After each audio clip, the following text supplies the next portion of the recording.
Muffled up enough that it does sound like Arnie. We can't just...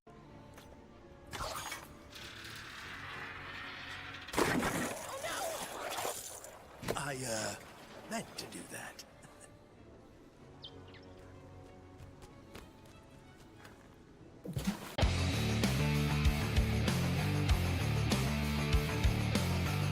Quick cover. Reversal. Oh my God, the Retro Ball's got on a roll up. Ontario just couldn't get out of that cover. Oh! Super kick! Let go! Let go! Third! Let go! Super kick party! Yeah, pay the money for that. No! They seem to be really feeling the There we go! Let's go! Let's go! No doubt! Over the foul pole! Let's go! I'm getting notes here and notes there and notes. Stimulation is the key word here. Lots of stimulation.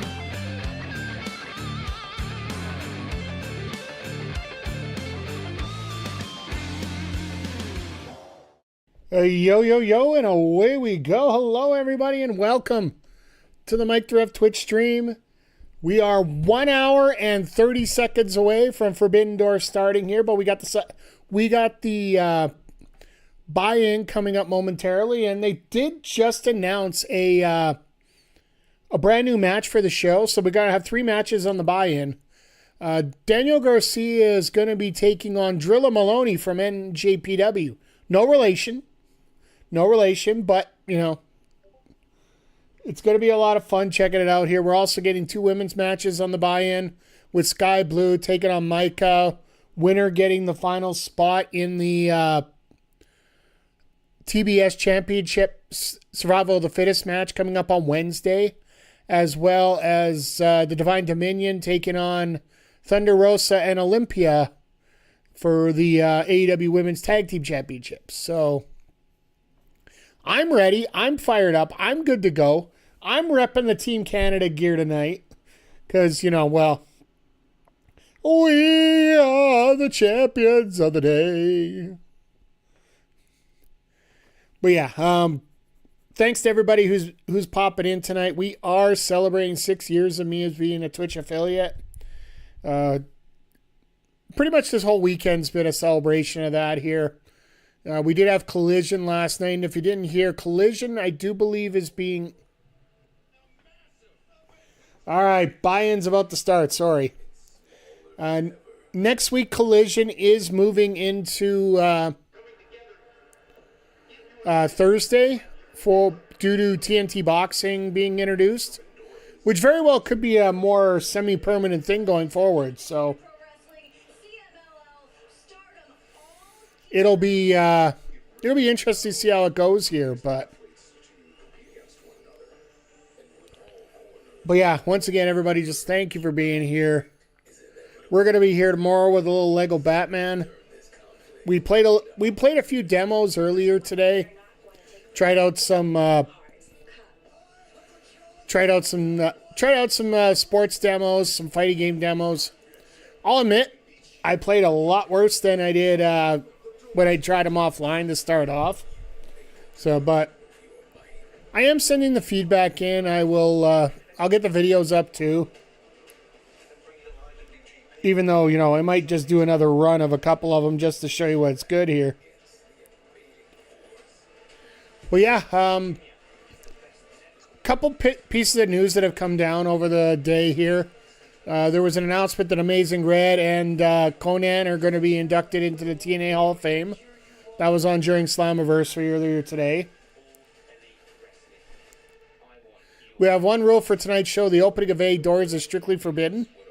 Well, what are you going to do, McCurdy? Are you going to bash them through?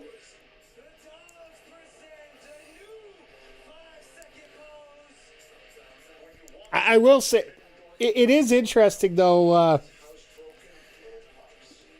AEW introduced their new cage. Like, pictures have come out about the new cage tonight. They're actually introducing a circular cage for the cage match tonight.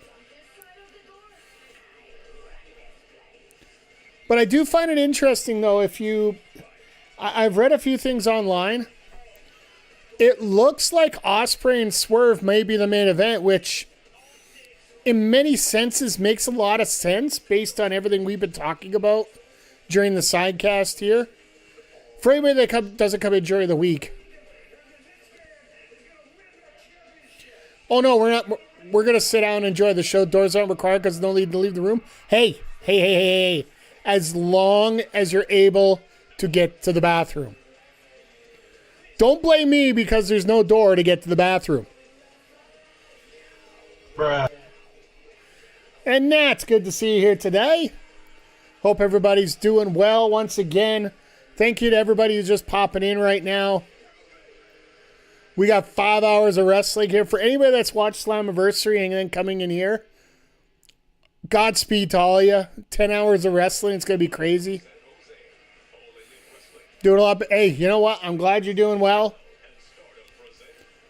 I like the fact that they're actually advertising all four for the advertisement. Like, it's tough. Like we talked about during the sidecast, and once again, we have a whole bunch of new people popping in here. For those people who are brand new here, we do a sidecast for every Dynamite and Collision. Wednesdays, Thursdays, Saturdays, wherever they fit in. So if you... we don't judge. We just want people here to enjoy wrestling. If you have any questions, no question is too stupid. Trust me, I'm full of the stupid questions. But, yeah, I just want to say welcome and thank you all for being here. Appreciate you. But speaking of people that aren't welcome today, for people that don't know,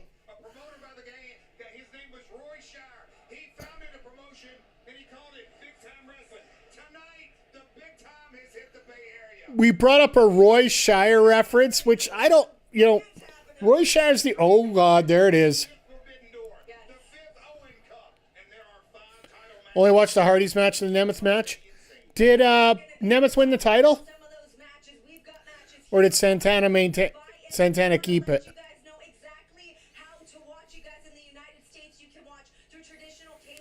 We got good old JEWFJRREWT. Yeah, he's normally on the pre-show. The guy that we don't have tonight is Mick Foley, who already had a previous engagement booked for tonight prior to signing with AEW. So, unfortunately, with all due respect, being a voice on a pre-show, that's not really something that's going to be very high on the scale of something to do. So, but yeah, congratulations to Nick Nemeth for winning the title. And we'll have to see, like, NXT. I've heard many stories about what's going on there both ways, so.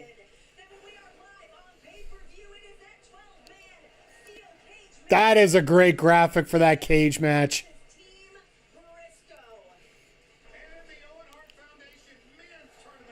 Yeah, this will be. This is a bit of a precipice in terms of what's going on here for AEW when it comes to the title picture here. So Drilla Maloney was actually Clark Connor's former partner before he left and was a member of the Bullet Club before everybody did their running away to AEW, as many have said. I'll be honest, I'm not super familiar myself.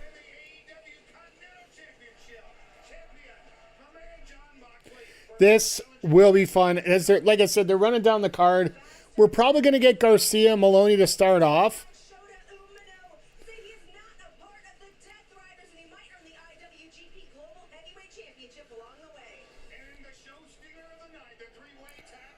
Really? Unbound CO and El Sky team in the Bucks is going to be the show stealer, Jeff?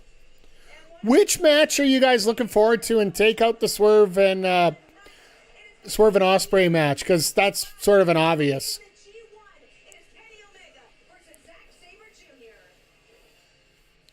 Will tonight be the night King Switch Collision Cowboy Jay White returns? It'd be a shock. Sabre Jr. Omega, yeah.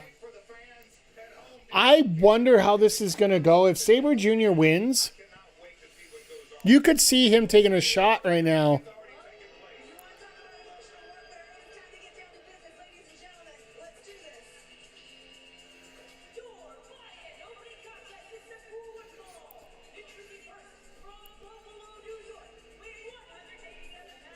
All right, Garcia's firing up. Like I said, we're getting Drilla Maloney and Daniel Garcia to start off the show tonight. They're doing the men's title match right now for NXT.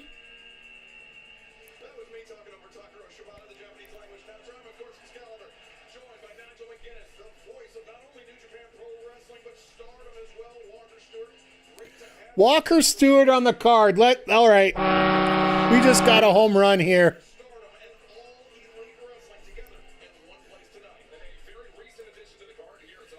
Yeah, I knew he was part of Bullet Club, and I saw him during a singles match, the NXT UK title, and a few performances in it. Oh, fair enough. Yeah, one of the biggest things you're going to notice about Maloney, I guess he just has that very uptick in heavy style to him.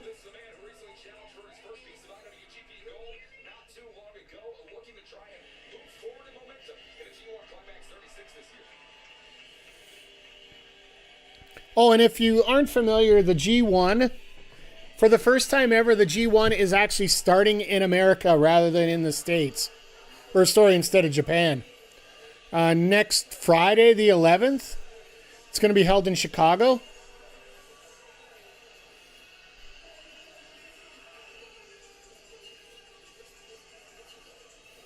Bump 1, oh God. Yeah, NXT Women's Title headline tonight, which means they got a title change. Which Hinder will be very fat because he loves Kendall Gray. Is it a one-on-one or is it a triple threat tonight?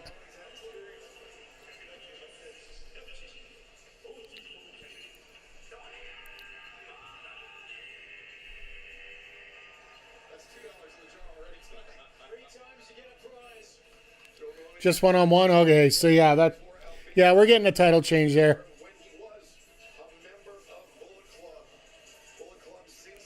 Not entranceway was side by side. Okay.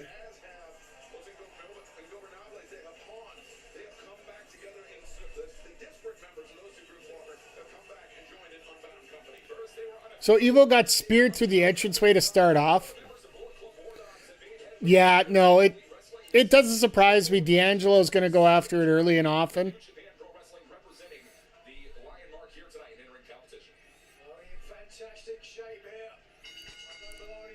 I love the fact that they actually brought Walker Stewart in to work the whole show, because Walker is going to be that guy that's going to give a little bit more clarity to a lot of these Japanese wrestlers. Either that or someone big is debuting, returning, possibly Natty's team interferes. Michaels isn't very big on having interference in a main event of a pay-per-view. Especially something like NXT here.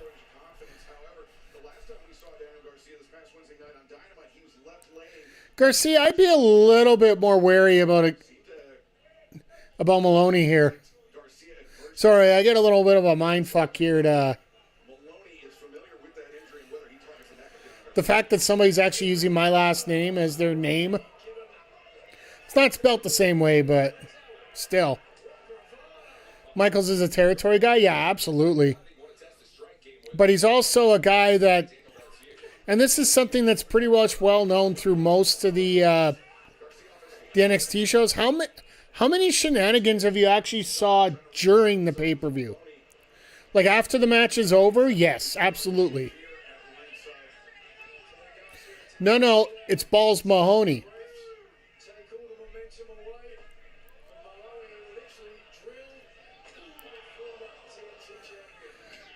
It's with an H, not an L there, Nats. That's why I say Drill is one of the few.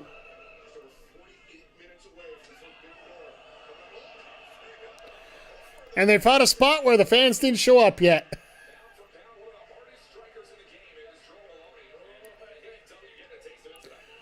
Rest in peace, Balls. Absolutely. I wish I had a Balls chant on here, but I don't.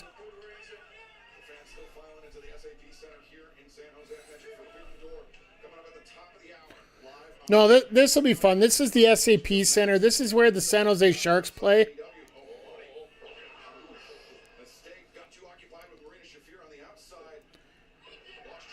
It was way before it absolutely was. A lot of wrestlers have basically worked in a different time frame than what they should have. Territory guy running the best show in a very money-hungry company, yeah. I don't know. I'm thinking more of Jeremy Borash down in AAA right now myself.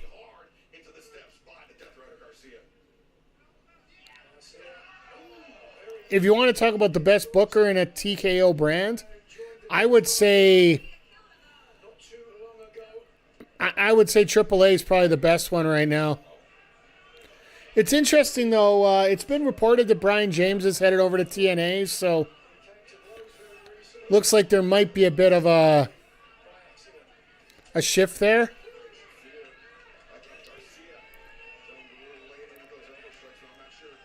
I really wonder when they're going to get sold to WWE.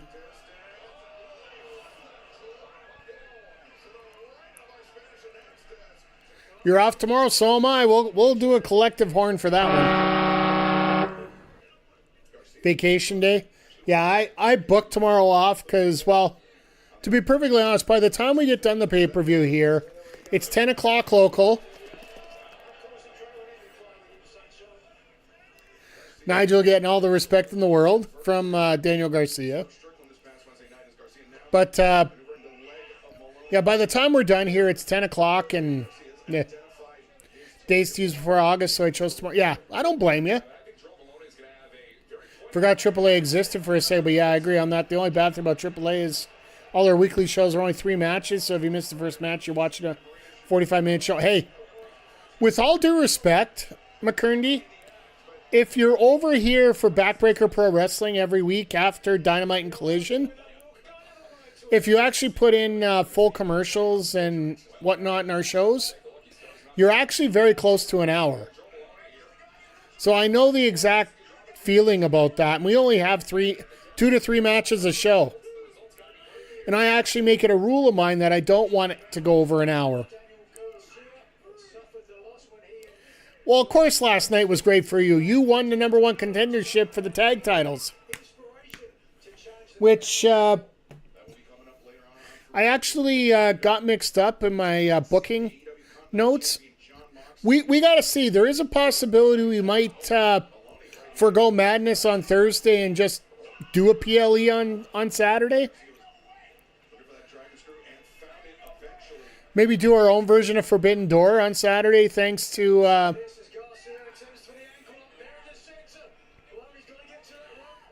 TNA, or it's thanks to TNT Boxing doing their thing.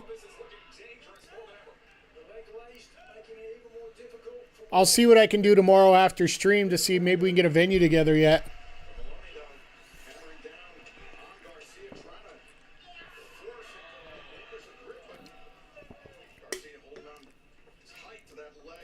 Oh, I would expect Tony versus Evil to be hard-hitting. That's the way they go.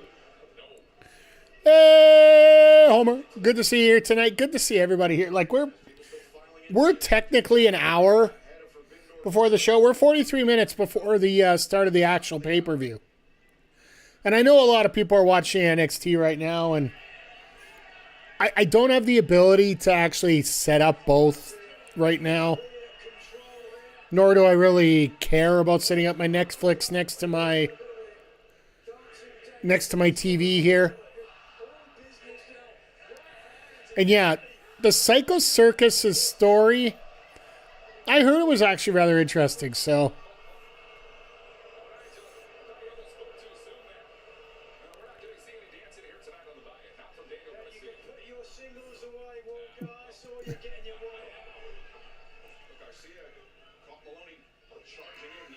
Walker pulling out his singles. Attaboy, Nigel. That's a comment of the night.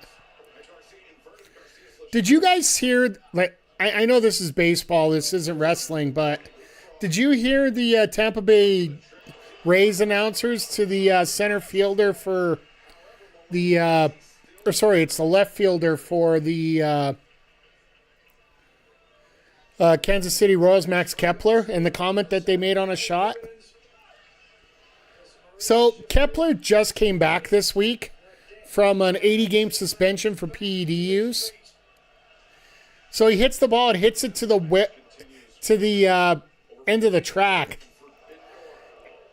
And the Rays commentary team turn around, hey, 80 games ago, that would have been a home run. But also at the same time, wow. Either somebody's getting a raise or getting fired, one or the other. And Mr. Iceman, good to see you here tonight. I appreciate that you separated the minds, the friends, and the Mike the Ref here. Because, you know, I know where I stand with you. I completely understand that. That was a beautiful power bomb there by Drilla. Like how they dislike Pagano and don't trust him, but they still see him as their brother and take care of. Well, families don't get along a lot. Walls and barricades have been destroyed. No, I would care, except for the fact that they're not. They're going to put them right back together again. If they left the rest of the show with the barricades the way they are, I would. That would make me pop a little bit more about it.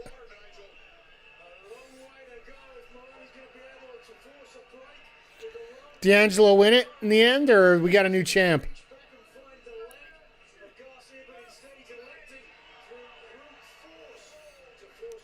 Respectfully, Nats, go ahead and spoil. Do we got end new, or do we got end still?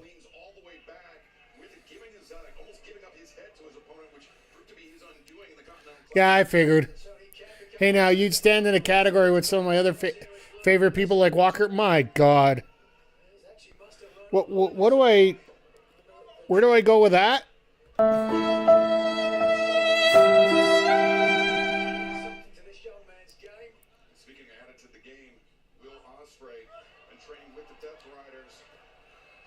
All right, you guys feel free to message amongst yourselves.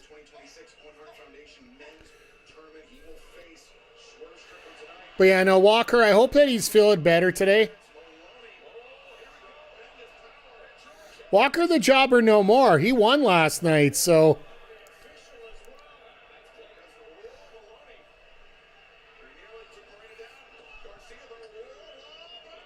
And I'll be honest, Walker was underpowered. He actually was down to a 75 compared to everybody else in the 80s.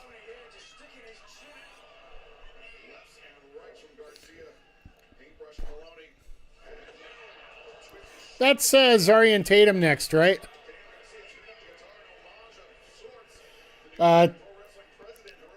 Extra points to Tatum tonight because she's dressed up in a fighting game character gear with Evo going on this weekend, which, by the way, oh, Jesus!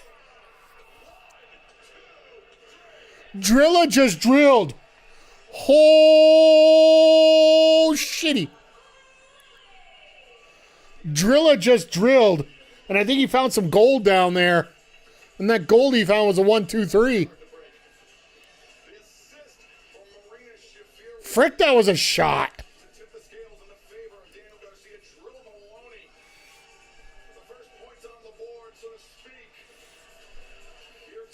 You knew Drilla was going to get the victory just because they do want to get New Japan some decent wins here because, well, let's just face it. A lot of these New Japan interpromotional matches, there's not going to be much going on there. And Iceman, 15 stream streak. Nats a 3-stream streak. 15 times without missing it. Well, just a heads up, Iceman, we are going to be on tomorrow as well during the day. Little bonus stream tomorrow as we probably are going to finish up Lego Batman. Probably going to start, well, usually around 10 o'clock Mountain Time, noon Eastern.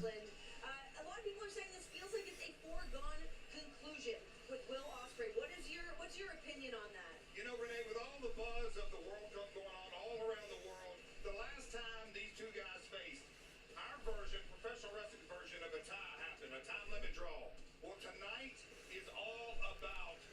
Time limit draw.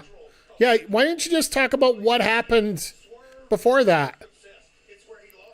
Heading to bed at 1 a.m. It'll be done by midnight your time. What are you talking about? If you want to watch the press conference after, that's on you. That's not on anybody else. For me, it'll be done about 10 o'clock, which actually isn't the worst time in the world. But I'm old, so. In Hinder's Universe, Nats and I are booking a show together. I'm insanely forgetful to ask him to clarify. By all means, do whatever you got to do, my friend. $161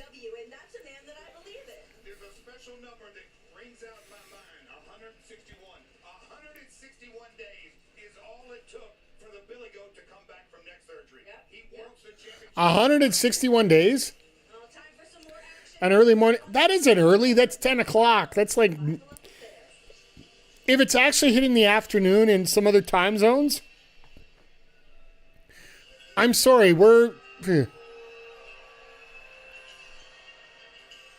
on Twitch, it's not that easy to show what I have for dinner. Just because, or on Twitch, sorry. It's not easy. I know you're going to show it on Twitter.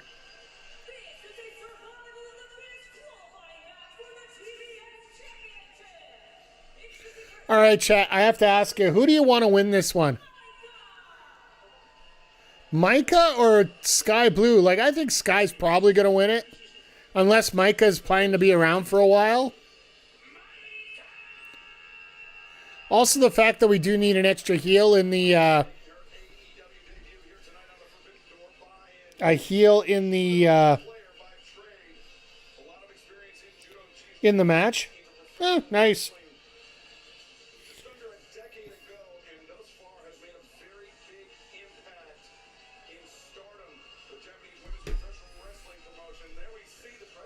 Oh, God. Taro Okada. Oh, local barbecue. Okay, cool. Actually, one of our grocery stores was having steaks for buy one, get one. So I bought 4. They jacked the price up, though. I know that, but... It's just early because I'm on a night shift? Yeah, that's fair.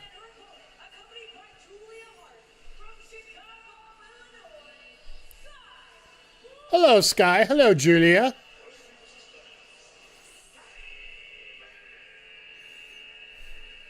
I need this Japanese ring announcer everywhere I go. Like, seriously. Ads coming up right now, chat. Sorry. Just heads up.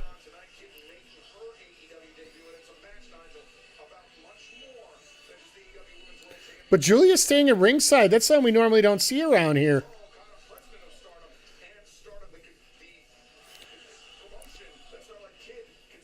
Now, does Tekla come out right now to destroy Toru?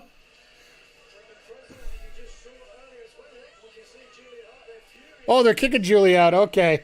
That makes sense.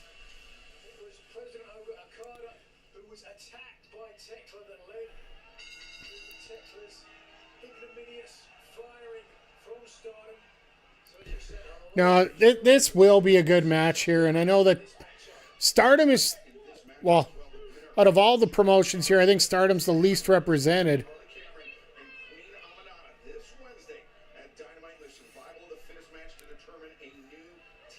I would like to see a little bit more, but also TK's just horrible at booking women to begin with, so outside of maybe the odd Collision and especially Ring of Honor.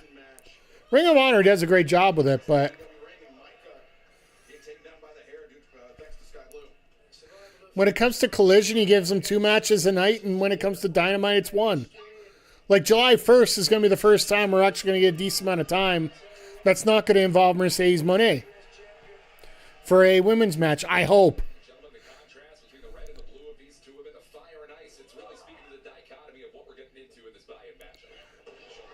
My God, Walker is just a breath of fresh air. Walker knows how to tell a story as well as call the moves. Like, he's got the best parts of Excalibur and Jim Ross put together.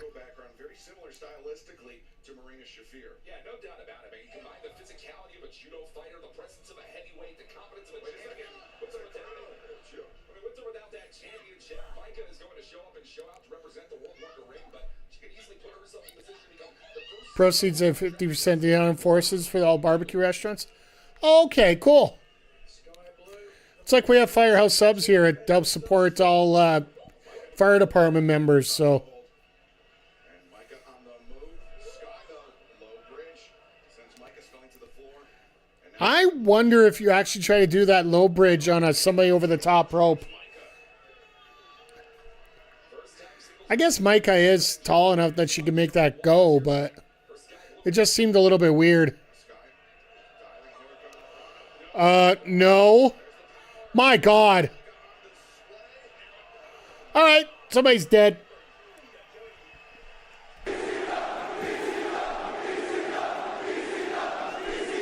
Micah just killed Sky Blue. Let's just call a spade here. Still got to find something to eat for dinner, but there's no restaurants at a reasonable distance, and I'm a bad cook. So I'll probably just make pasta. Frozen dinners, McKerndy. That's what you need to start grabbing. Throw them in the microwave, and you're good to go. almost an S-grip there, got caught and using the bottom rope to force the break. Micah taking advantage of the count. Walker Sheep Micah being a little bit of heelish here. last year due to It's weird because so Micah maybe looking to make up for lost time. Yeah, certainly. And he came back in a huge storm in Stardom saying, I want to become World of Stardom champion. She's yet to have that opportunity and a title, but maybe becoming a champion in AEW could rise her up the ranks over the line of the rising sun. oh, look out here. Little mafia boot right to the face. I've had frozen dinners, but man, as soon as I started eating them, I was craving them, so they were gone in 3 days. Hey, that's on you. Go for a run next time. At least that's what I tell people. Just keep yourself active if you're eating all day. The more you go back to work, the less you worry about eating. Driving down the right hands. I believe it's a triangle. You didn't get what I was getting at there, did you? I was going to say, you talking about my health, or is that what they got? I'm about as good as I'll ever be, which is, well, Gone as well. let's just say, Just because you messed up 3 times in let's just say the boat gets across, but not that, oh God. God damn. That was a pose. Or as our famous Vic the Villain, HPC bad guys would bring up, cameraman. The inside joke about that cameraman part, if you've been here for a while, you know our buddy Vic here from Heels, Pops, and Chair Shots. He is coming off back-to-back losses on a losing streak per se. he was the cameraman for House of Glory Wrestling, Hog Wrestling as we know it. Didn't really let anybody know about it, but he was. But now they're off Trillers, so I don't know what they're doing now for broadcast styles here. Just over 30 minutes away. Amazonat says a fat fuck but healthy enough. Hey, Live on pay-per-view. You can join us. I will say this. I don't condone being overweight, and I know I've been working at it a little bit.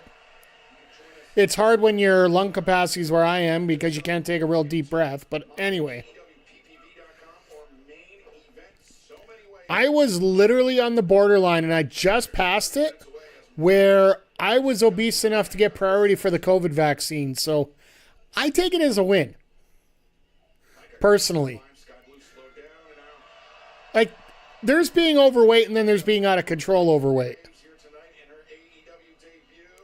Super. Because, hell, you can look at some of these other people that look overweight and some of the stuff they can do. Hell, look at J.D. Drake last night. Like, the amount of moves that he could do for being as big as he is. Hell, I'll even bring up Keith Lee. I know he's on the injured shelf with an unknown illness, which I'm guessing is COVID-related. Running out of gas a little bit in the corner as Micah continues to apply pressure. Based on everything that happened, I'm sort of speculating that same thing happened to Keith Lee that happened to me. The fact that he got COVID, and basically once COVID shows up, your lung capacity, if you have asthma or something, it will literally take away your capacity of breathing, period. Oh, jeez. I think Sky meant to go a little further up, but she knew she was losing her, so just dropped her right away. Starting to sneak into the face of Sky Blue. Look at the impact here, but more importantly, look how deep Sky Blue sits on the pin to make sure all the body No, that's how safe across the shoulder she is. just got enough leverage to keep Micah down. Both women Oh, each other. I will say this. When people study this match and they bring stuff up, that is a point where they talk about how you're trying to protect your partner in the ring there. If you haven't seen the little bit of a pissy fight between Piper Niven and Jade Cargill today.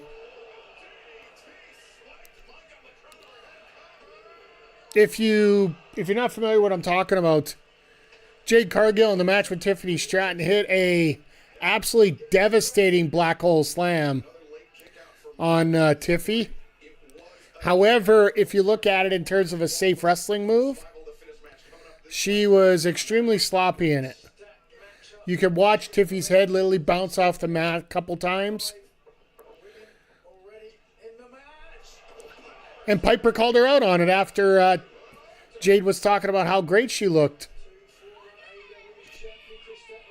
To which certain fans decided to start piling on. And it even got to a point where there was a Jade Cargill parody account that actually was messaging Triple H and WWE to get Piper fired. Which we all basically turned around and said, get bent. That was smart gamesmanship right there for Micah to roll to the outside there, right underneath that bottom rope. Who's going to save this match? Micah got kicked in the back of the head, but front of the face got in the way. Y'all see Meech's TikTok she posts? I haven't seen it yet. Dragging Micah up to a vertical Sorry, I got hair. Micah on the apron.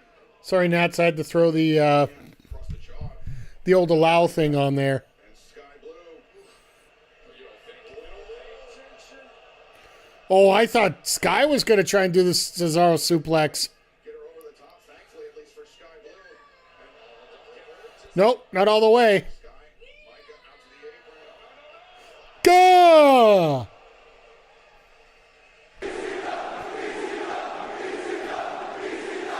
Did you hear the splat on that? It was one of the this for me before, this me after, and they had Ref Bay included. She was pissed. Oh, God. Wow. Well, Micah's sticking around.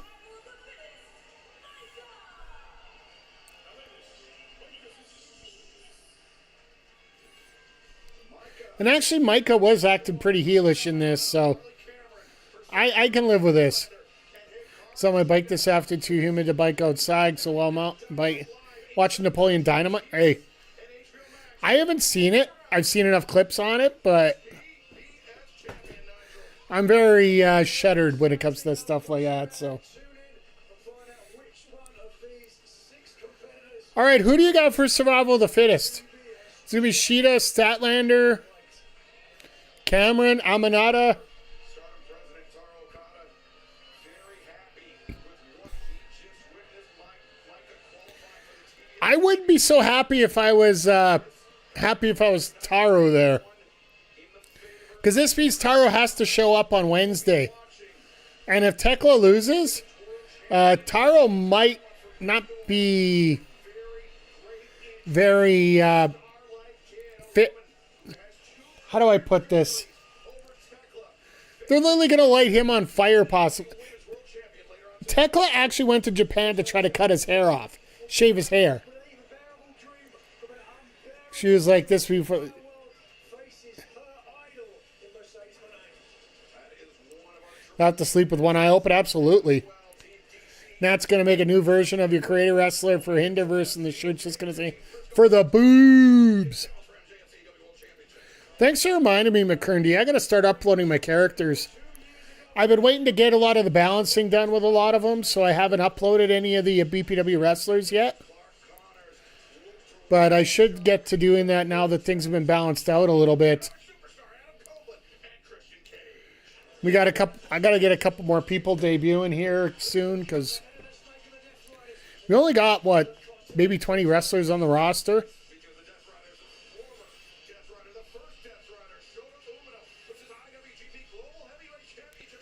Shota's the first Death Rider? I guess if he was Moxley's understudy in New Japan. Technical wrestler in the world. Who will leave as the winner? And an explosive international I wonder what they're going to start with tonight for the opening match. Do they go with the tag match off the bat? Do they go with the three-way tag, the two-way tag? When Kenny was talking about Tekla pre-debut, I clipped the segment and it actually had top 10 most Kenny clips on his Twitch. Nice. I'll give you a horn. Not been able to keep myself contagious thinking about watching Omega and Zack Sabre Jr. too. It will be good. Like, those two are good. It's not going to be as good as what they did before, so I do want to temper expectations. Because let's face it, Omega is 80% what he used to be.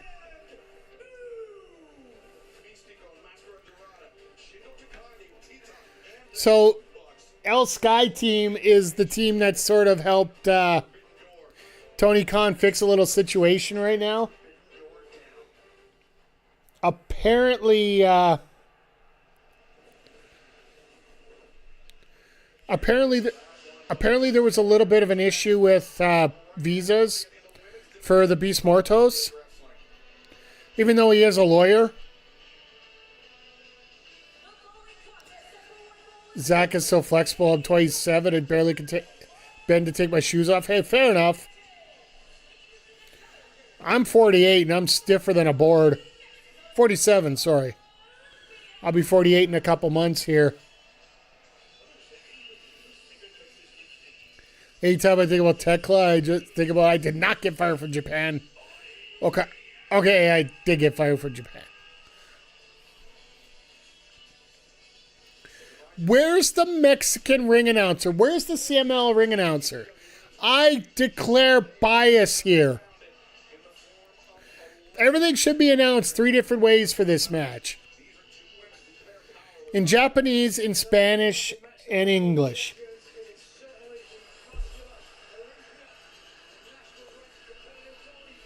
We love Mexico too, exactly. Come on, DK.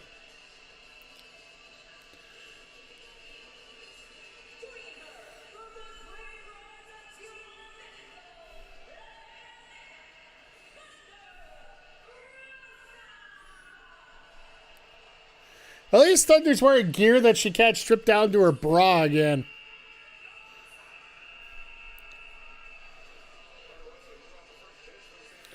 Like, I'm sorry, when you go to do that and you're standing next to the Divine Dominion wearing their usual gear.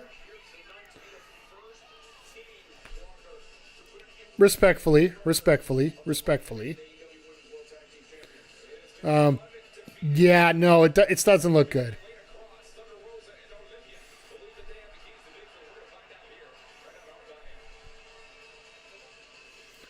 This will be a fun match. They're giving it 10 minutes.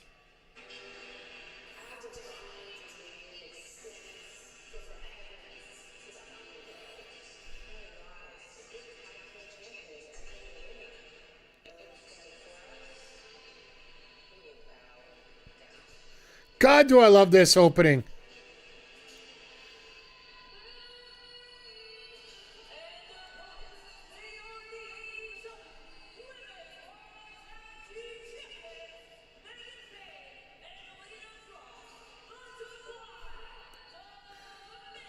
Shout out to Penelope Ford, but these two are the tag team. This is the Skyscrapers version 2.0.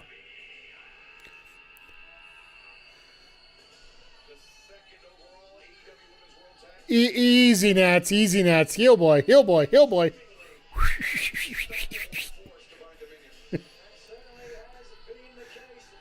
Sorry, I had to. It was just...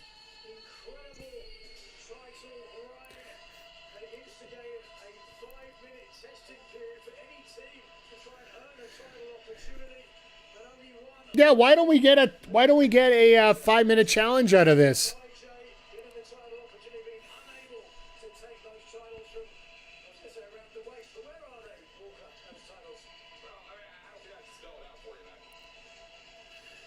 She'll be AEW World. I think both of them should be eventually. 5 days, 4 defenses. You are looking at the creme de la creme. That's almost as bad as Hinder when Soul shows up, but fair. Fair. That 5-minute time limit that Nigel mentioned, as is customary in all AEW Women's World Tag Team matches, 60-minute time limit. Yeah, I'd love to see this go 60 just to piss everybody else off on the pay-per-view. I told you, bring the aggression. Thunder Rosa, chops. But honestly, the MVP of the women's division, as far as I'm concerned, for most of last year and a good part of this year already, I would have to say is Megan Bayne. Just the way she's handled so many things so well in there. There's the heavy hands of Thunder Rosa. Hell, the best example I can give it is that last match that Nixon Newell and Miranda Alize had in AEW, where they were taking on Divine Dominion and losing in like 5 minutes. Tag out to Megan Bayne and Walker. Fans of Star There was a point of that match where, oh my God. Did you hear the smack there? Really, the back's against the wall for Thunder Rosa and Olympia here. Like literally, that sounded like a gun come off. Situation, and it's for the highest prize in women's tag wrestling today. But there was a spot there where Nixon was literally sandbagging, like she was making herself impossible to lift. Megan just turned around and made it look flawless, like, no, you're going over, bitch. Pardon my French, but Forget about the graveyards into the sky. Megan reminds you of China? Yeah. Needs the promo work too. Just like China needed it.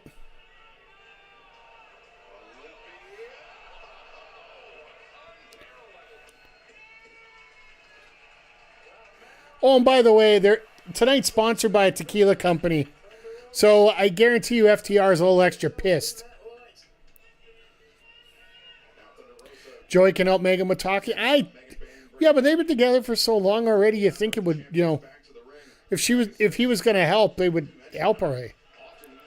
By the way, for those that don't know, the running joke with the Divine Dominion, the former version, with Penelope and Megan, it was Joey Janela's ex versus working with his current. So, The officials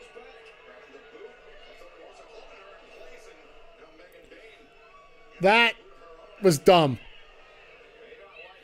Just by looking at it, I can tell the ref of this match not slept with his wife since he got that haircut.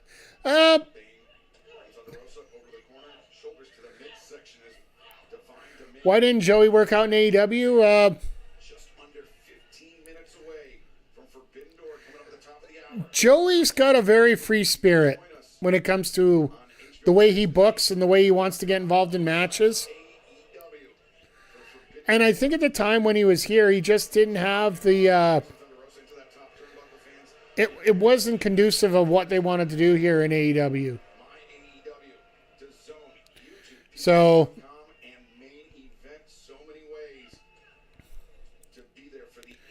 basically, Joey ended up on the shelf and then got released. The 5th iteration this year, 5 big championship matches coming up. Think Cody fired it? No. Thunder Rosa getting a shot to the I'll be honest. Like all this bullshit of did Cody fire somebody? Did Punk fire somebody? I don't think did the Bucks fire somebody? Did Kenny fire somebody? I don't think any of them had the real ability to do that. There is one owner in AEW. I think it's been a very interesting test so far, gentlemen, for Cross and Megan. And for anybody to say that somebody's got so much influence over Tony Khan is foolish. You don't make millions tags in and out, Nigel, keeping Thunder Rosa, and you don't keep millions allowing Thunder Rosa any relief. That's the reality of the by listening to your employees all the way through, right? Their domination has really come from the pack. And yeah, WBD, well, But it's the fact that they are a team when it comes to Warner Brothers, it's very simple. We give you money. If there's something that's going to cost us a problem, we don't want you to do that, we're going to tell you. Or we don't give you money.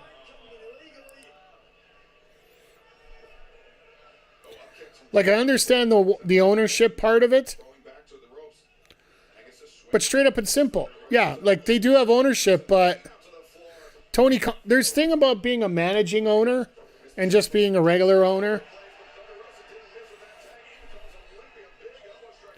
Like a lot of these companies, they do have partners, but there's no, like literally in their contract, it says you have no say.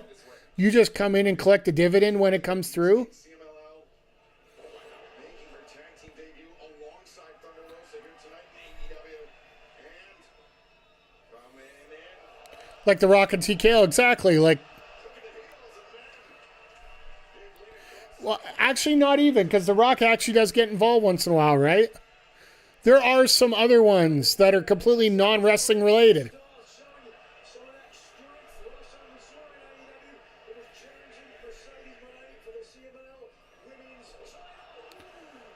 Wow, Lena got dumped.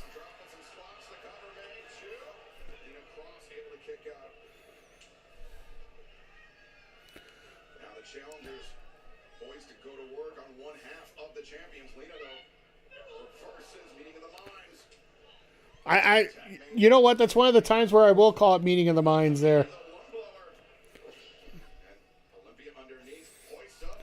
Megan Oh my God, Olympia gonna dump. Oh God. now. Olympia. Lena Cross, the moonsault press. At Thunder Rosa. You fucktard, there's a cover going on. In her sights, Olympia the black.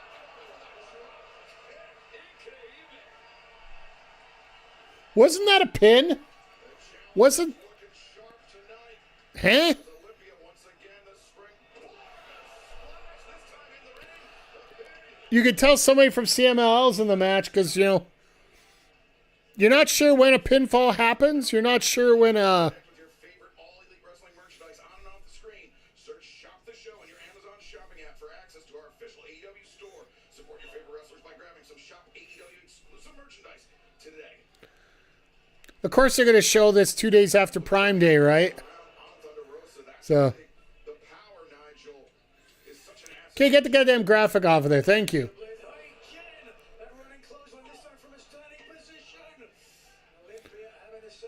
Thank God for Olympia here. Like, one of my biggest pet peeves, and it's something he talked about during the main event of Night of Champions yesterday. When somebody just slaps the back of somebody on a cover, they literally have not left the cover. Your job is to break up the cover. Gunther went for a dive, and yes, I understand in real time if he would have done what he wanted to do, he probably would have crushed some ribs.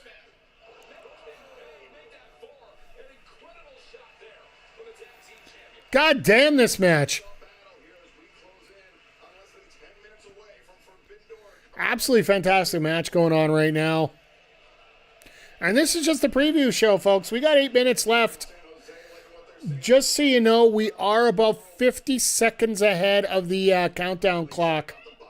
If you see the countdown clock on the bottom of the screen here, currently it's right around 8:40 on my screen. So we're about 50 seconds off from that. So, well, that'll fix it.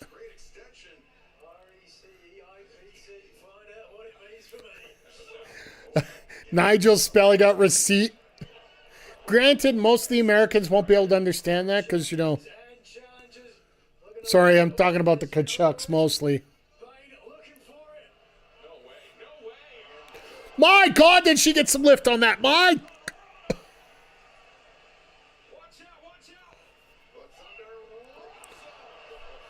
Like, normally when it's somebody that big goes for a hurricanrana, you're literally just going over, right? Catching over. Oh, shit. Oh, shit. You're behind me in the commentary now. I know for sure because they're about 8:17 when you mentioned the clock. Okay, so yeah, we're about 30 seconds. I'm about 30 seconds behind you. And that's the thing about these sidecasts. They're not going to be bang on, right? And we've had AEW come in and pop a little visit. So I don't like to put anything like in a Discord or anything.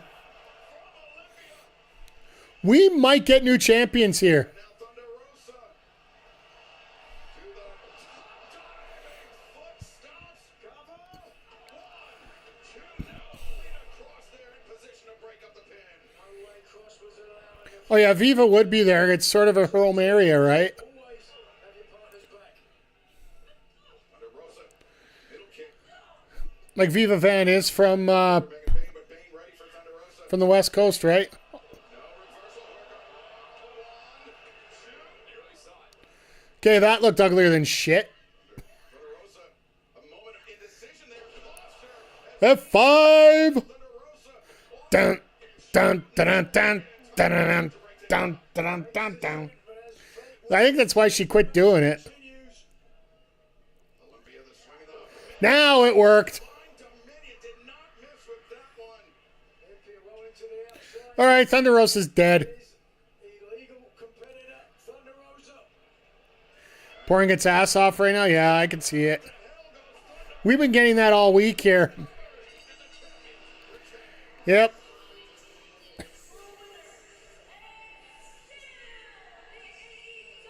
We've actually been getting rain for most of the last 2 weeks here.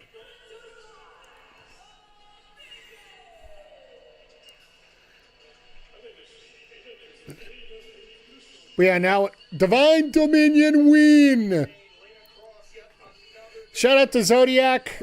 Gonna give him the customary hydrate for that. Yeah, no question about it. The champions had to earn those titles. Lisa, Jose, When it comes to a match like this, one of the biggest things you are looking, how realistic do they make for somebody else to win? Like despite the actual winners, how much do you expect somebody else to win the match? And I think that we are going to have, I think that this year with that little misstep between Megan and Lena with that kick, it was enough to let you think that maybe they were going to switch the titles. But we're going to go for a quick break right now. Since the break's coming up, we'll try and make our first hour commercial free here. So,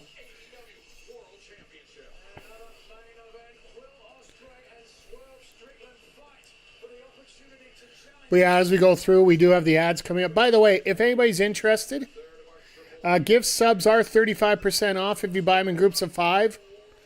I believe that happens all week here. Hey, Brett, good to see you here tonight. Good to see you this morning earlier as well in our local establishments chat. I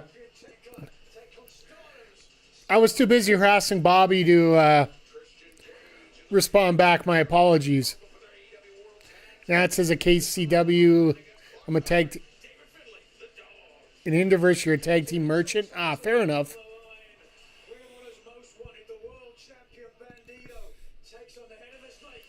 No, it was good to see you. It's good to see everybody. Like, I had the day off today, so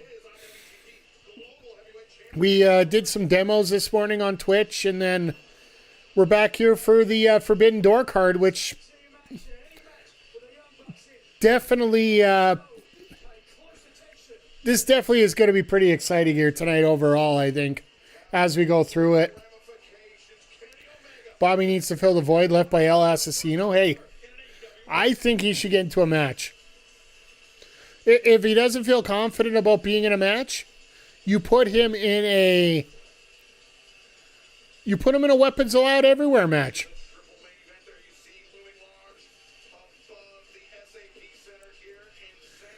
There was talk about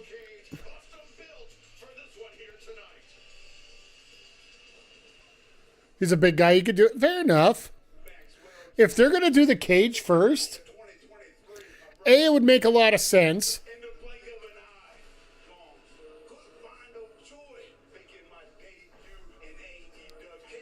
Because either you want to do that cage match first or last, right? And from what I heard, they're going to do Swerve and Ospreay as the main event regardless.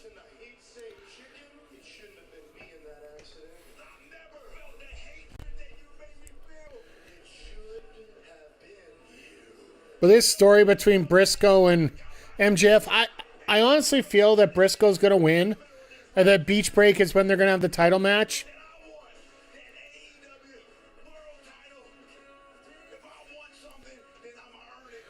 Might be just heavily building it up to make people say, absolutely. They could either do it first, they could do it in the middle. You got to remember, this part of the show right now, this is the last bit that people are going to see before the actual pay-per-view starts. This is the last bit that's free.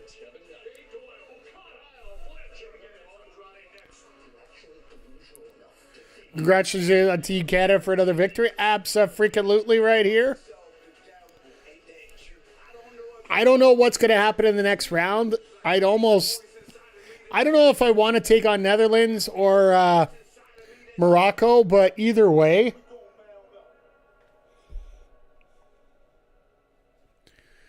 it's going to be tough, regardless of which one they take on. USA play who? I don't know. I don't know who they're going to lose to in the first round. Let me quickly take a look here while we got a spare second here.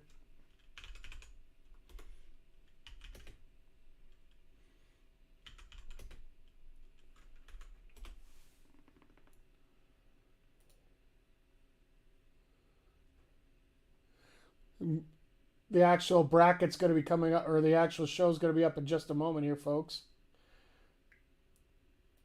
USA gets BI8, Bosnia-Herzegovina, the team that we... that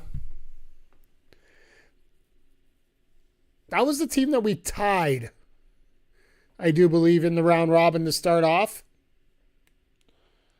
And then they'll get the winner of Belgium and Senegal.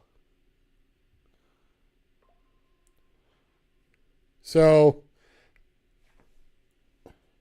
and then Canada gets the winner tomorrow night of Netherlands and Morocco. And they play on Saturday.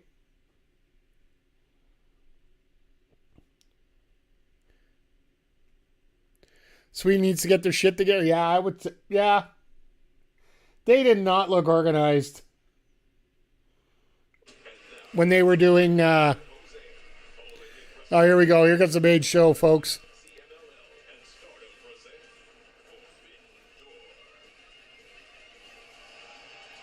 Yeah, I'll pull that back up in case we need to see it here. If there's one thing AEW specializes in, it's building excitement to big matches. Sometimes those matches don't deliver, but most of the time they do, though. And that's the thing about AEW. Like, I talked about... And by the way, welcome to Forbidden Door, everybody who's just popping in now as the main card starts. We've talked about this, and tonight isn't necessarily the most exciting card of the year. But this is one of those that AEW has earned a little bit of respect for. In other words, we all know this is going to be good, right? My AEW is down? No, it's not. I'm watching right now.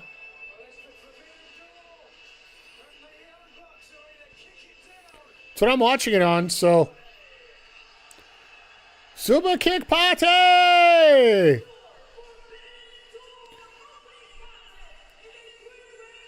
Maybe select areas, possibly. I don't know. I'll tell you right now, I am watching it on my AEW, and I'm having absolutely no problems with the feed right now.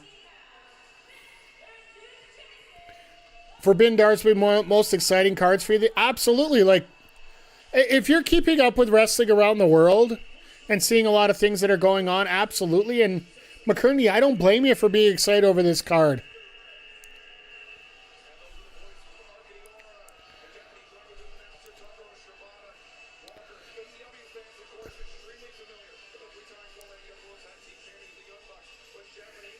You know, it's a nice foreign car, you know.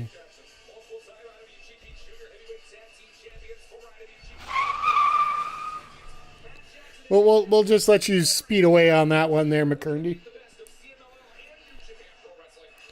No, this will be interesting to see three teams that aren't normally. Car.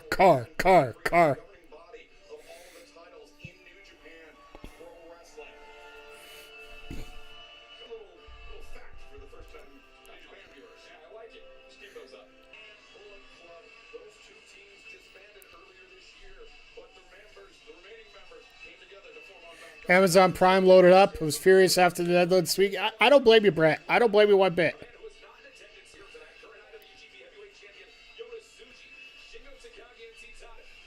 I don't know if I froze. I froze mentally there for a second.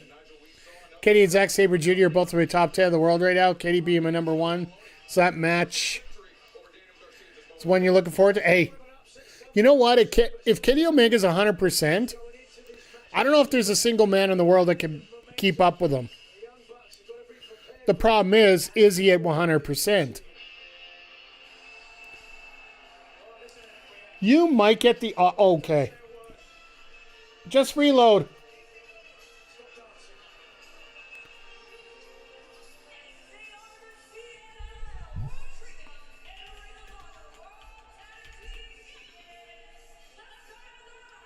No, it's the... It's Twitch. It keeps doing that, right? Like, we're going to... Occasionally, I'll pop out for a second or two, and it'll come back just because... I don't know what's going on with it. The connection just... Every once in a while, will just break.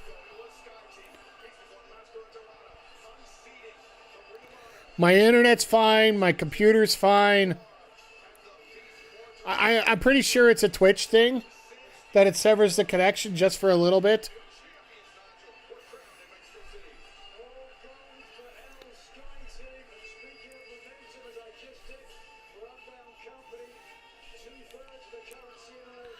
So yeah, they had to change this over. We're going to have to see when Mortos is going to be able to get back in. Mercedes got to get that ring on that finger soon enough to get him up here, right?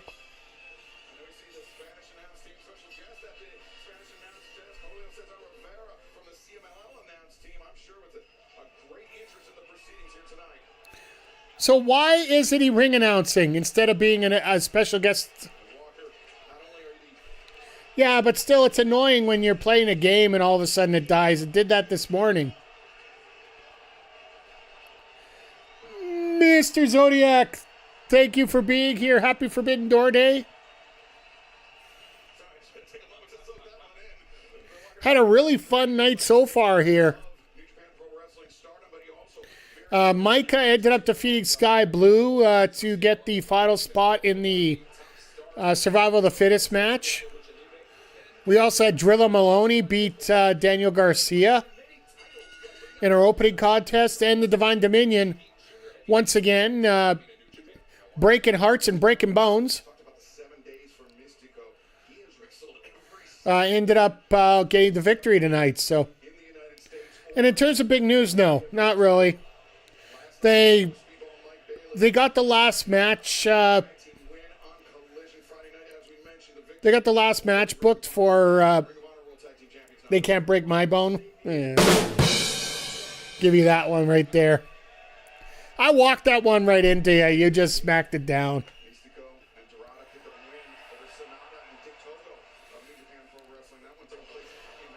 I don't know. Like, there were some good matches though. So, I mean, they can, but it's too damn hard too.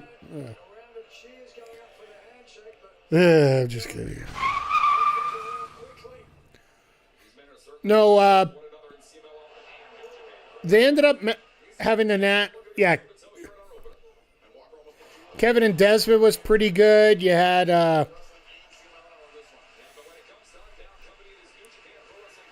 yeah, there was a lot of just, I don't want to get injured kind of thing.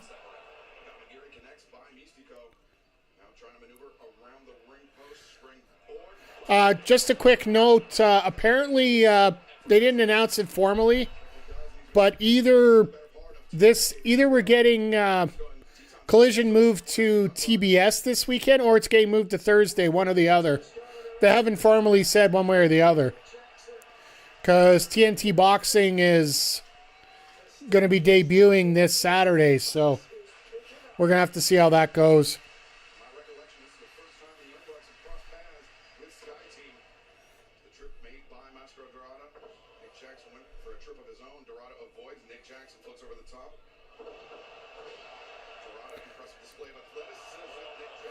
All right. I can see anybody that doesn't like flippy flip action here is not going to like this. And I think the biggest news to come out of last night, that would be cool. I missed Thursday Night SmackDown unless it's one of those time things. I think we might be doing a lot more Thursdays going forward. Just because of the TNT boxing coming up. Kenny Ospreay and Penta are top 3 in the world right now. Can you tell? Got a taste. So any Kenny match is a must-see. That's fair. The biggest news to come out of last night is that the North American Connection is now the number 1 contenders for the tag titles. Nick, very familiar with Shingo Takagi, not only from their time in New Japan Pro Wrestling, but Dragon Gate early on in their careers as well. As Dorada hoisted up the powerbomb. Jackson. Zagiri on the way in. All right, you can tell these guys want to work well together, but they just haven't been used to this. Jackson on the set of foot stomp. The Young Bucks going to work. Hitting their best hits. Takagi, why would you go after the Bucks after they're beating the other team up? Here tonight, the Bucks have made no secret of their attacks on The Premium Championship Experience calls them the next group to face disappointment. Fair. challenge the AEW World Tag Team Champions Cope and Gage. Big Zagiri. From that's for Dorada. Dorada on the move. And inventive offense. Yeah, we might have our next PLE next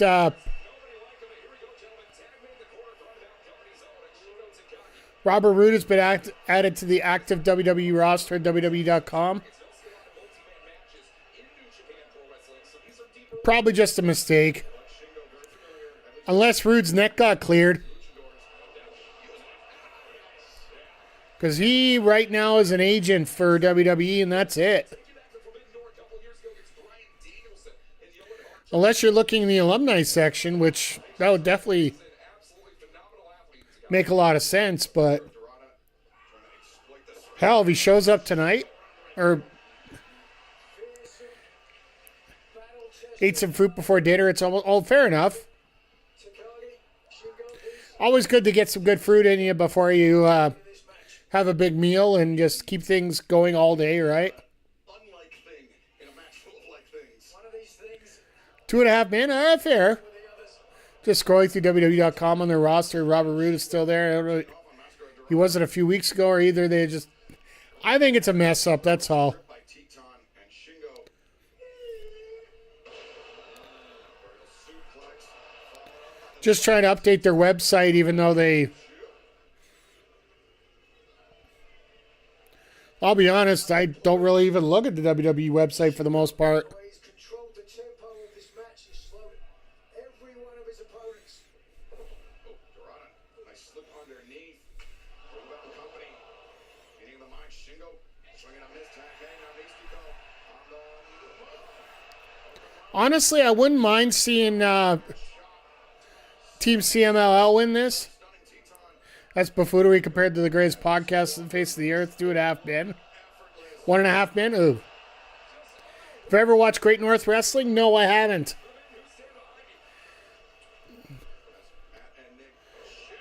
I don't know if that's the Alaskan promotion or if. Careers that the Young Bucks and Mystico have had. This is the first time. That's the first interactions they've ever had. Jesus. Unexpected, but Oh, God, that's got to hurt. about Mystico more concerned with his Are you going to jump over to. That's cool, either way. I appreciate you either way. Like, I know a lot of people lurk when they have us up on YouTube, so. Contest that's a hint. Underneath this pair of super kicks from Matt and Nick Jackson. Is CML formally a part of AEW like AAA's W? No, they're not. They're as much a part of WWE as New Japan is. Or a part of AEW, sorry. They just agreed to a talent exchange. And thanks for popping over, Brett. Appreciate you. Teton do well to avoid that. Watch this. Oh, God.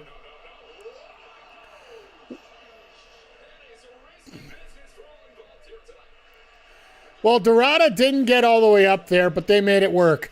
I guess that's the key thing at this point. I'll just... I don't know whether this is right. for that. I don't know. CML is almost always doing stuff with AEW. Yeah, well, here's the thing. CMLL runs their shows Friday nights.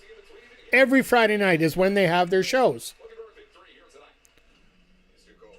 Now, AEW, they either record on, or they either have their live shows on Saturday or they record on Wednesday. When you have wrestlers that want to work, and you don't, oh God, that is a slam. Such whiplash. And here, Mr. Cole again. Textbook. The Senton Atomico now, cover made. Dorado. The leg was hooked. I would assume this is going to be the one match that CML is going to win. No, simply put, this is what Relationship that goes back decades. this is what happens when partners work together. CMLL, likewise, CMLL athletes, no strangers to compete. When they trust each other, right? Familiarity with all Like, that's why a lot of people say that New Japan, in many respects, that relationship might just be over soon.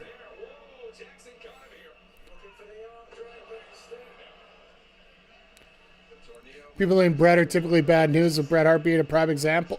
You better trust this Brett, so.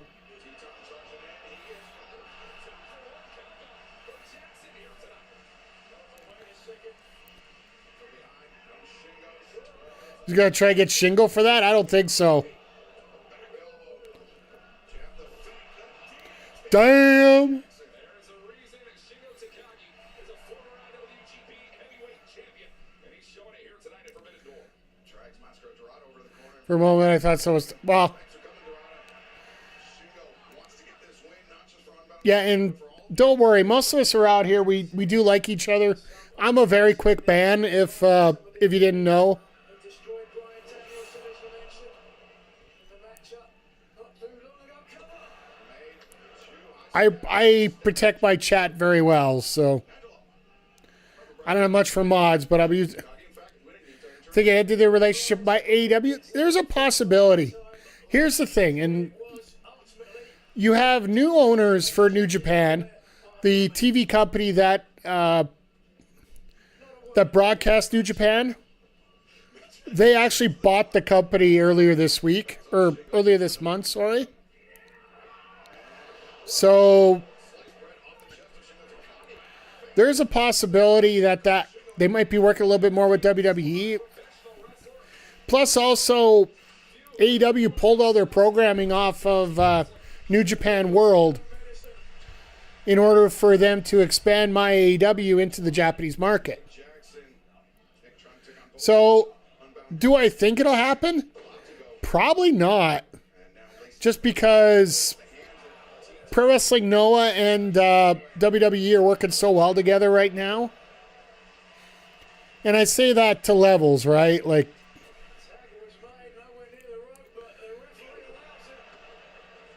it's Rick Knox. You don't give two shits.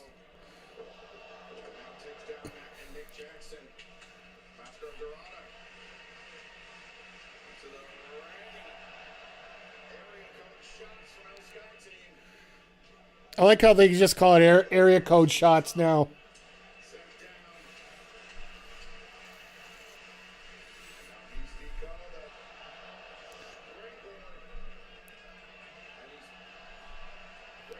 All right, Mystico, you're a car crash waiting to happen. Let's see. Oh, it's Mascara. Sorry. Shooting star press just to knock out everybody.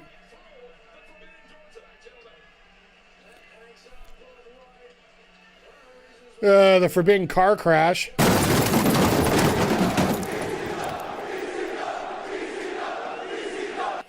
Didn't that gaming company? I think they used to.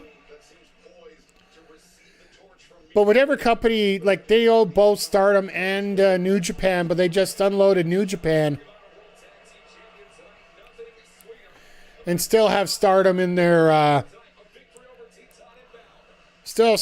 portfolios, so. Also, here's the thing, like we're watching here, there is some good stuff coming through here with Like with this match, going to be absolutely amazing. We know that.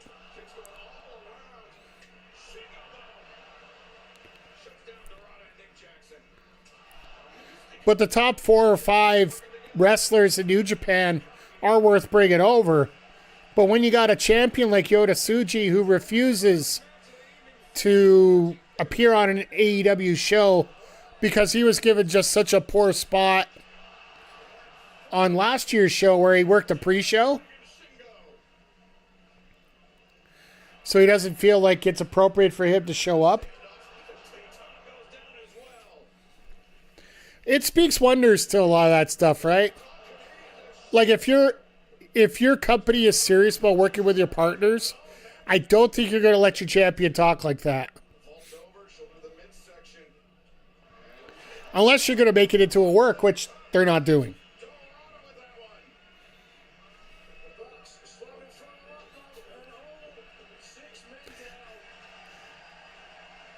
I love the fact that everybody hits the destroyer and then, yeah, unless it's a work. Like, the problem is I don't think it's a work from Takagi at all.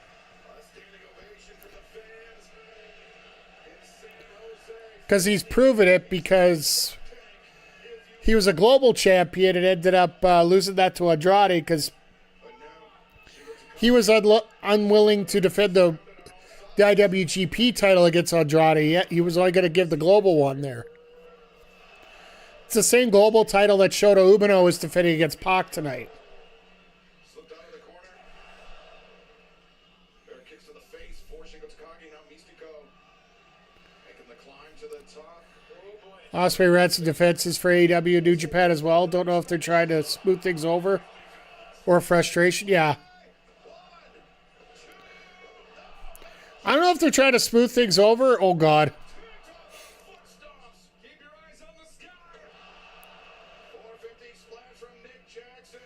Oh, shit.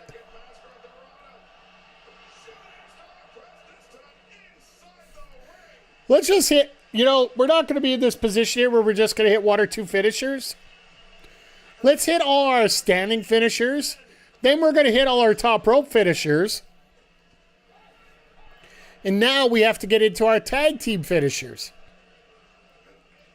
Despite the status of Mystico as a legend of Lucha Libre, a living legend, I'm not sure he wants to give the prolonged opportunity to Mystico.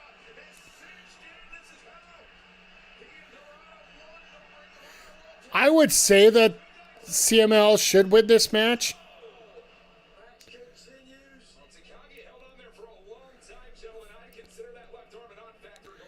And honestly, I think Ospreay can try. But, like I said, I don't know it. When promos like that go through like a fart in church, do you really think that there really works? Because I'll tell you, a lot of these guys are better promos than that, right?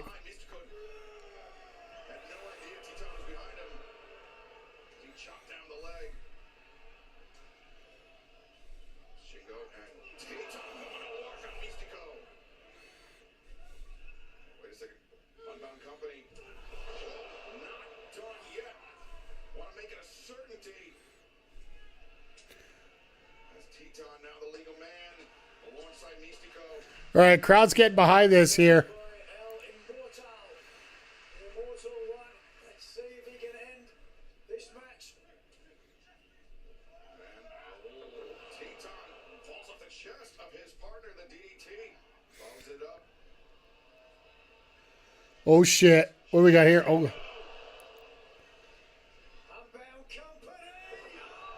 Oh, jeez. That was so hard to set up. I hate tag finishers that take like 15 steps to finish. Walker, one of the hallmarks of Matt and Nick Jackson is their timing. I mean, they are tag team wrestlers through and through. They're the most destructive, most devastating tag team you're going to find. Like I said, I think that CMLL wins this one because it's the only one they can win. And the Bucks don't really give 2 shits about winning. All they care about is getting in that ladder match and all in, right?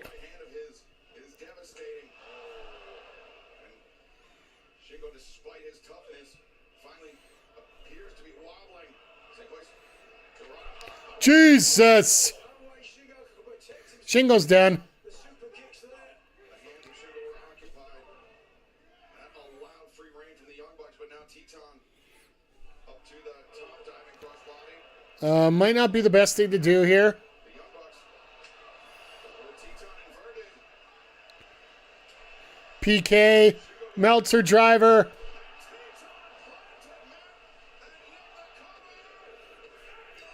I love how they have two people on the pin, yet Knox is still counting it. What the hell was that? As a referee, yes, I understand it's not for wrestling, but still, like, at least have one guy on the cover. I don't care if the other guy's hiding. Are we just doing Mexican rules, or is it Rick Knox rules? Never mind, it's Rick Knox. He can't see two people in the ring anyway. But they are literally 25 minutes into the show. We got one. Yeah, I think, honestly, the winner should have been the CMLL team. Because who else are they going to get for... Like, that's it for CMLL tonight.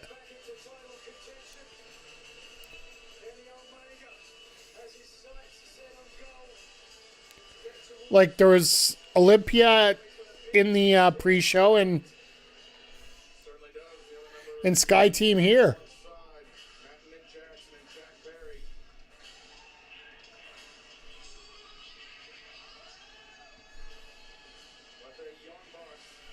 Glad to see they cleaned up the money while the match was going on.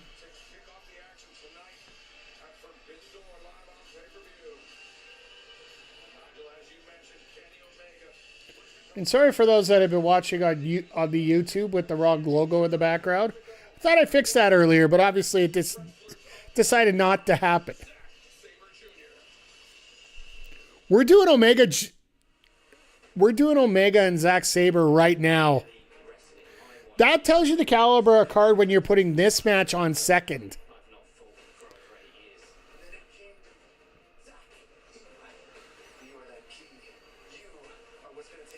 Like this is going to go from crazy to bonkers. But this does make a lot of sense because Sabre Jr. is a lot different wrestler than what you saw in the previous match. You're not going to see a lot of crazy high fly to this one. It is a good pace changer.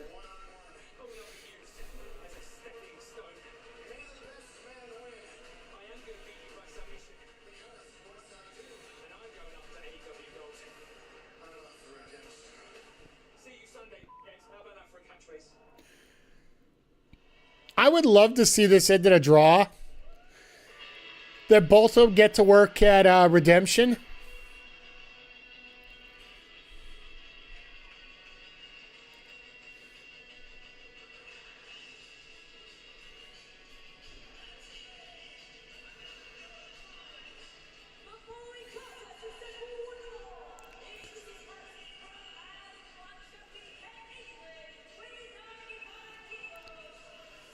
The Young Punks.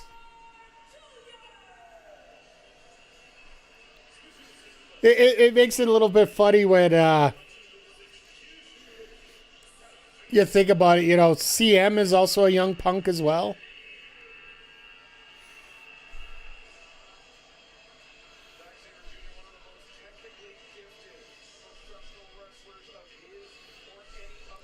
And you can watch Nigel gush over Zack Sabre Jr. for the next 20 minutes here.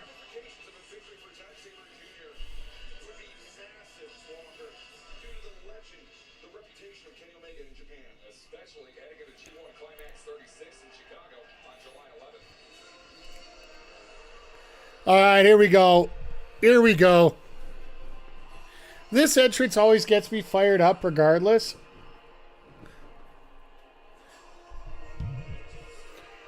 Of course, he's got to be extra fired up with the fact that, you know, Canada won in the World Cup.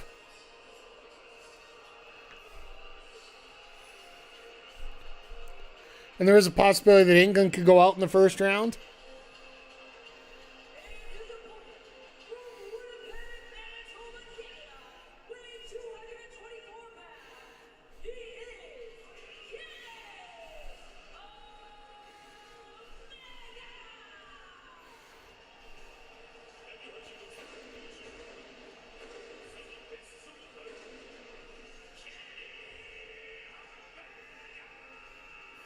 I guarantee you the New Japan announcer's just thrilled the fact that he gets to do the old ring announcements again. For a lot of the guys that were there before.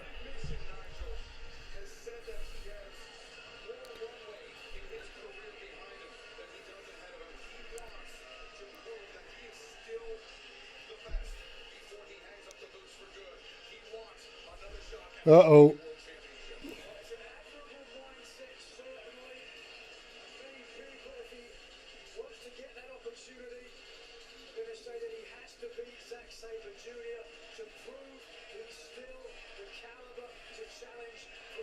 Oh, Stinger's won by 2 today, so.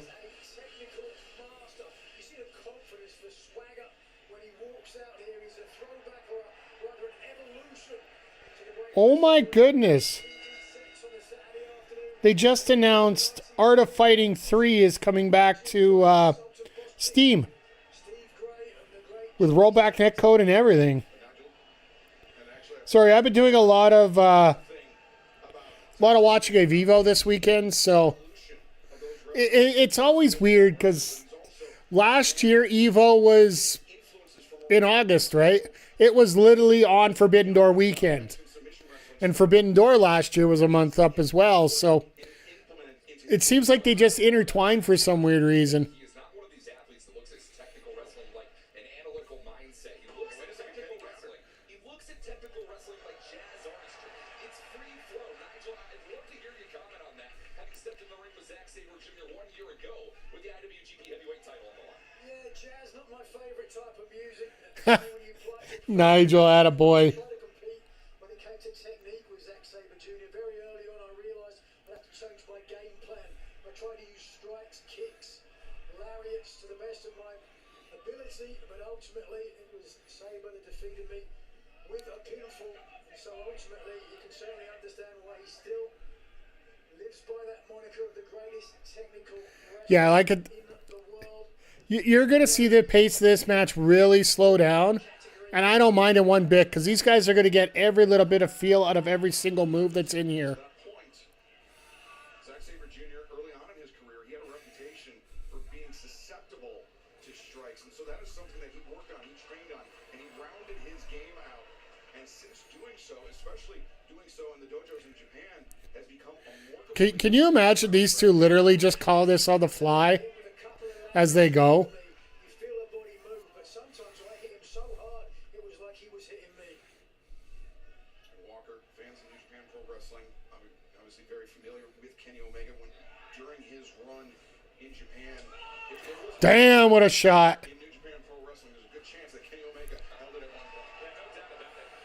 But if we talk about all those years ago, Excalibur, I mean, professional wrestling is a sport that moves forward and not backward.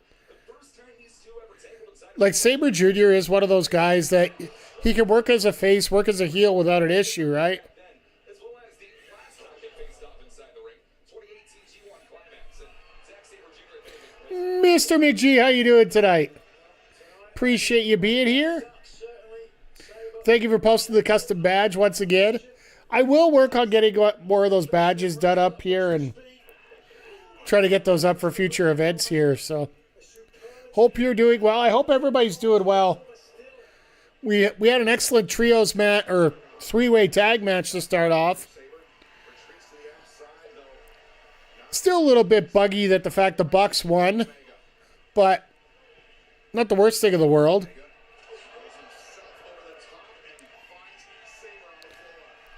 Hope you guys got yourself a little bit of tequila here because the Dos Azul tequila is sponsoring AEW tonight, which I'm sure FTR is absolutely pissed that they're not at the show.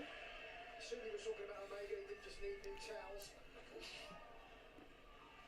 It's my stuff, it's what keeps me here. But right now, this is an incredible match between the best bout machine and the greatest technical wrestler. Some would say, There's a feeling in this arena here tonight. Omega, go for the eyes for Pete's sake. If he's gonna beat you up there, go for the eyes.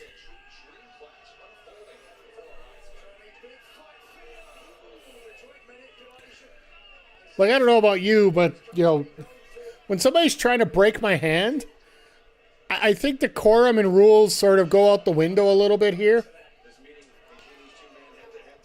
But no, McGee, how's your day been today? Like, did you get a chance to watch the football game, as we call it?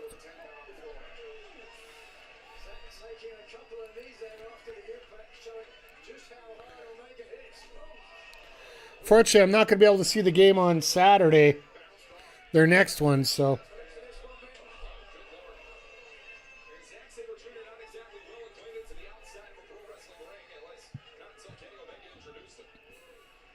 Yeah, this is the type. Made a horrible mistake of watching the Jays. Oh, God. I was flipping back and forth, to be honest. After stream, of course, right?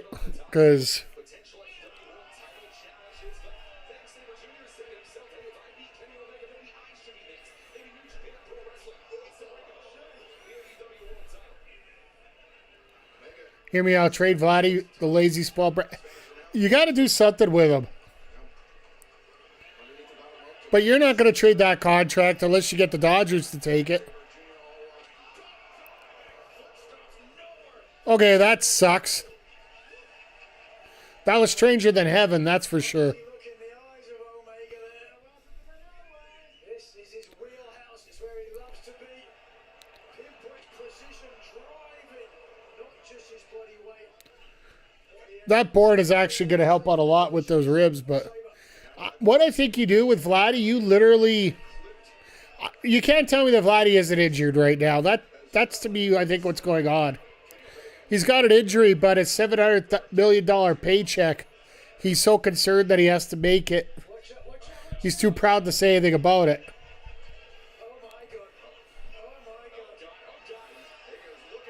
Can't blame the pitching anymore. They score less than 2 runs a game. Absolutely. Zack Sabre Jr. doing a great job grounding himself, holding on for dear life. Trade Vladdy to the White Sox. My God. They're already first place right now. That announce desk is not going to last another couple shots. God damn, that's a chop.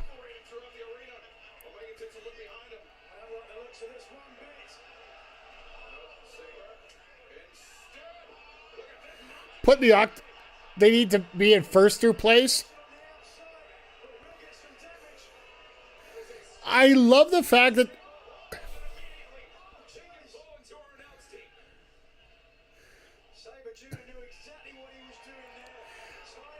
send it to the Mets. Bo and Vladdy can have each other again. Hey, Bo's in town for the next 3 games, including Canada Day. I do appreciate Zack Sabre Jr. actually being able to tell people off in 2 different languages. Because if you didn't know, this is one and this is one as well. It says the same thing. It's just to a different country.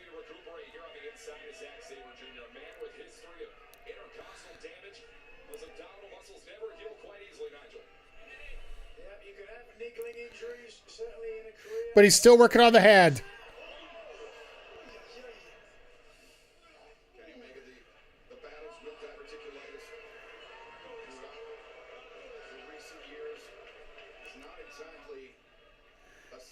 Kenny knows how to sell. Let's just say that is one of the awesome parts here.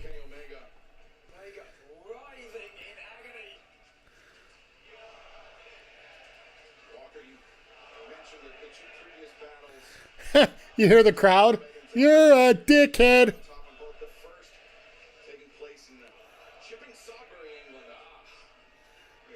difference maker there, though, Excalibur, is that Zack Sabre Jr. was not near at the level that he is today. He wasn't a former IWGP heavyweight champion. Sabre, like, he might be one of the most unheralded or underrated stars that New Japan has, period. And I do say that, him being a former IWGP World Champion and everything being involved with that. Just across the world. Just because of the style that he does isn't as overly flashy as a lot of people.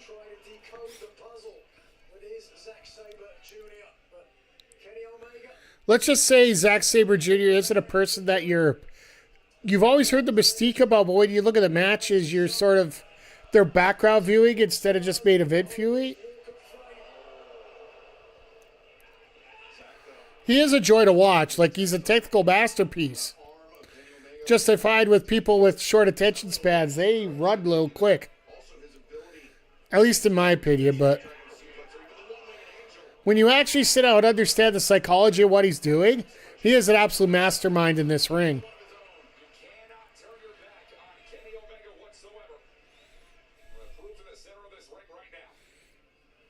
Omega now from behind over the top. Saber face first. Nice little Katara crusher there. And Kenny Omega. Oh, that's a PK. Omega once again drives down Saber. That's not even a clothesline. That's just a grab the face and slam it backwards. This match took place, said that he is not looking to be a stepping stone to Kenny Omega on his pursuits to the AEW World title. Saber Jr.'s got to turn things around here if he wants to avoid that stepping stone mark. It's getting worse that these kids don't know what the Terminator clap is anymore. But perhaps not for long as he builds momentum and takes to the skies. Like we gotta show the kids these Terminator movies some more. Zack Sabre Jr. shows you don't need to do flippy shit to be an elite. Absolutely. I completely agree with you, Zodiac. I think, like, technically he is one of the best wrestlers in the world for a reason. My statement's more of an inundation of the audience more than it is the actual wrestler himself. Having trouble with his right arm there after the stomp we saw earlier to put himself back up. So certainly we are seeing Well, he's not doing the springboard at this point. Very good storytelling here. Because he was looking to do a springboard drop kick, but couldn't do it because his arm was hooped a little bit. Saber able to escape. And Nigel, pinfall attempts like that, great if you get it, but more often than not, you're forcing your opponent to expend energy. that's exactly right. Yeah, trying to expend energy is one thing, but I would make sure I try to set it up one certain... Oh, God, what are we doing here? And here tying up. Neck breaker. That is a very interesting neck breaker there. Clutching the pencil trap or the neck either way. Look how slow Omega is to follow up on that offense. There's no question that Omega is hurt. Omega's been hurt for a while now. And also, this does speak a little bit to the Japanese style. Enough of V-trigger for Zack Sabre Jr. though. He'd be burning some daylight. Because what you do is you do a flurry of moves, then you let everything recharge and build again. Sabre Jr. not going to let the gun come out. Never give Zack Sabre Jr. a limb quite the way Kenny Omega did and survived. Omega didn't intend to, but he put himself in harm's way in the jaws of the lion, and that lion. Oh, he got caught. Oh, Sabre Jr. Nice escape by Sabre, back elbow catch. very nice. Both these guys are hurt. Really is a battle of two styles. Which of the competitors can bring the match Well, I guess if you're not going to get that... technique? Zack Sabre Jr.'s match to lose. But if Omega can strike, can throw, can keep moving, and most importantly, both these guys are like, God damn, that hurt. off of his body, Omega could leave the victor. Oh, and a knee right upside the jaw. Sabre dropped the hands for a moment. Omega. That's a move Sabre Jr. wouldn't have done a year ago. That's what they were talking about earlier in the match, about him improving his striking style. A year ago, he would have taken that shot. The Snapdragon executed by Omega. Because, yeah, when it comes to Sabre Jr., like you said, Zodiac, it's not about the flippy shit with him. But the one thing he is susceptible to is a punch and kick assault here, basically a striking contest. And that's like Nigel talked about earlier on in the match, where they talked about how they fought each other a year ago. Driver, it's the way that Sabre Jr. won the G1, won the IWGP Heavyweight title, and has to defeat Kenny Omega with tonight. What are you talking about, Walker? He can win it with a roll-up. Sabre thought about going for the middle rope and elected to avoid it. Doesn't want to get caught with a V-trigger. Another Snapdragon as the momentum continues to build. And Omega's like, oh, it's time. Body of Sabre Jr. Looks like it's time to get this crowd back up to where they need to be here, right? is folding up like an accordion. Because just think about this right now. We are 45 minutes in, and this is match number 2 on the main card. To use the ropes for assistance and get him up. He puts himself in harm's way for a potential V-trigger, but Omega battering the body of Sabre. And Sabre Jr. did These Muay Thai knees are just absolutely brutal. Like, you can legitimately break a rib if you hit those shots properly. the ropes unless he has to. And the moment you see Sabre Jr. go for those ropes, you know he's in the danger zone. Sabre Jr. very old school that way, where he's used to the pure rules. Dragon, but at this point, Nigel, you have to imagine that Sabre knows it's coming. He's got a counter in mind. Roll up, two. Omega, though, maintain control of the leg. Look at that beautiful transition into the rear naked choke. And then switches. Shinigatame. Try to break the arm there to break things out. In the morning to get an armbar on Zack Sabre Jr. See, Sabre, he's losing the grip. He was trying to hold on to maintain the S grip. Now switching and holding on to his own finger to prevent Omega from getting fully stiff. I just saw the main event, the gear for the competitors in the main event. Beautiful skate. Sabre knew exactly what he was doing. You got Lola Vice coming out in Yankees gear and Kendall Gray coming out in Kurt Angle gear. Catches the worm, but it's the second match. For the Great American Bash, it makes a lot of sense, right? For the Kurt Angle gear. For as much damage as Kenny Omega can dish out, he can certainly take a hell of a lot more. Attaboy, Omega. There you go. And now Kenny bats away the leg. Sabre Oh my God, what a flip. And that was seamless with those two right there. Instead now electing to change positions. And it was the right arm. So how many limbs are you going to take, Sabre? Sabre wrenching back on the right arm of Kenny Omega. Omega rolls into the ropes to force the break. I thought he was going to force a pinfall there. The toll of this match evident on both competitors. I don't know if it's necessarily on both competitors. It sure as hell is on Omega there. Sucking air in. Omega slightly more. Walker, a victory for Zack Sabre Jr. We're getting a fight forever chant at 47 minutes in. But the ripple effect that it would have for Sabre in Japan, it could be something that skyrockets him back into contention for the IWGP World Heavyweight Well, Championship. especially with the G1 coming up in Chicago July 11th, but not just from Japan, gentlemen. We're talking about here in the West as well.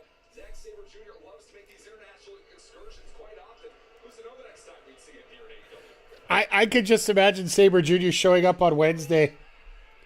Just randomly on Dynamite. Sabre Maybe go after Takeshita, the international title.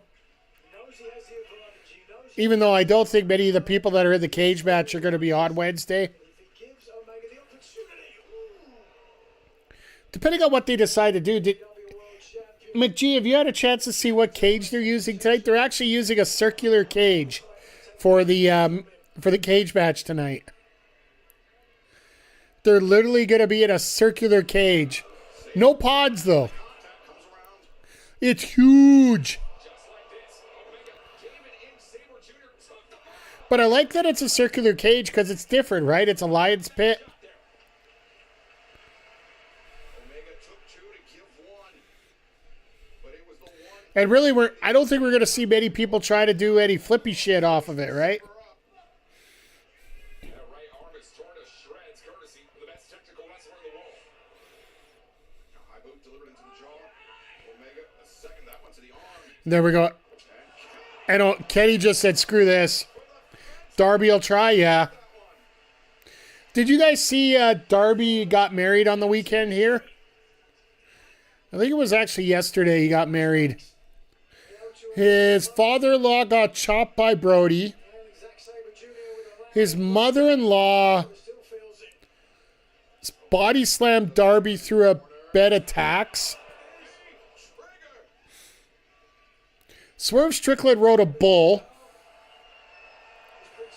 That's pretty much the videos I've seen so far. Darby actually had one of those mechanical bulls outside for them to ride. And you can see Swerve going for a little run on it. And where the girlfriend's like, use your legs to hang on.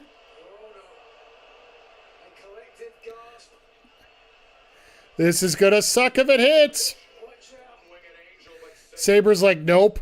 Saber's got some creative counters. I mean, he's going to need to reach deep on the champion tonight. Well, the rear naked choke on the middle and top rope. You don't want to knock a guy out when you're holding onto his back that high up. Saber, he can't win the match from this. Well, to hell with this. So where do you think that hurts most? The back, the head, or the legs? When you get dropped off the top rope like that, where does it hurt most on Sabre Jr. there? I know personally for me it would be the groin. Monkey's paw situation for Zack Sabre Jr. there. He's got to try and do something to counter this offense against Kenny Omega.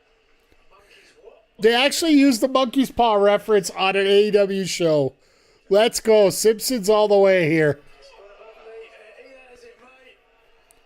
And yeah, I don't know if monkey's paw's been used anywhere else, but I'm pretty sure it's been used on The Simpsons. So. But it is Omega, the cleaner, the best bout machine, back to his feet. Omega trying to clean things up and get it going here. Omega needing a moment to clear the cobwebs, but Saber, after all the oxygen was driven from his lungs by the collective impact of he and Omega, now up to a kneeling position. Well, that's a V-trigger. The knee into the jaw, and Saber appears to be wilting. I wonder how much both these guys have left here. Brings Saber back upright. And a So much a knee strike, more a kick to the chest, trying to drive yet more wind out of the lungs of Zack Sabre Jr. And you can feel the people coming up. Kenny Omega has a real deep gas tank, and it is certainly running on empty. Oh, God, here we go. Goes for Sabre Jr. here. And Sabre G. Oh, God, here we go. Ankle lock. Now it's an ankle lock, yeah. It is not in tight. Come on, Excalibur. You're better than this.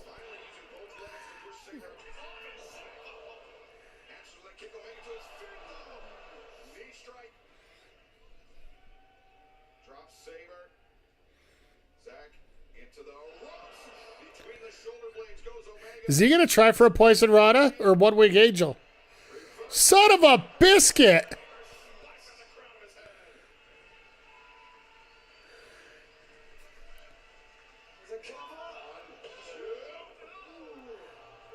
And Sabre Jr. still kicks out. That's pretty awesome. He's still kicking out instead of To his right arm, and by the looks of things, even his right leg as well. Omega unable instead of having to grab for the ropes. And that's a story that Walker talked about during the commentary earlier on the match, where Sabre Jr. will not use the ropes unless he absolutely has to. Omega lined up. No V-trigger avoided. Saber rolls. Oh, I thought that was it. I thought he was going to get that lunchbox pin to finish it. Cactus driver. Using the trunks of Saber for downward momentum. Driving, spiking Saber into the mat. I wish they would call it a cactus driver because it's, you know, I don't know if WWE owns the right to Cactus Jack.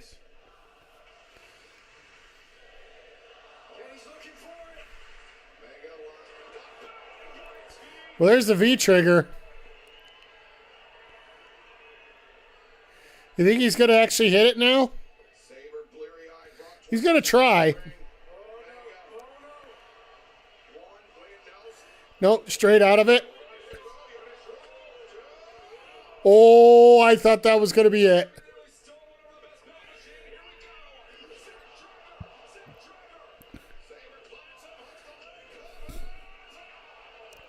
Zack Driver's a spinning Michinoku driver.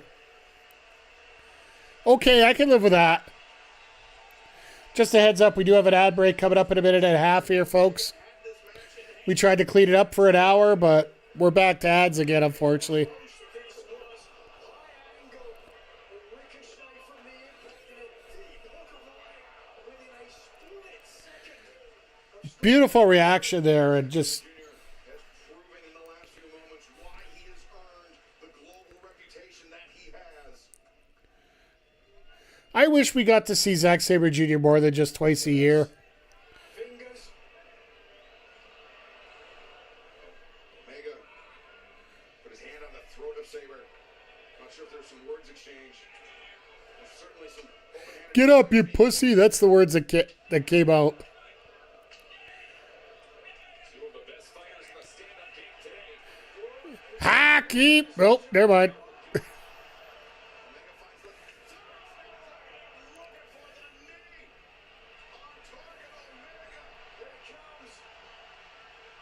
Oh, look at the counter, too. Gotta be very careful here. You notice Sabre Jr. is holding his own neck to make sure that he's not being pinned? Omega's almost going out. They could be lights out here easily for Kenny We're Omega. gonna try to push that arm across his hips. That's exactly what I was thinking, Nigel. The only saving grace for Omega is that his own arm is not coming across his carotid artery, but instead, Sabre Now the full triangle's in. into the cross arm breaker, but instead, now looking to sink that triangle in deeper. But Omega, look at this with one arm. Better be careful. You're getting that knee caught up there. Omega. Again, the knees. Mega's going to try and hit this one more time now. Kenny Omega in this one. Third time. Nothing charming about it.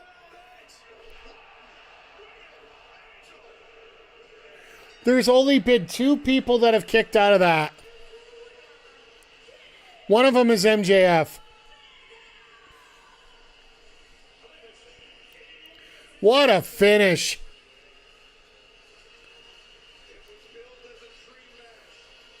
Nats, I'm always worried when you say that because I don't know if you're talking about NXT or AEW here, but yeah, this was a match that stole the show. A great storytelling story by 2 of the greatest storytellers that have been in wrestling, period. Ain't no way I'm watching NXT. Well, there you go.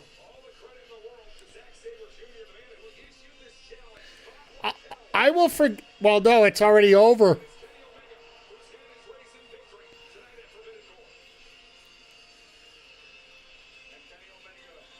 It was actually the second match of the show, and they gave him half an hour. Hello, twins. Like, what?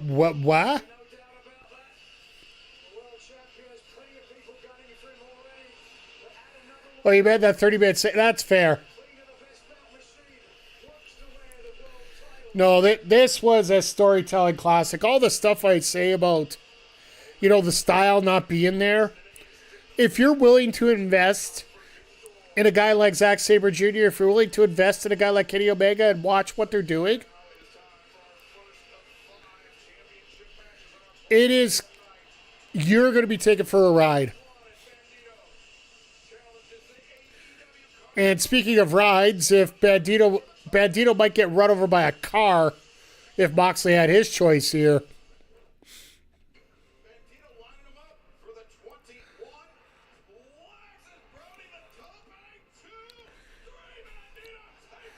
This all out of a random tag team match that the Death Riders won.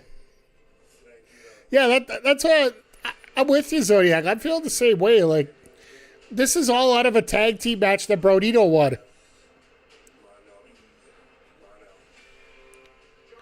Makes me wonder if there was somebody else proposed to me for this match.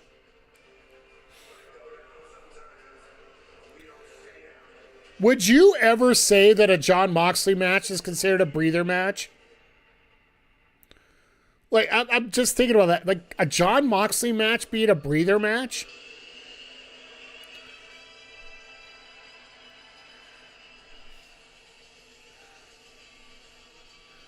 All I can say is if this is the pace that the night is going to be on, I sincerely hope that everybody's bladder is about 3 times bigger than it normally is.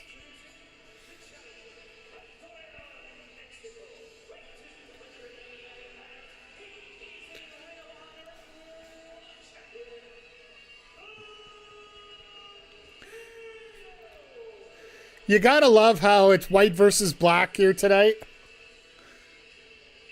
Bandito in the all white, which means he's bleeding, by the way. If you haven't seen the universal code for wrestling, you wear all white, you're supposed to turn red.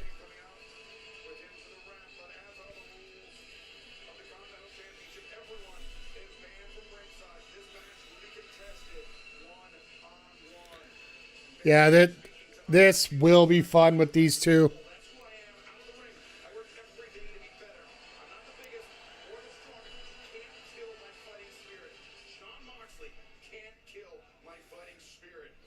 Where's Renee for this part? Like, Renee should be the one talking about this stuff. She's been doing all the sideline reporting for these.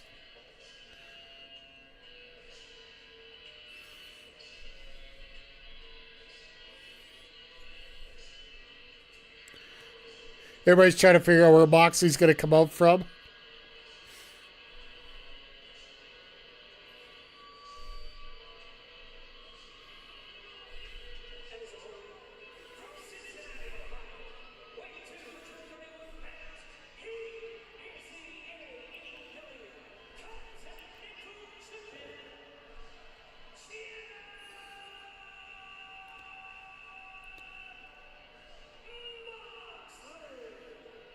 The man that Bully Ray claims that he can beat up.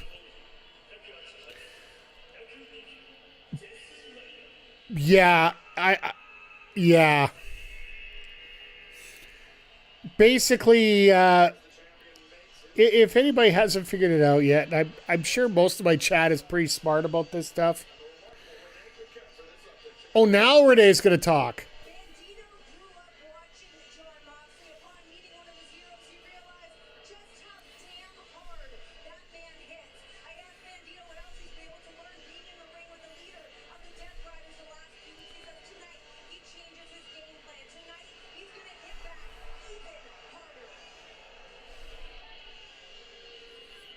Renee tried to be serious while staring at her husband. McGee, I think if people haven't figured it out yet, Bully Ray said that because all the accusations going towards Tommy Dreamer for the last week after he got mutually agreed to part ways with Tommy Dreamer, which is, well, frankly, bullshit. He got fired. All the comments that were coming down, he wanted to sort of distract everybody from that situation. And I think it worked very well. So give Bully all the credit in the world for that. Still an idiot, but he does know how to manipulate a crowd. I still want to see him and Marina go one-on-one in a shoot fight. Hell, I would take Aubrey and Bully in a fight.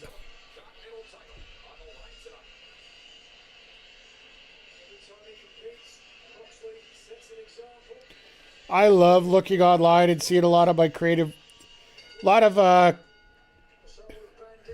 content creators that are watching right now, just commenting about how the Jon Moxley match, the Zack Sabre Jr. match is the best match they've seen from him ever.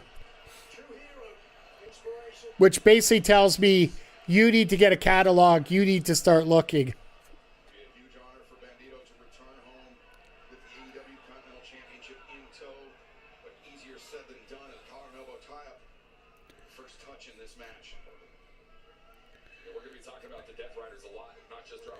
Yeah, I don't think we're going to get an overly violent match like we normally do here.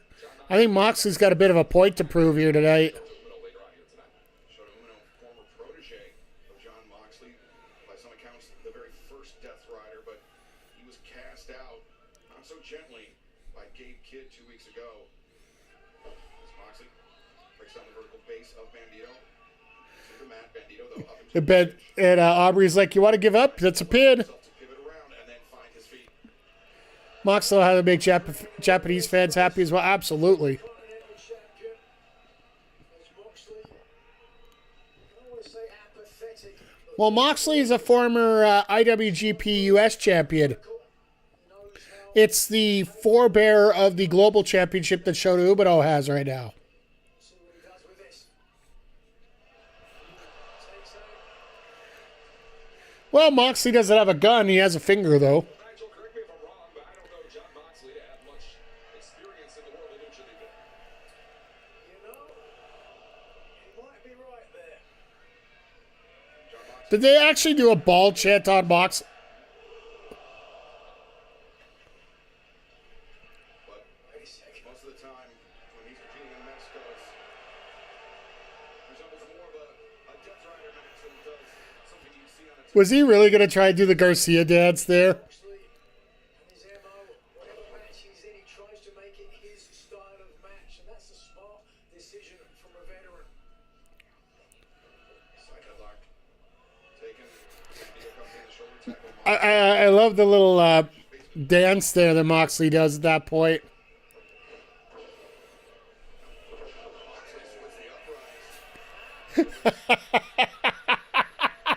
Ah, Moxley, attaboy. Whoa! Little feeling out process, early goings here. This is interesting. Drawing the proverbial line in the sand.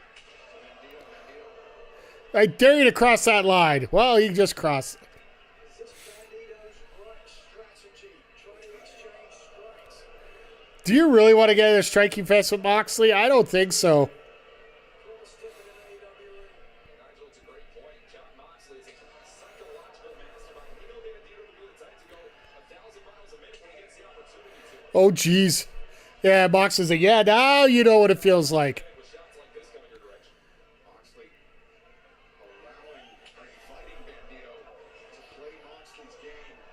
Bandito, as talented of a wrestler as he is, I'm not sure he can weather prolonged Just unloading back and forth here. changing levels.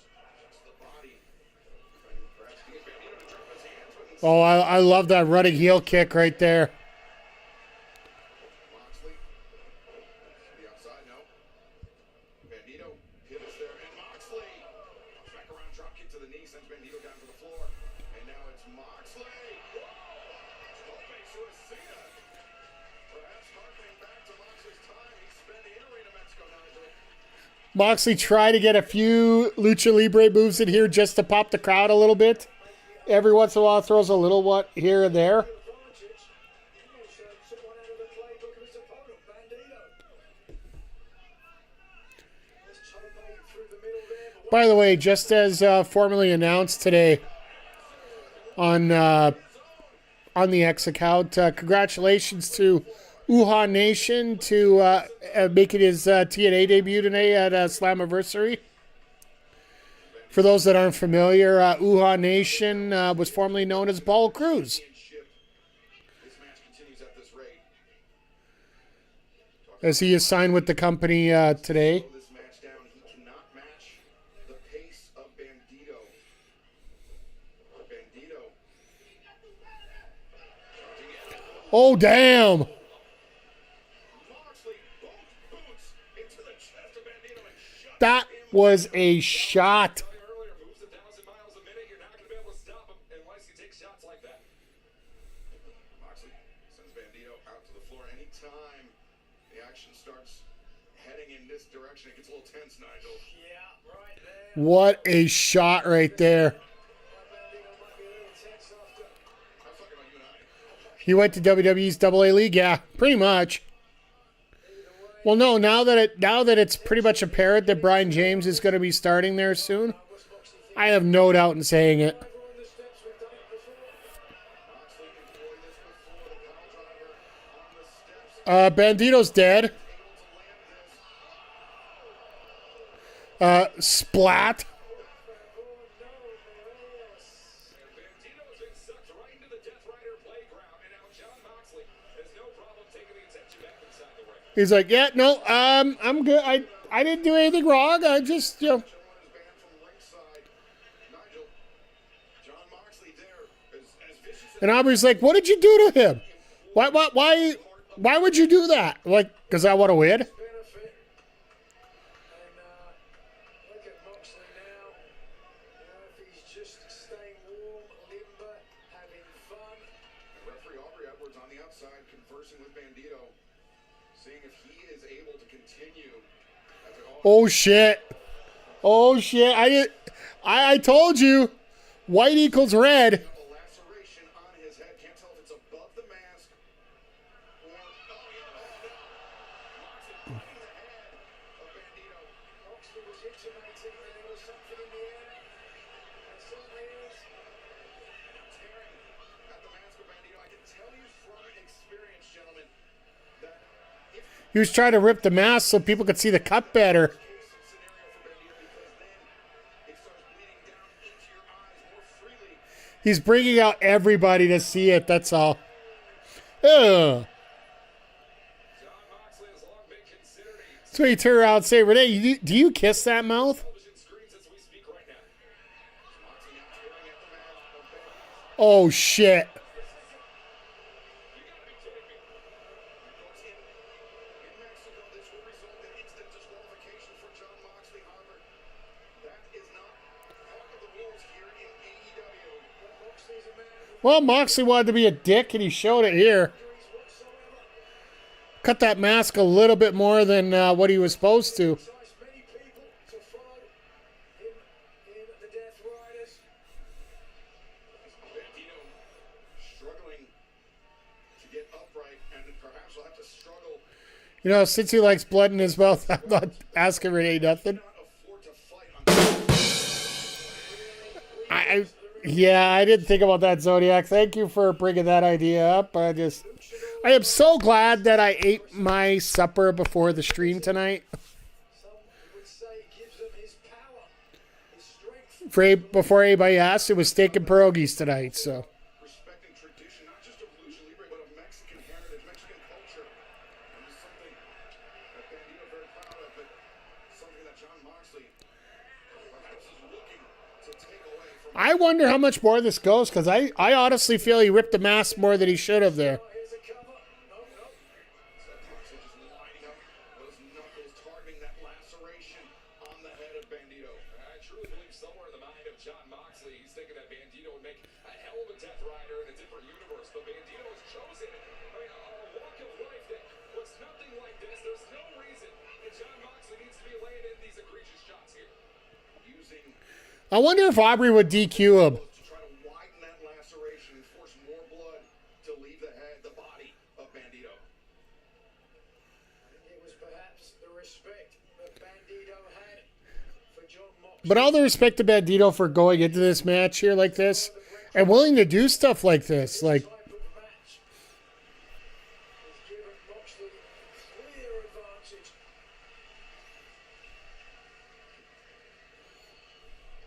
Wide open.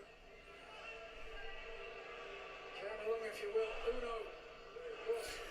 Tris. this list lead to Brody versus Mox? We already had that, didn't we? Watch out. He's going to sink the champion. Moxley continuing to land more shots. That interview I mentioned earlier, Bandito said John Moxley can't kill my fighting spirit. Moxley certainly appears to be attempting to. Moxley trying to get out of it. Keep shoot. I'd like to see Brody versus Mox.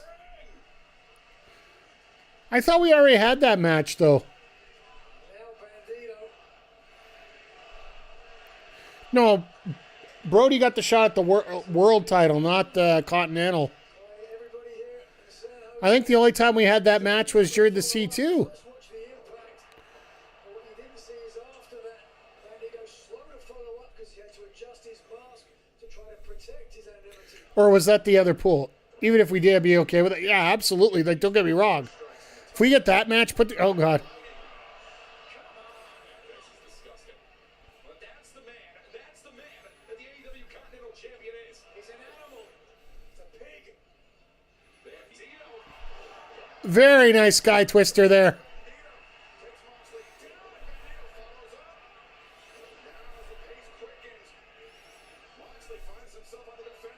All right, the crowd's had a bit of a break here.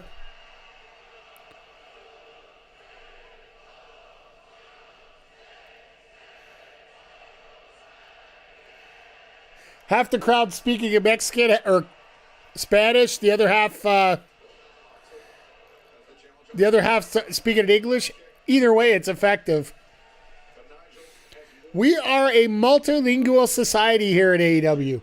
Breathing is harder to come by for the challenger. Exactly right. Blood carries that ever vital oxygen to the muscles, which then have to propel the body forward. Where are they at, San Jose? Home of the San Jose Sharks. And this is actually very significant. This is where a lot of New Japan run their shows. If they're in the West. El Sharks. All I can say is their draft. Yes, over the last couple days, the NHL entry draft was on. They won the draft of their first two picks with a star forward and the defenseman. Their final pick in the 7th round, they picked up a 7'1", 280-pound defenseman out of Russia. There is one phrase that we have for people like that. Beef. That is straight A, grade A beef. Zdeno, this guy is 4 inches taller than Zdeno Chara. And the thing is, this guy knows how to hit. At WT at Blackhawks, yeah. I didn't want to bring it up, but yeah. By the smell, the taste of blood, whether it's his or his opponent. And now Moxley rushing in. But didn't they get Byram, though? So they had to shore up the back end.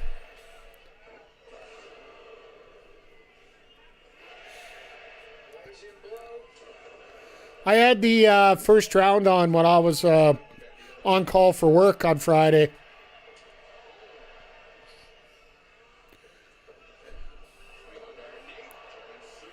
Didn't have to give up a top 5 pick. Well, if they want somebody who can play now, and Byram is a former top 5 pick,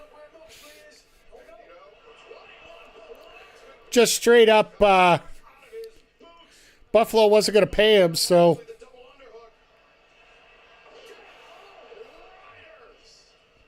that wasn't even a half death ride. That was all the way. All right, Bandito, I see you here.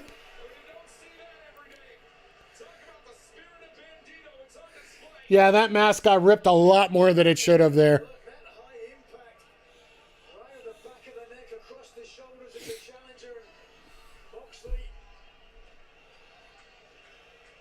takes aim once again.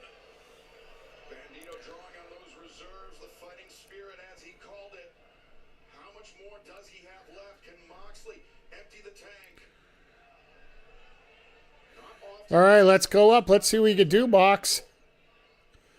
but Moxley perhaps What are you going to try and do from there? for the challenger. Usually people on the inside, on the middle rope, who are looking for the offensive maneuver. Moxley on the outside, and no, he's got to be. He was looking to do a Death Rider out there.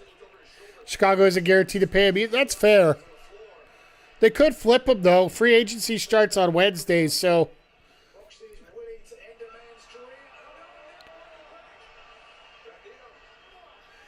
career. Bandito biting Moxley. Death Rider energy burning deep. Bandito, Moxley on the top. I don't think we're... Are we getting a... Oh, my God. Jesus!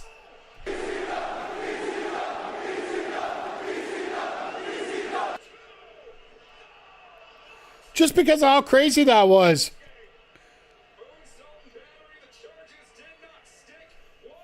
My God, do I love Walker. Do I love Walker Stewart? Still hangs in the balance. Take a Assault and battery charges did not stick. Like, this guy's freaking amazing. the body weight of Bandito. Like, between Riccaboni and Stewart, the future of commentary is in very good hands. Pulling himself up with the assistance of the ropes, but in doing so, puts himself in jeopardy as Bandito looking for 21 plugs, but no, he slipped. I believe the blood from Bandito caused him to slip over the body of Jon Moxley. Now Moxley dragging Bandito through the ropes. Oh, and Bandito counters. The roll up, the rope through, but no, Moxley. This is a shitty breather match. It's way too good for that. That's what I said. That's what I meant. I'm like, you're saying this is a breather match? Jon Moxley, the Bulldog, cinched in tight. Bandito could be fading rapidly here. Moxley's going to try to drive forward with his hips. He lets his No, but he's going to switch over to a Death Rider here soon enough. leverage to get out of this hole. Now the crossface shots on the bridge of the nose of Bandito. Moxley once again strengthens his grip. Bandito's going to bring him up, isn't he? Challenger Bandito. We could be witnessing that fighting spirit fade and be extinguished by Jon Moxley. But look at Bandito though. My God. Look at this. Look at this exhibition here. On the shoulders of the challenger here tonight for the Continental title. Bandito somehow, some way carrying Moxley while trapped in the grip, and now Bandito. And Mox never let go. That was a Hail Mary shot for Bandito, but Moxley's held in too tight here. Moxley's got the legs wrapped and everything. That's it. He's out.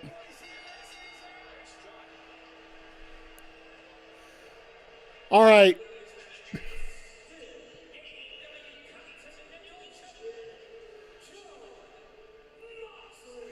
Here comes Brody to help out. A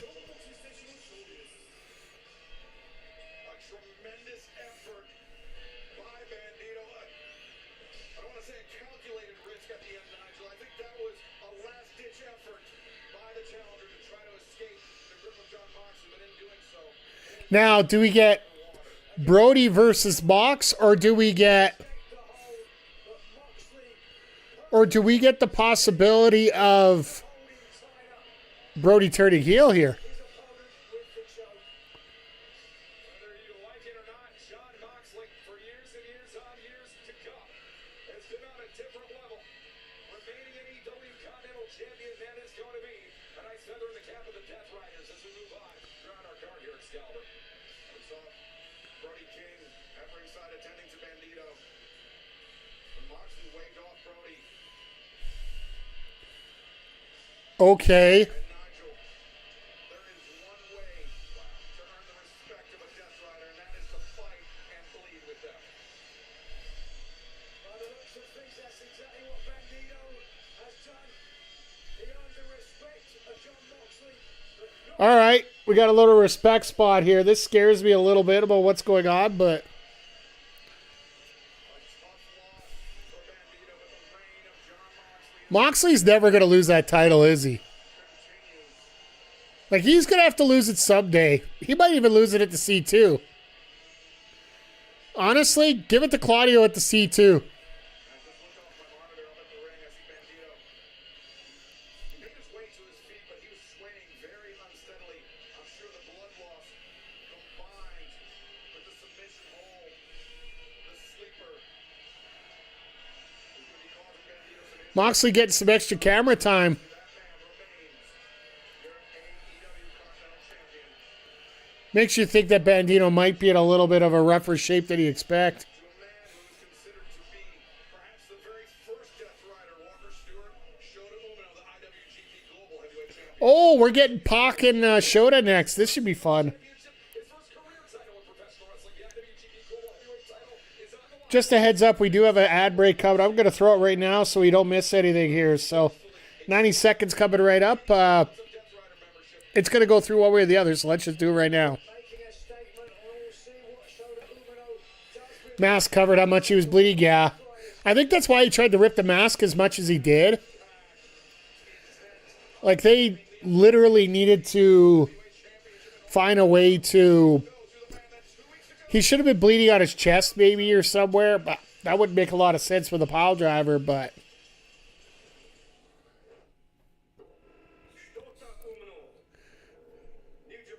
So literally this match has been made up by promos, and that's it. Just because Gabe Kidd was there. And Gabe's not allowed back in the country yet. Because Gabe's passport's good for Japan, but it's not good for America. So now he's another one that's fighting passports right now, joining that list. And it seems like it's a little bit more hectic to get back into America than it has been ever before.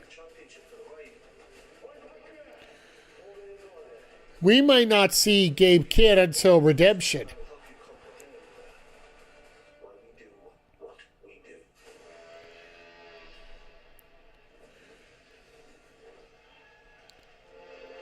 Like, to me, that's probably where we're going to end up with Kidd anyway, just because... Do you really need to see him right now?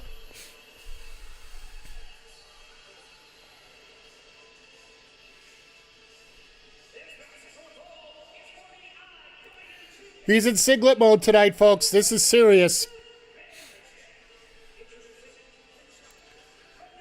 Hashtag no pants.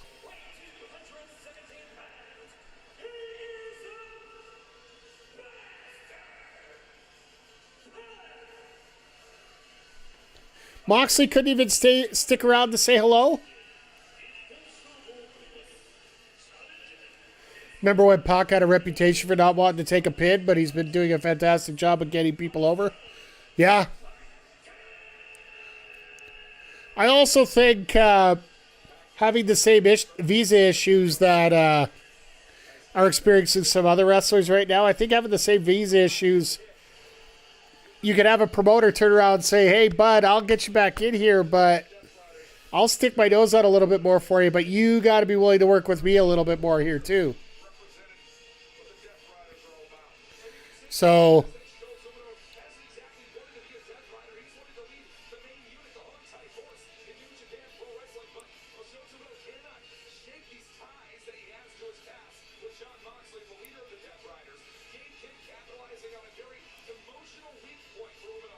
yeah, I get...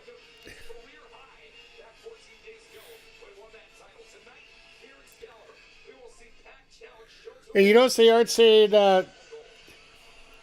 who he won that title from.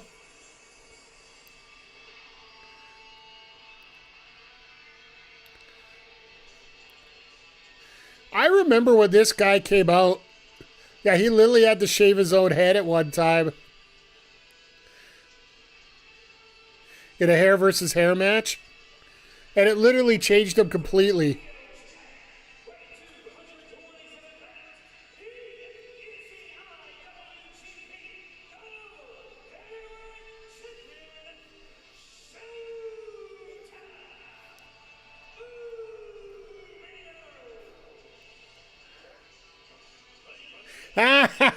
Excalibur owes another $1.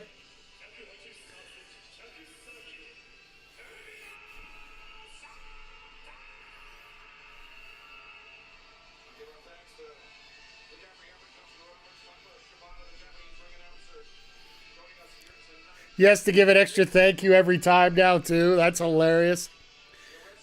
So, yeah, he actually wanted in a triple threat match,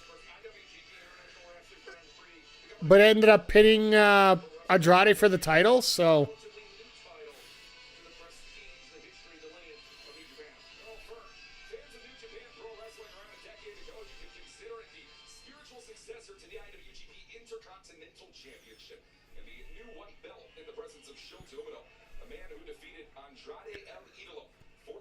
Oh, they're equating it to the Intercontinental. Okay, that makes sense. Because, yeah, there were like 3 titles that got amalgamated into 2. It got amalgamated to none.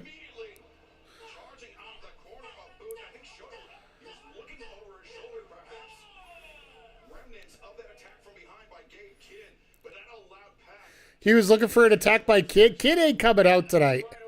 They're heading in our direction. Good look. Watch out. Hard into the barricade.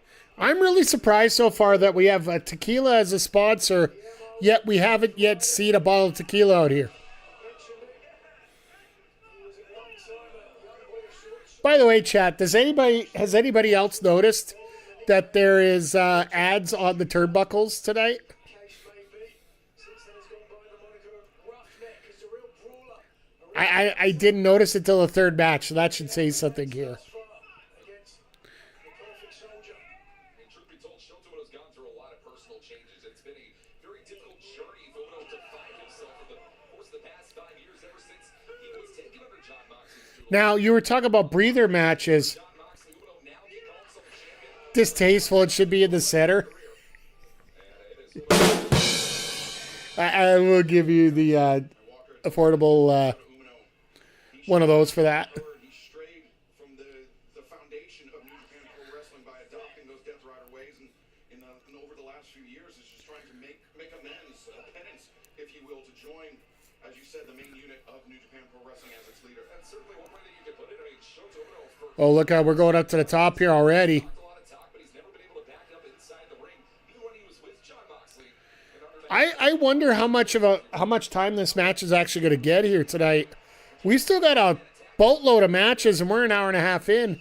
We've only had, what, 3 matches so far? This is number 4? And how many more do we got on tap here? I think it's another 5. saying, I'm AEW born, I'm AEW bred. I mean, it's been a total change in perspective all across the board here. And get Kid the consummate mercenary. He will go to wherever the prize is richest. But Pac, he's a man who, albeit Sorry, just quickly looking over for the card here. a cracked mirror version of the pro wrestling journey of Shota Umino. Of course, Pac, growing up in Newcastle, spent large portions of his career. So anybody that follows the CFL, we have our first coaching casualty of the year as the special teams coordinator for 5 years that he spent competing in the UK. the BC Lions has been let go after that abysmal performance in AEW All Atlantic Championship that Pac had held at the time. Go on to be known as the in Kelowna. National Championship, currently held by Konosuke Takeshita. It's a classic journey. Let's see if it's here. Journey for Japanese stars to head overseas. Great Satoru Siyama, Jushin Thunder Liga. Here we go. Plenty of time in the UK. 3, 4, 5, 6, 7, 8, 9. So we're on match 4 of 9. Battle of wills. So Umino out of the corner and instead turns things around on Pac. Elbows, chops. save that photo for me for later. Mr. Man, the singles capacity came in 2022 for that former All Atlantic title, now the international title. And I mean, Shota Uno and Pac, for all that's been said and done here, Excalibur, they've changed so much over the course of those 4 years. I gotta admit, Shota's grown a lot. Of course, a former All-Atlantic or international champion, 2-time former AEW World Trios champion. He's a man that has never Showed the cross of the corner. wrestling and now Nice little uppercut here, and do so enough efficient suplex, nice grip like Umino. you're supposed to always say perfectly executed whenever anybody does a fisherman suplex like that. Second generation star, his father, referee Red Shoes Uno over in New Japan Pro Wrestling, and Shota certainly has pro wrestling. Ah, that's who Udo is. He's Red Shoes Kid. If you have watched the history of New Japan, one of the most famous referees they've had there was known as Red Shoes. Very nearly caught Pac sleeping there. You gotta watch Shota Uno, this explosive offense you're gonna see, and keep your eye on this one. Head to Damn! That is a Shota Uno staple right there, gentlemen. And coming out flush here tonight in San Jose. Pac might need some staples at the top of his head. Uno just taking his time, doing the fives. On the ring apron by Umino. Not just Now, after this, I'm probably thinking they're going to do tag titles next. momentum, but going all the way down to the floor. Because as I'm looking through this card, like, you In terms of experience differential, I mean, the one either that or you do the AEW Women's title match next. started Because I think the last three are probably going to be Monet World, the cage match, and Strickland and Ospreay.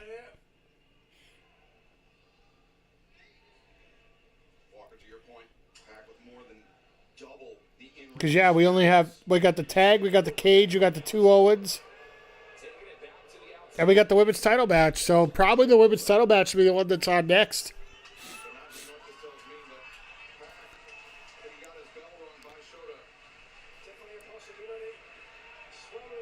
That or the tag, whichever way you want to go with that.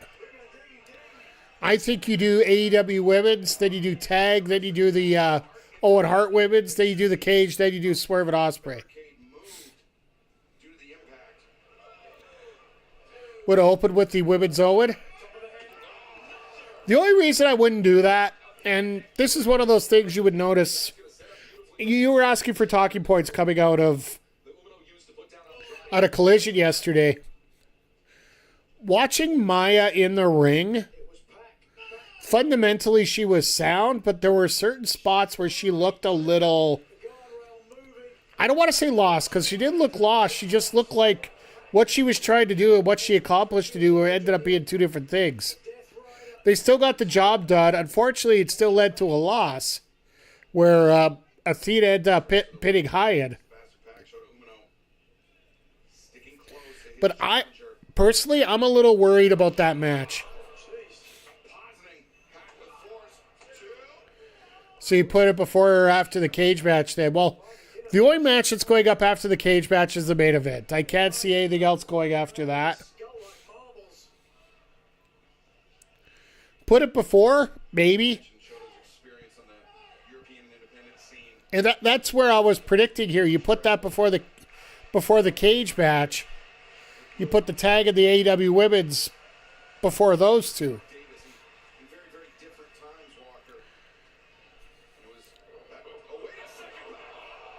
And Pac was ready for that.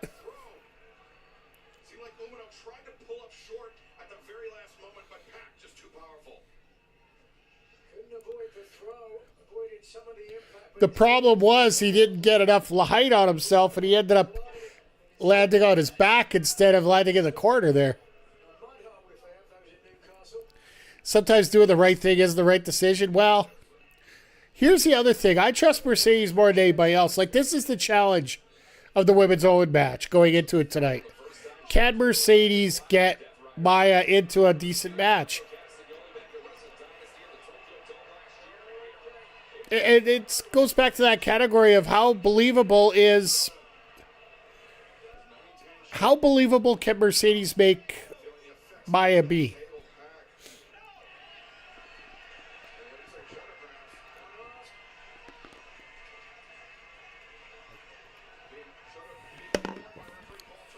Oh, she'll carry, but how much ring rust she shook off. She looked pretty okay about everything when she was in there on, well, that was last Wednesday, right?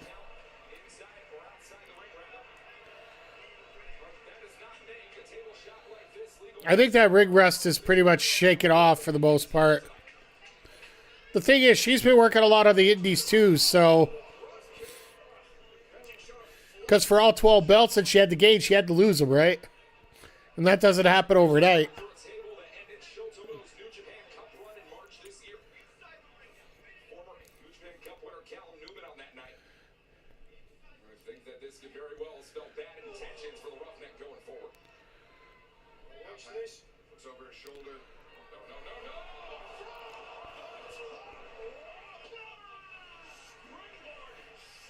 Love to see Bandito win, but you know what? He put on a hell of a performance.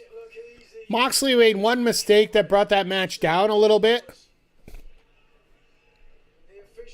When he ripped the mask a little bit too much compared to what he should have.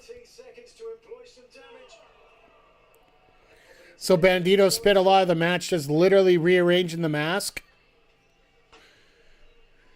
And that's sort of the mistake that you have when you have somebody trying to bleed for you. The champion struggling here as Pac Had a heavy workout, yeah. swung the pendulum of balance in this match. I've been doing a lot of streaming today. Plus, I had to edit a couple videos. Plus, it's the busiest weekend of the year for fighting game fans with the Evo tournament in Las Vegas. Doggedly, hold on a second. So a lot of big announcements coming down today and a lot of great games. So like after I'm done here, I'll probably be watching another hour of Evo. Perilously balanced on the top rope. What the fuck is going on here?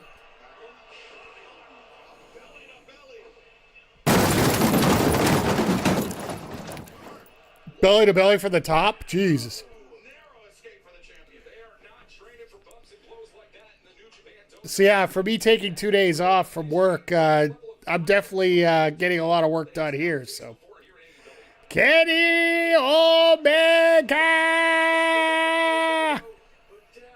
how you doing, Vic? Long time no see. Lower back of the champion You're not watching NXT now, Nats? What's going on? from the get-go. Lethal Weapon 4 on TV. Yeah. So thanks for that. How you doing, Vic? Hope you're doing well. We even threw an honorary cameraman chant in here as we got a chance to see a little spot with Sky Blue there. Check out the pre-show for that. Yeah, so far tonight, the pay-per-view for everybody popping in late. Pay-per-view's been, well, AEW.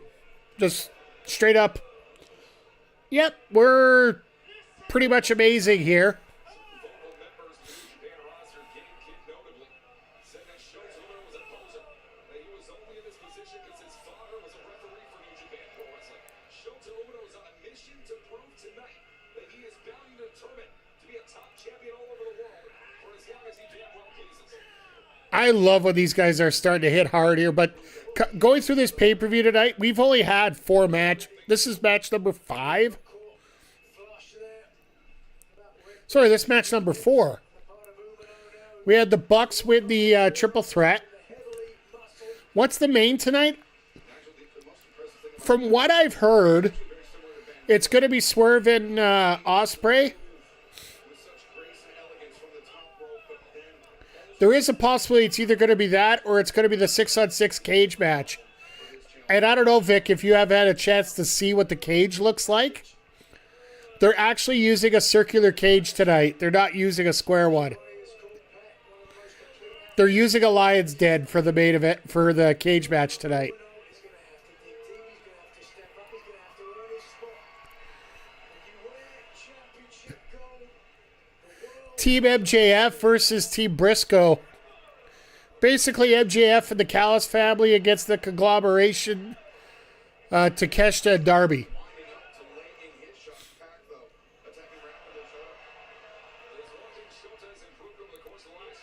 We're getting it's MJF, Okada to Fletcher, Andrade, and Doyle. I think that's everybody. I know Trent Beretta wanted in it, but unfortunately Andrade's got the last spot. He's probably going to leave on him. shots in. Neither. The other side is Roddy Strong, Kyle O'Reilly, Mark Briscoe, Takeshita, Darby, and Orange Cassidy. So it is a 6-on-6. That Chaos Cage match they used last year, that's the one that they wrote off Ospreay with the neck on, right? And Umino just goes through the table. Let's get the ECW champion.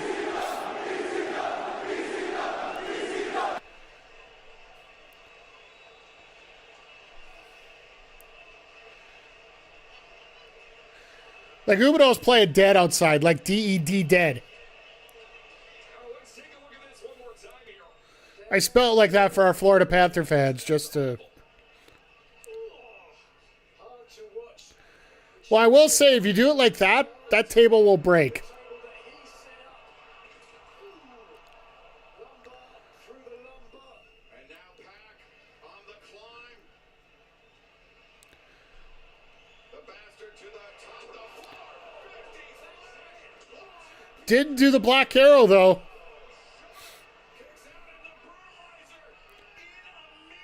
Didn't you know how to spell? To know how to... So, Zodiac, I don't know if you heard about the extra joke. It's the fact that the Kachucks can't spell whatsoever.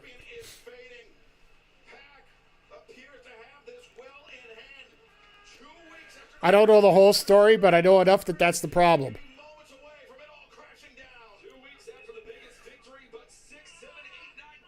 After they did the trade, that's the first thing that came up is the fact that Kachuk can't spell word dard.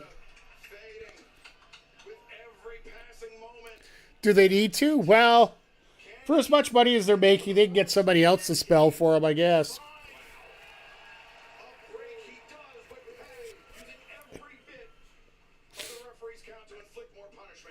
No, he's not Excalibur. He's only using 3.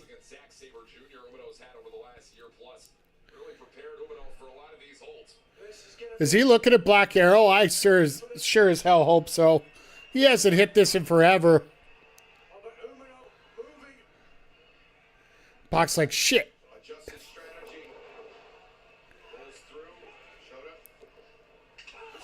God, what a shot. Oh my God. That headbutt snapped.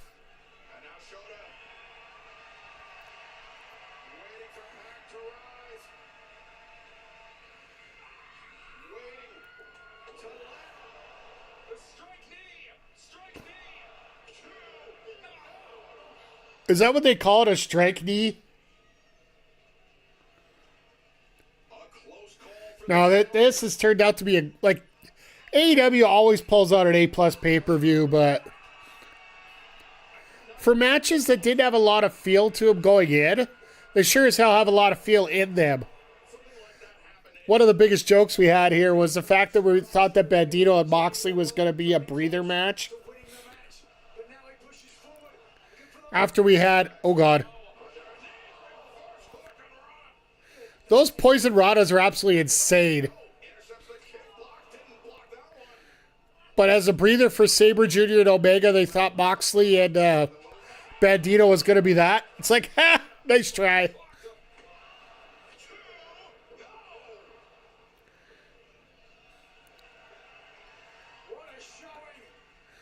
All right, Umino, what are you going to do here? Okay. Steal the paradigm shift.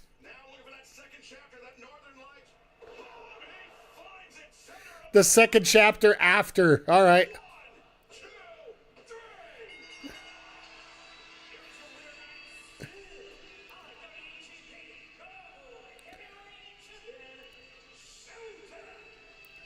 I like how he has to do both spots back to back like that. The Death Rider and then the second chapter, because it's literally the second chapter of his career beyond the Death Riders, right? Like, realistically, this match was supposed to be Gabe Kidd.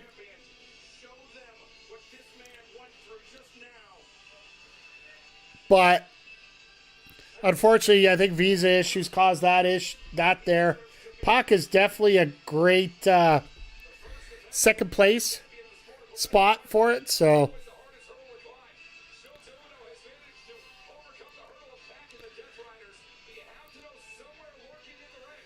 and Moxley's sitting in the corner just like, all right, kid, you did good. Yeah, he did better.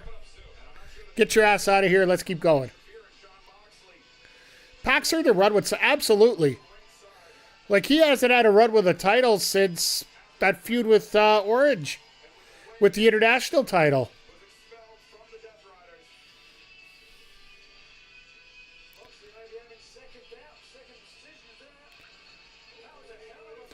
Oh, hello.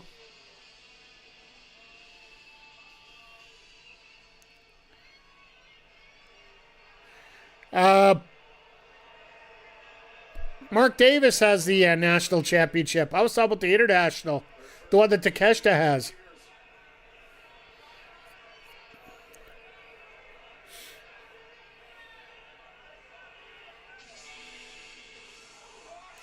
What the hell? You give him a run? Oh, fair enough.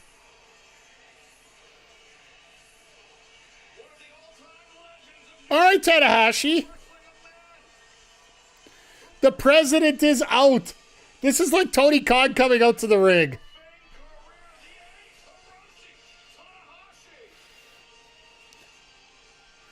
So why do we have the president coming out?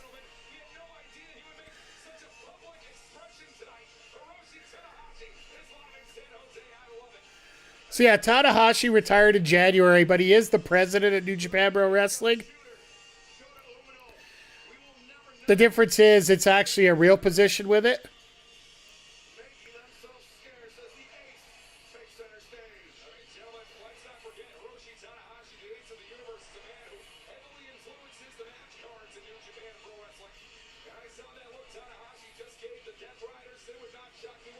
He basically looked at Moxley and looked at Umino and was like, you two? All the way across the pond at NJPW.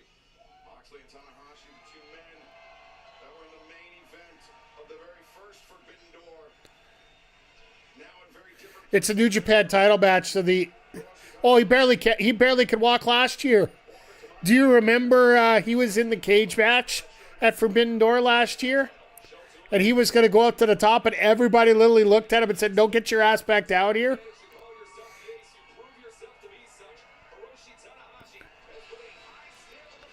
Like, look at those shoes he's wearing. Like, those are meant for comfort. Those aren't meant for style, folks. hard-fought battle for Shota Umino, but a successful battle to retain his IWGP Global Heavyweight Championship tonight in San Jose at Forbidden Door, a night that he will not soon forget.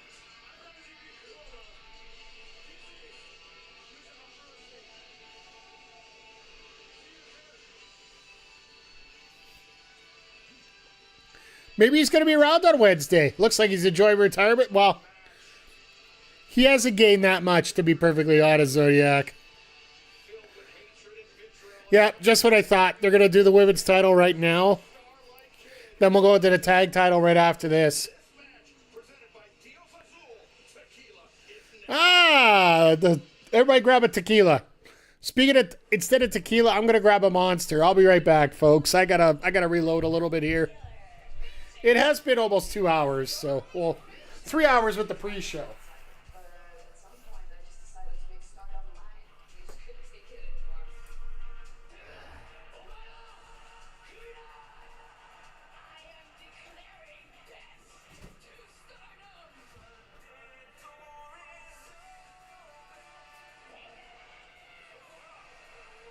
Starlight Kid, one of the greatest stars of Stardom. A woman who has a victory over Tekla in the past. Stardom doesn't care about you. You know how I know? Because you're proving you in a ring with me.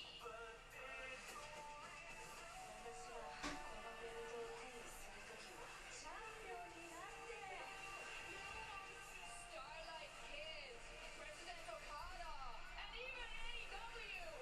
You all built the Forbidden Door, and now you're gonna watch it burn.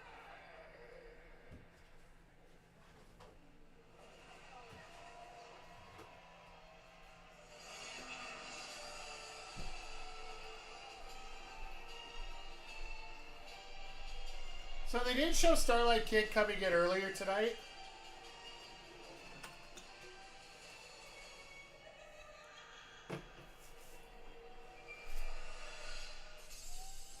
I just wonder how many shenanigans are going to be involved in this match tonight.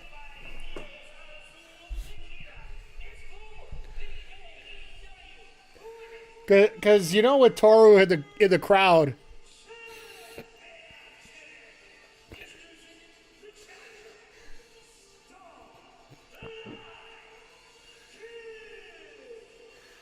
she's got plates on the back of her head for Forbidden Door.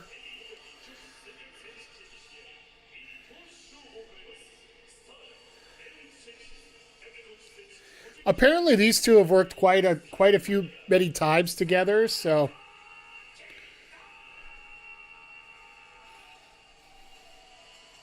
those getting their first look at Starlight Kid, well, there we see Stardom's president, Okada, a man Taru, it looks like his hair's all nicely in place, so he's not going to get infected with that. champion grew up in a home that was passionate about professional wrestling. She developed an early fascination with lucha libre culture. As you can see by the not only the Tiger Mask inspired mask, but also the Jushin Thunder Liger overmask that she wore on her way out. She is Okay, Jushin Thunder. Okay, that makes sense. more than 10 years of in-ring experience, somebody that has grown up in the Stardom system of professional wrestling and considers it to not only be her But somebody that has taken such an... Oh, God. Is that Sky Julia or is that somebody else? Nope, someone else. Come on, baby, light my fire.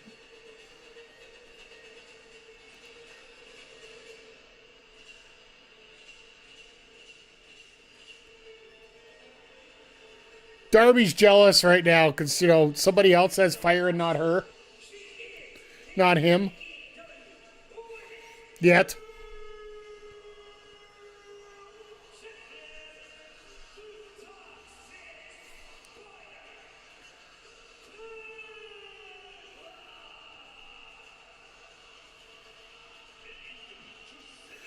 We got fire breathers in the crowd here. Okay. At least we're getting rid of that before the match, not during the match. You know, it shouldn't be that hard for Julia and Sky to learn to do that. Actually, hold on one second. Before we get to Tony, let's go. To our colleague Renee Paquette for a sideline update.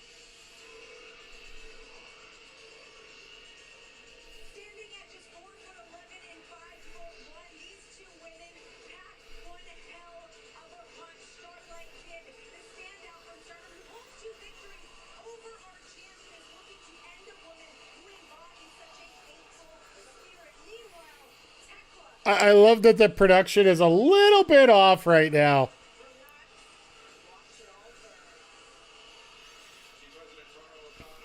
And Taro actually looks like... I love the nervous tick that he has right now just seeing her. In her AEW tenure, Tekla has established herself as one of the most volatile, violent women that has ever competed inside AEW. This will be a fun match. I don't know if it's going to be particularly long, but it'll be fun. That she is, I think she's an angry young lady, and she has, and Walker's going to And, of course, Rick Knox is in the ring, so this is going to be a car crash on top of it. turned her attention more to Okada and the Stardom promotion than she has the athletes. You can certainly say that. It's a pleasure to be here, Tony, with you, because President Taro Okada, truth be told, has certainly been on the wrong side of Tekla after Okada. I do find it funny. Like, the last time we saw Tekla and Okada together, she literally walked in behind him with a razor blade. Like one of those beard or head razors. She was trying to shave him bald, just sneak in from behind. And she literally just had this... just walking in behind. I'm just pissing myself laughing seeing this video. Hammer throw reverse Starlight Kid, very fleet-footed. And then we see an early look at the speed that sends the champion to the Like, Tekla's got so much going for her here, and we're going to be able to talk about it over the next couple months here if it happens.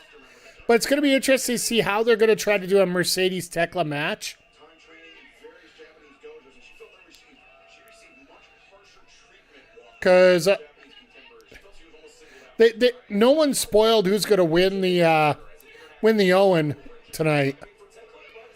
But it has come out that the original winner of the Owen was scheduled to be Toni Storm. But unfortunately, she's on the shelf for, well, a combined total of probably 9 months. And then Willow was scheduled after that, and then she ended up on the shelf. She's supposed to be coming back next month. And that's the thing. There is a pay-per-view between now and All In, but do you really want to take Tekla out of that spot? Like, say it's Mercedes, just for example. Do you really want to take Tekla out of that spot? For everything that Tekla's done this year? And we already talked about Tony Khan doing the right thing for the right wrestlers, right? A major reason why she stepped up to defend the honor of Stardom, the promotion that she considers If you have Willow available, maybe, yeah. Like, professional wrestling that she's ever known. And because of the 2-0 and Willow working with Mercedes at Wembley would actually definitely be revenge you guys talked about is would be a beautiful sight. I would think, as much as anything else. Starlight Kid certainly wants to represent Stardom as It also lines up with part of my booking that I have for Bailey Dub and AEW. If we get to 1,000 subscribers over on YouTube, we're just 65 away from getting there, folks. Once we get to 1,000, I will start dropping some booking videos.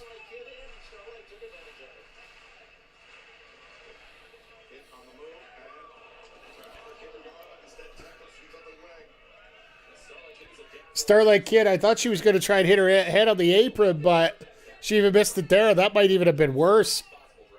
Very awkward landing for the Stardom competitor. The left ankle perhaps rolling. Very awkward landing indeed. And wait a second. Toxic Spider. What does she have planned? Oh, God. Also, keep in mind, Tekla won the belt out of nowhere after a strange Statlander run. Yeah, fair. I think it was more out of a situation of, certain people will not be denied. And somebody who really shouldn't have been in the match to begin with. Like Tekla being in there, you're sitting there like, well, after you book it, it's sort of like, well, she can't really lose. And speaking to Starlight Kid, albeit through El Desperado as my translator, she did say that she respects and is inspired by Tekla's success. Oh, look at this. Right in the champion, exactly. Right in front of Okada. Tekla just nonstop trash wherever she goes. Uh-oh. Uh-oh. Now turning her attention to the man that she attacked. She physically attacked Okada on multiple occasions. One of which Tekla, you might want to be careful on that.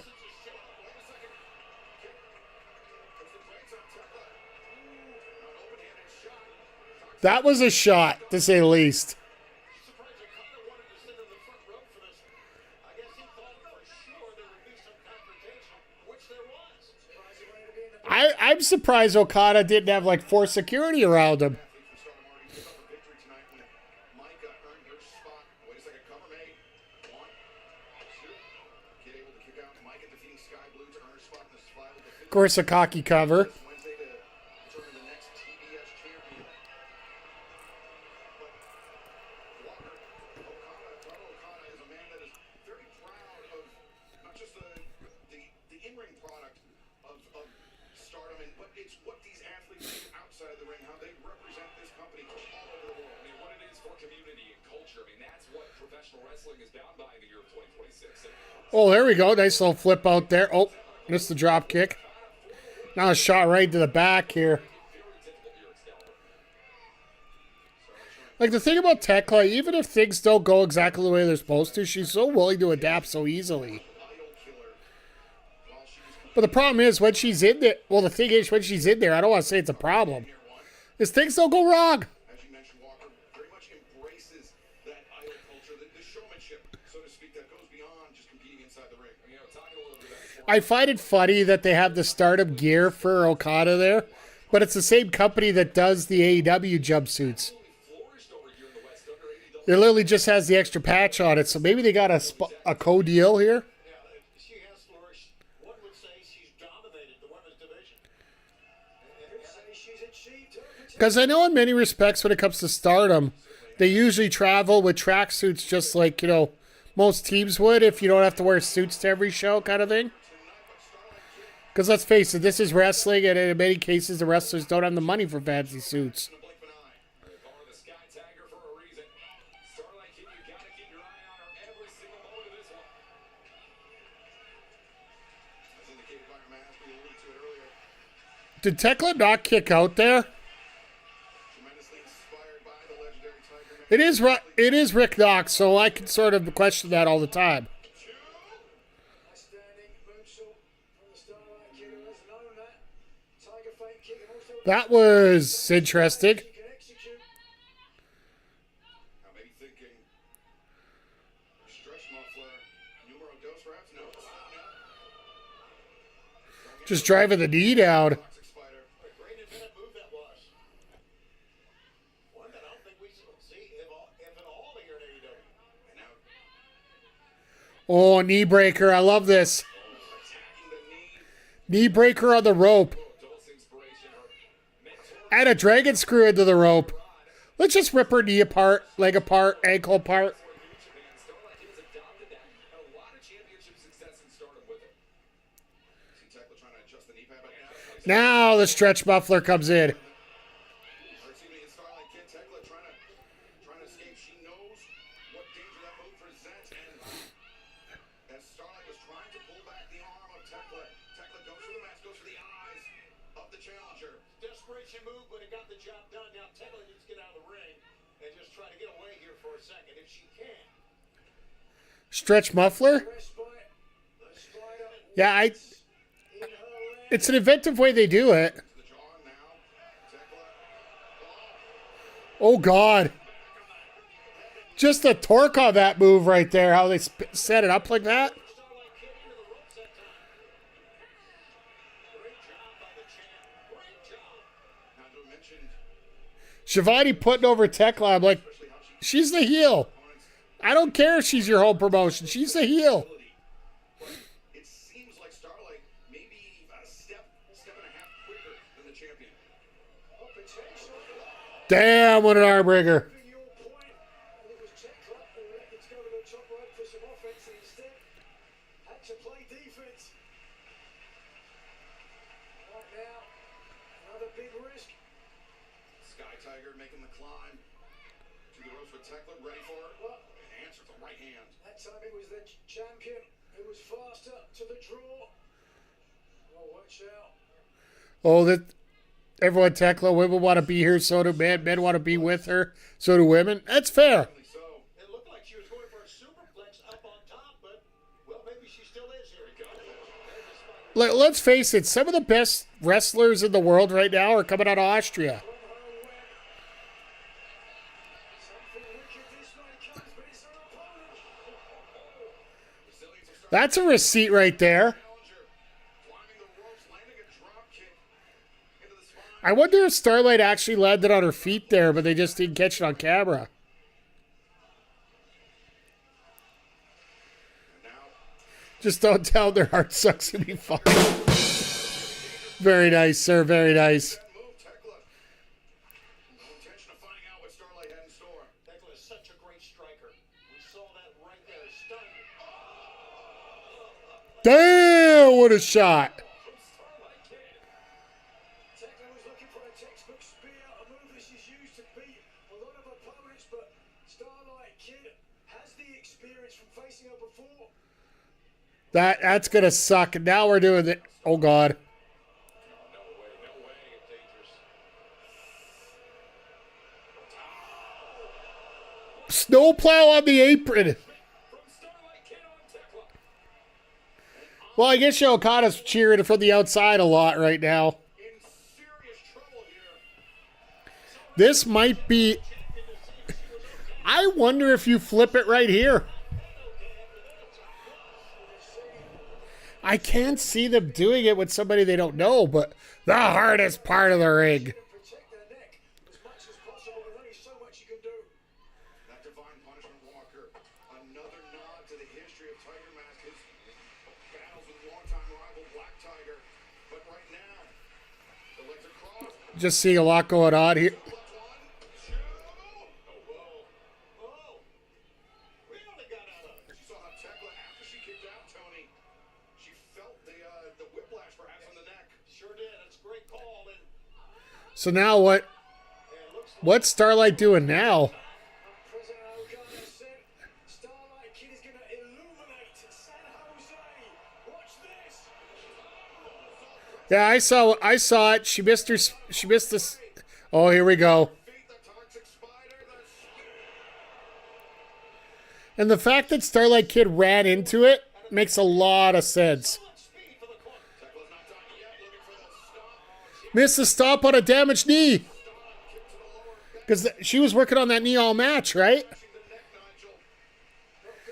The extra little bit of selling by Tekla there, absolutely amazing. Very slow to follow up. Just watch this. You talk about the impact, the speed. Because, yeah, the dragon screw, the knee bar and the ropes, everything that was done during the match. That's why Tekla was stuck down there that much, right? Lungs of the champion. This one, the decision hangs in the balance. Like, yes, she hit that spear, but it's going to be very hard to follow up at this point. Starlight Kid. Head to head, center of the ring. Starlight. In a moment of candor, Tekla, I asked her about her experience with Starlight Kid. She said for an athlete of her size, Starlight hits harder than she has any right to. Just think, the average size of these two is 5 feet tall. To give up that type of information, Like, you want to talk about 5 feet of fury? be weighing on her heavily. Sometimes it's not the size, it's knowing how to hit. And this crowd's going back and forth on this. I love it.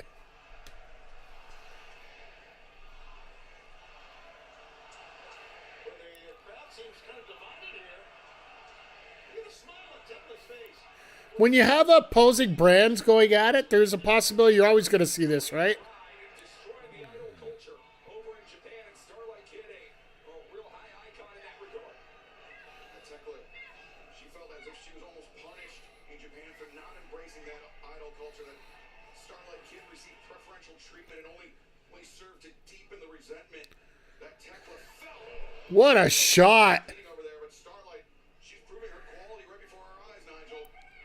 Right now, There's a receipt. this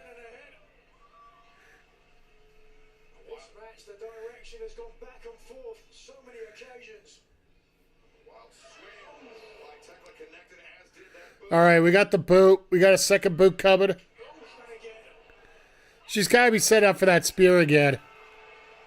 No, she's going up top. We don't get a lot of Tekla up top. Clear the cobwebs, so to speak, at the toxic slam, diving cross body, That worked. leg hook, cover made. Let's get just the 2 count. Tekla's really testing the resilience of Starlight. So, yeah, we got 2 title matches. They're probably going to go back to back here tonight. Starlight's been able to survive it, but for how much longer can the kid manage to do so? He's taking on a punishment, Walker. That is scary. That is scary to say the least. And that is typically the prelude.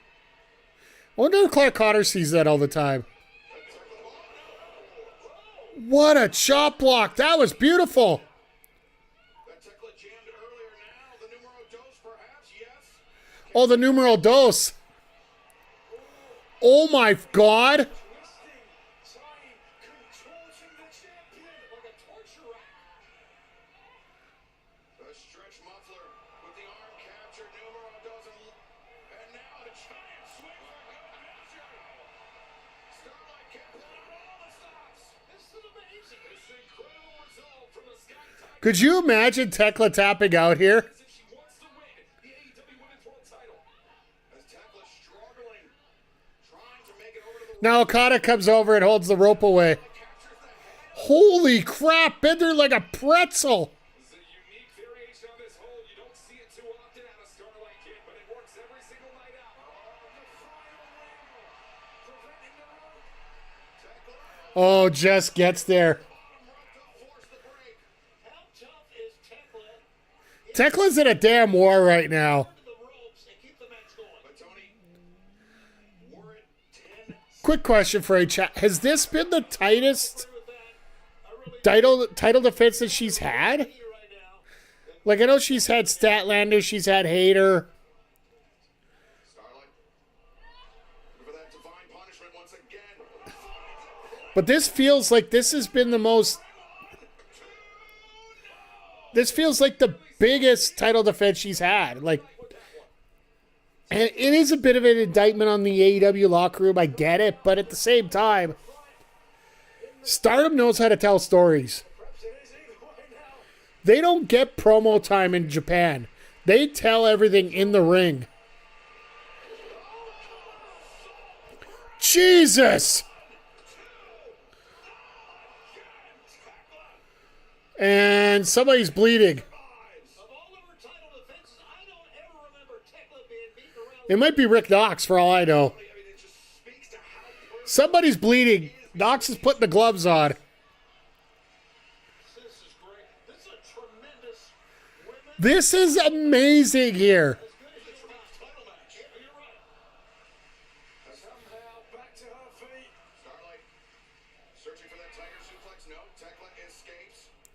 An absolute compatible wrestler. Absolutely. She's back to Oh. And it's closer and closer. From this angle, we couldn't see how close That was 3. That was 3. That was 3. close. Now is Tekla coming back in that moonsault absolutely crushed the Spider. Starlight on the move after. Whoa, nice bridge back by the Toxic Spider and an even nicer spear. Not even fooling around, going straight for the cover. Leg hooked. 2,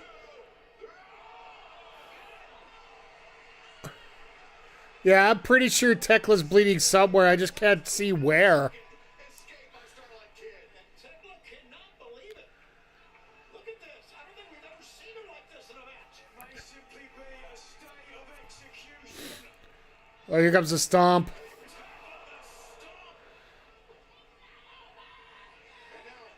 It's on the side. Okay. Instead, screaming in the face of her challenger. Now pointing right to President Okada as well. A second stomp. Tekla covers. It's done. Wow.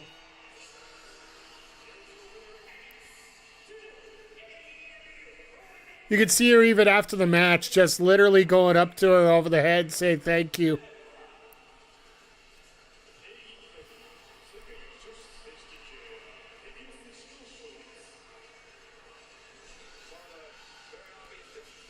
on the face of Stardom President Okada. Folks, match of the night. He was hoping that Tekla Like, we just had Kenny Omega and Zack Sabre Jr. put on a classic. On the face of the President Okada This one might. that you have created. This literally might fit in there. She had one arm over, so technically he was. Rick Knox is going to fuck up any match he's involved in.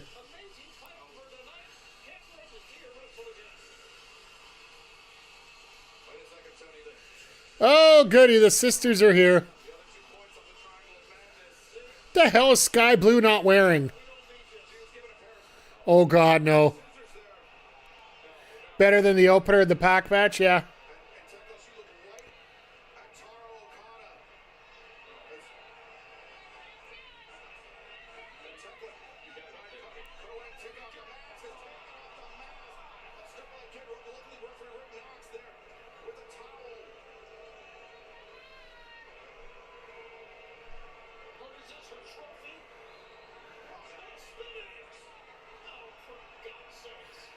Hey, Homer, good to see you back again. That is a... What? That's a mullet right there. That is a mullet.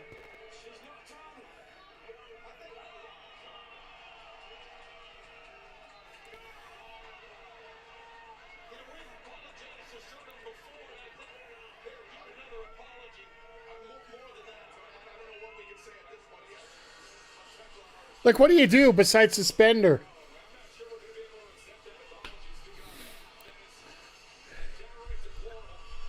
I think, you might have to suspend her for a few weeks.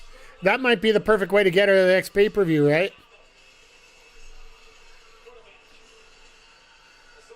Okada, you didn't die. She smacked you in the head with a mask.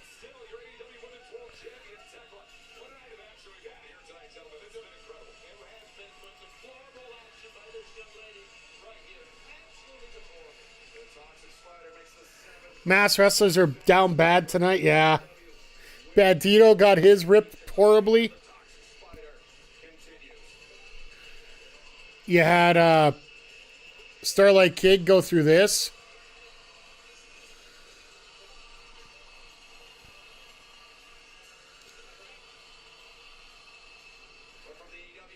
Yeah, we're going to the tag, and then we're going to go to the women's Owen, men's Owen, or women's cage men's. Hope to fend off the challenge of the Dogs, Clark Connor and David Finlay next. New Day debut post-match. Unfortunately, you are 27 days early yet, sir. 27 days, sorry. 27 days early, sir. The 90-day no-compete, we are only, what would that be? 64 days in so far. So, unfortunately, that will not be happening tonight. I know you can dream. The reason I remember this is because, well, those 90-day non-competes for that situation, you mean Motor City Machine Guns? Fair enough. I don't know if their contracts expired or if they got 90 days, but anybody who was on that 90-day clause, the deal runs out July 24th, 3 days before Redemption, our next AEW pay-per-view. So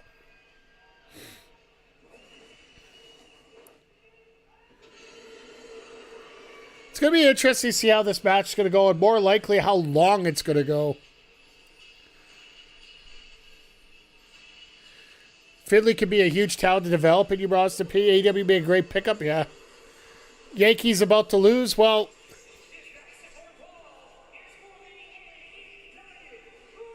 oh my God, they got people out there with the Polaroids.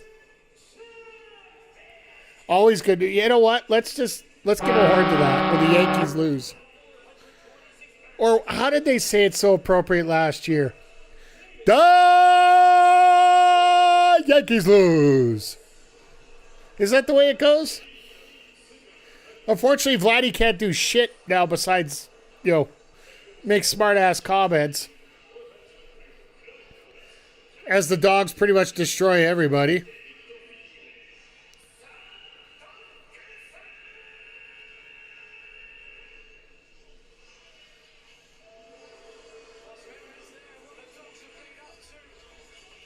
Winning run on third. Oh, God.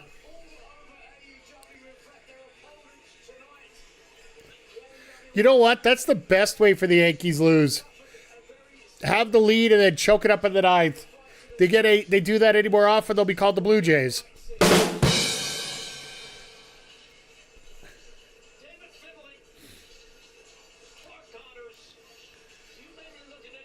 No, this could be one of the scariest series coming up, with the Jays and the Mets coming up this week.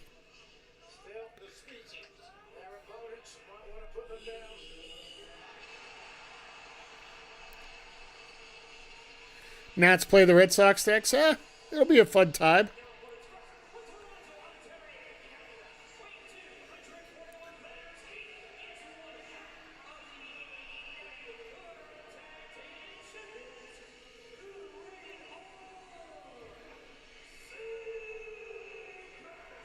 Where is Tony Chibble? I want Tony Chibble.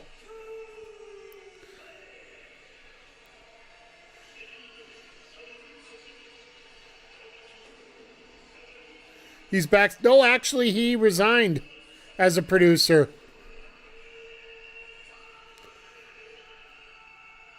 I remember reading that, and I'm like, what the hell? What? He was backstage this whole time? You got to think Connors and Finley are just grinning from ear to ear. Josh Matthews is a producer. Yeah, absolutely he is.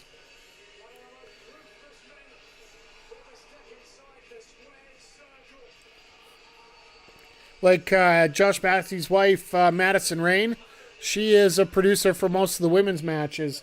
I'd really like to know who the producer was for that last match.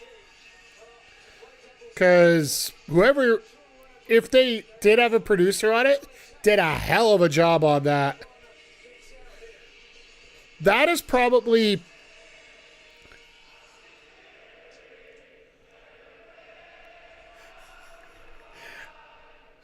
you know what? This never gets old. This never really does get old.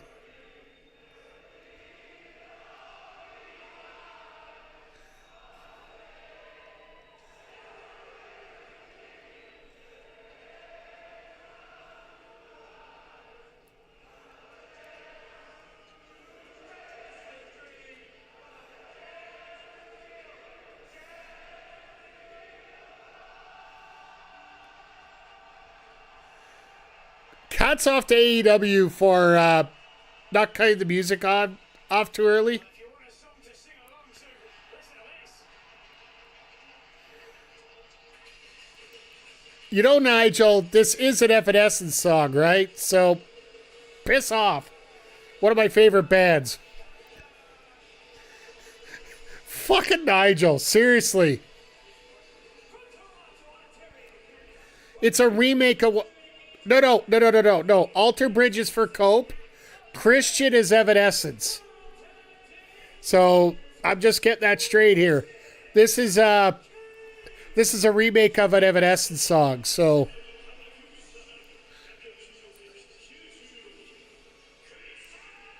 I believe it's called Just Close Your Eyes. But yeah, literally they're... And yeah. The Yankees lose. The Yankees lose. And Boston wins, which I think is the reason why it's going to be raining for 6 days here in Edmonton. It's sort of like that 40 days and 40 nights thing here going on. Plus, also they need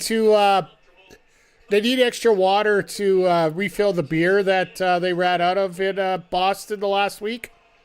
They're certainly true veterans, highly respected, highly capable, prove they can still compete with Stephon Smith getting the unfortunate duties of having to deal with this match. from FTR. A huge portion of that, of course, the cunning and decisive Christian Cage. I don't like when the Red Sox win, but when I do, the Yankees lose. That sounds like a Dos Equis commercial. Great tag team champions throughout their careers. Adam Copeland, he was speaking to CBS Sports. He said, we've been through so many matches together, but this is a different version of Cope and Cage. Finlay and Connors may think It's so funny because everybody's yelling, who's your daddy? We all know who his daddy is. Connors, we're not sure, but we do know who David Finley's dad is. And he loves to fight, so let's not piss him off too much. Christian Cage stayed 10, 15 years ago, I would think. Even though they're not on speaking terms at the apparently, according to kayfabe. What a wonderful world. Hardys and CSC are tag champs as we speak. Good on TNA having the Hardys as tag champs. They got to keep somebody there, right? What year is it? Honestly, it speaks a lot to the tag team divisions overall, right? Well, let's face it. It's up until this year. AEW originally was fighting with the tag titles and making sure that they were a priority. But it almost feels like when a certain Clayton Martavius Rapscallion showed up, that was right around the time when the tag division sort of disappeared. And it just seems like 2026 is the first year where it started to get back to it, right? To be honest, if somebody offered to take me back to 1998 doing a heartbeat, absolutely. I'll agree with you. Minus the whole living on the street part. I'd like to get rid of that part. they nearly sealed it for the champions, but Clark Connors able to escape. Clark Connors, no shortage of confidence, but same to be The fuck, I wasn't even born. I was already in college at that point, sir. 1978 was when I was born, sir. the man that has essentially become estranged from his father, Walker, the great So yeah, it was funny because never won a world championship in his career, and therefore I was actually in Max Billy Dude's chat after stream today. I was watching a little bit of the Evo finals, and they were trying to discuss what's old. What is considered old? Like, in fighting games, you reach 30 and you're considered old already. Try to use the term unk.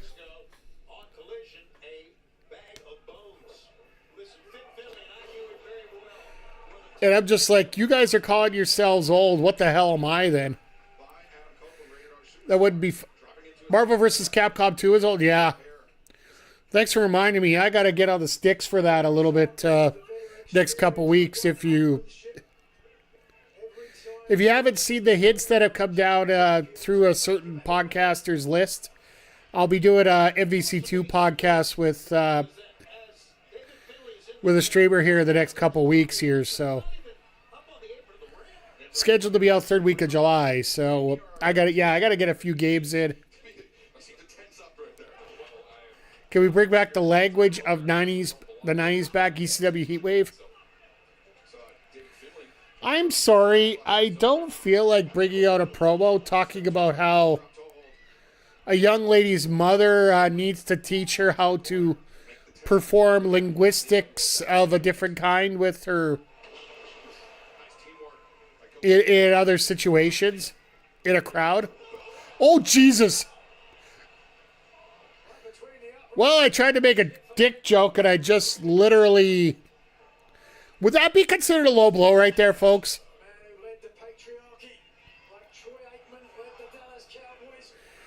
Speaking of 6, you remind me how I'm excited for AES Plus, yeah.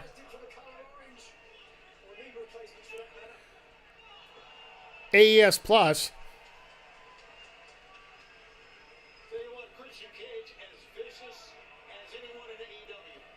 Oh, the Neo Geo, yeah. Sorry, my bad. Sorry. Little brain dead here for a moment here, folks. At least not as brain dead as last night. Jesus, by the end of the night, I was blabbering at the end of it. You'll see when you check out the show on Tuesday. It's only half an hour long, by the way.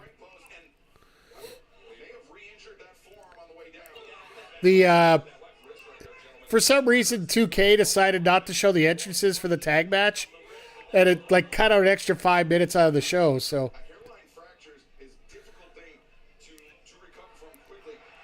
Didn't Paul do it again in front of Impact as world champion? Ooh.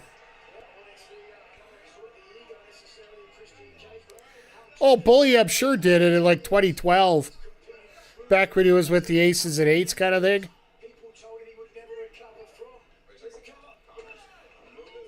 I will say this. Bully knows how to get heat. He just doesn't know when to apply it.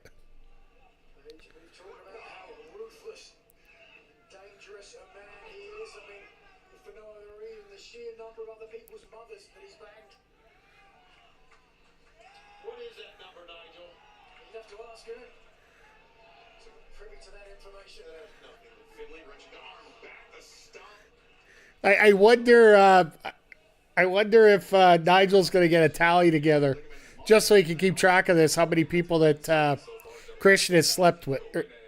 How many mothers Christian has slept with. Bully's like that kid in the hibachi restaurant that touches the grill. Oof. Yeah. No, Bully to me is that streamer that decided to go, that hired security just so he could walk out and randomly push people around. So every time somebody wanted to fight back at him, he's got this security holding him. Well, eventually he ended up going down to Florida and got arrested for assault. There you go. Broccoli head Jack Doherty, yeah. Ended up in the Hooskow. That's one of those guys that I try to send in a rumor that he's like a child rapist.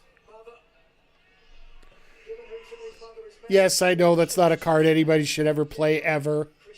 But you want to screw somebody up in a jail? That's the way you do it. In the game of Minecraft.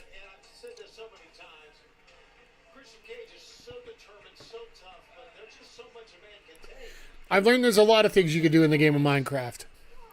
In GTA 6, until it's released, I ain't using that name yet. I do not wish to be, I do not wish to be inundated with potential charges that could be laid against me in a court of law.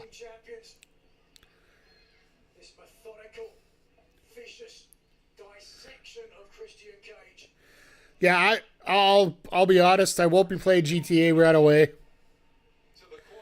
I'll wait till it goes on sale. If at all. I got enough on my backlog, I don't have to worry about it.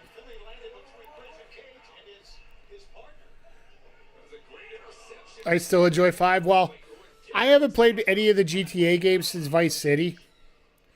Or no, since San Andreas. Trying to show signs of frustration. All he can do is watch his partner get eaten alive. But also, I have a huge game that's going to be taking a lot of hours, and it's going to be coming up here. Probably going to start late August, early September. Pushing that advantage.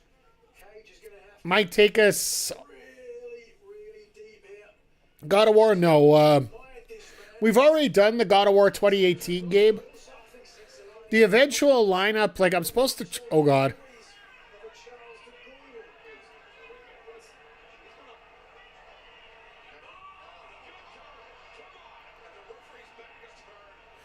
de Gaulle. Connor's burning Christian. That isn't saying I have my card.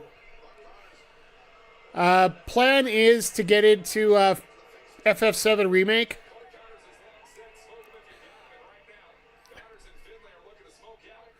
The new God of War I'm going to get. Absolutely. Like Lo-Fe when it comes out. Which probably won't be till next year. I still got Ragnarok to go through as well, so...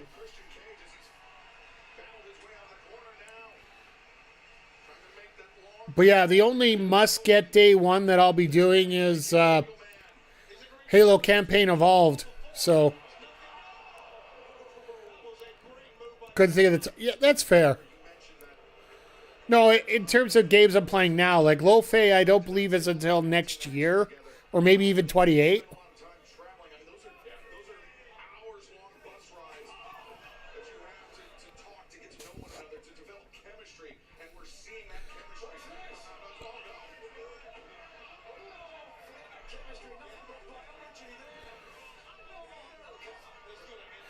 Well, if there's a cast on there, what's the big deal, right? Like the cast is supposed to protect you?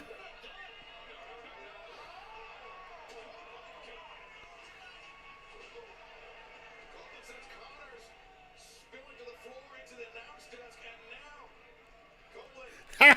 Throws over the gate. What gear do you think Osprey comes out with? I think he goes all black still.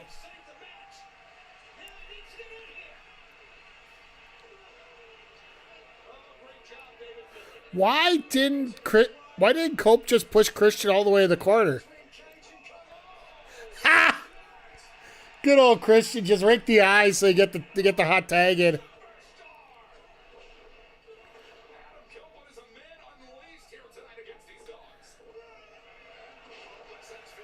I like Cope in the red and the army green.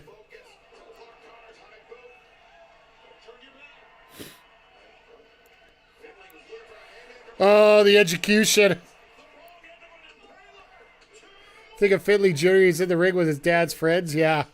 Really deep folding press there from the champion Copeland.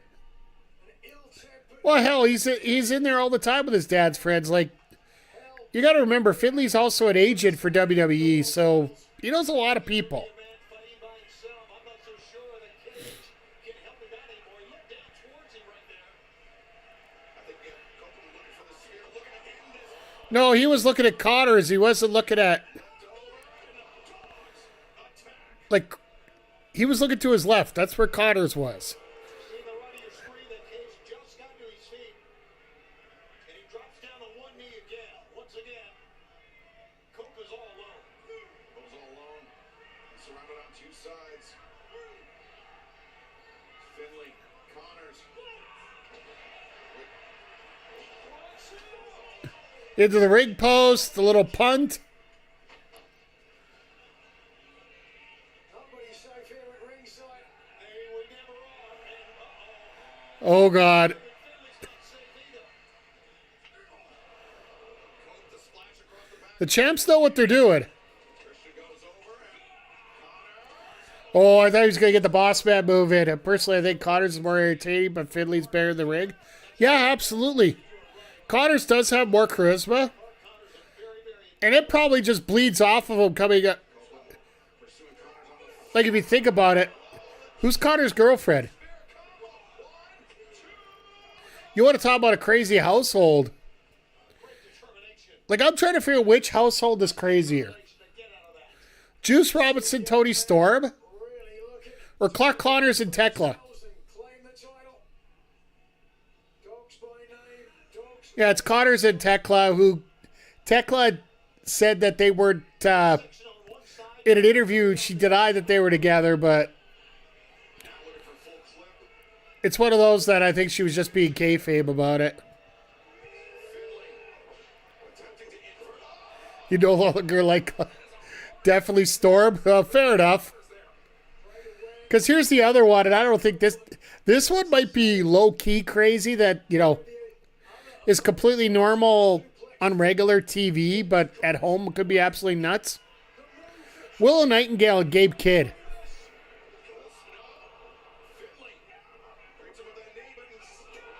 Oh my God, the impact there. Roddy and Marina will go, wow, yeah.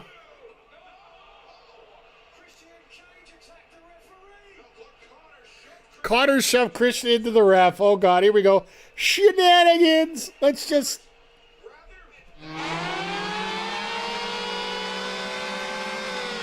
Here come the shenanigans. Get the warning out. And the matches are there. Same with the shillelagh. What happens now?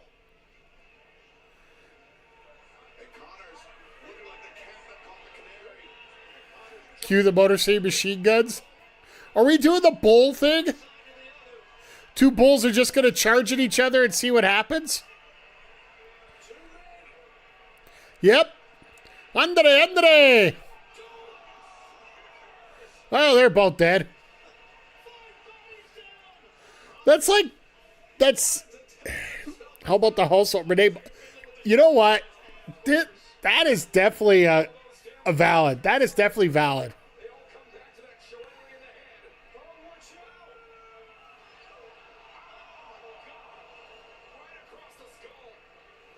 But there's no referee, so who cares?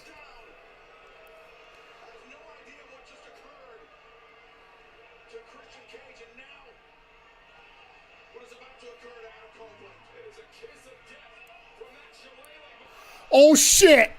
Oh shit, are you right? There is no way! Oh my... Oh God. Never mind, it's a bang gag. I'm still not feeling bad about this.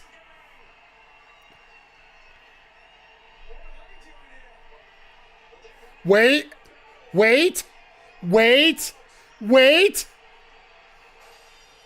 Let's go!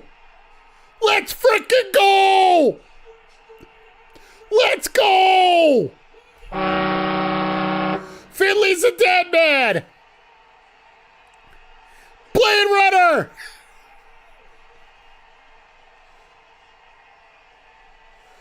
Oh my God, let's go! Jay White is back, let's go! Finley gets twisted inside out. Referee gets shoved back into the ring.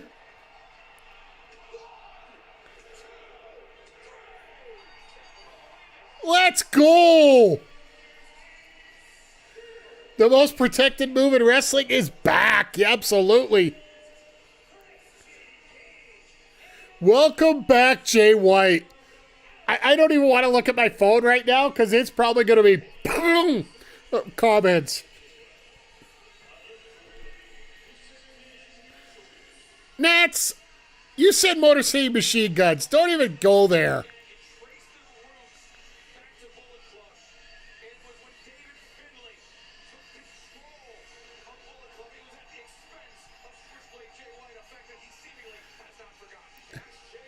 It's like how many times you call it so many times, eventually you're going to be right.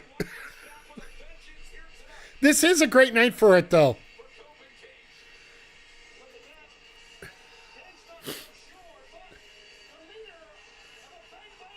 Cage is more worried about a title match here. I'm teasing that. Great job on the call. I'm like, Sean, you calling CM Punk back? Yeah. The Bang Bang Gang is back in full effect, folks.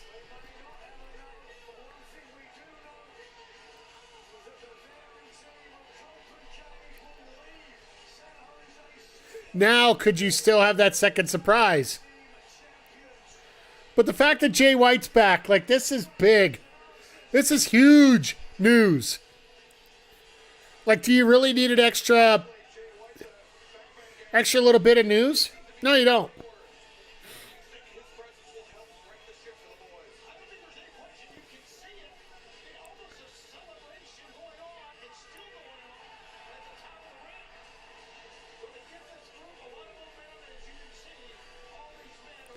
Literally nothing about them in this section right now.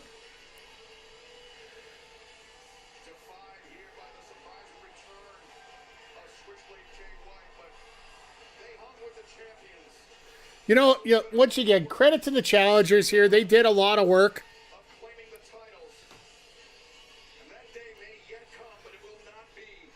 But yeah, the second the referee goes down, you got to get ready for shenanigans, and this is a hell of a good one.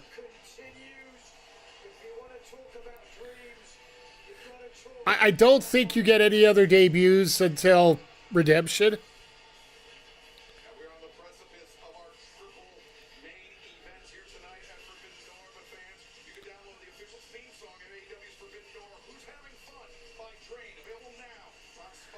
Here we go, the promo section of the show, folks. So, what have you guys thought so far? Like, I think this is like a top end.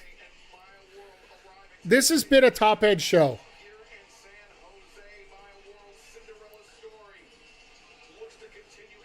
Like, everything that's been going on tonight, I don't think... Has there really been a miss tonight in terms of a match?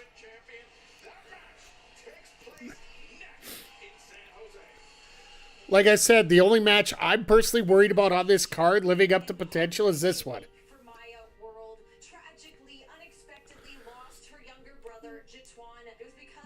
We'll see what happens here, but...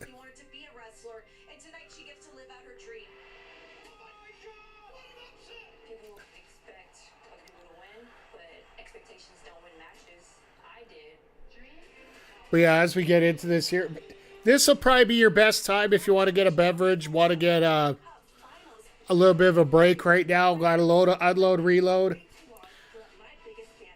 Go grab it, come right back, because we have got 3 main events coming up right now that are going to be...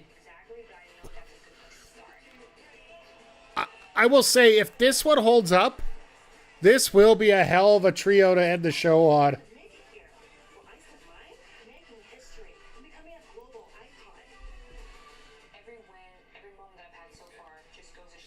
Yeah, just watching all this here.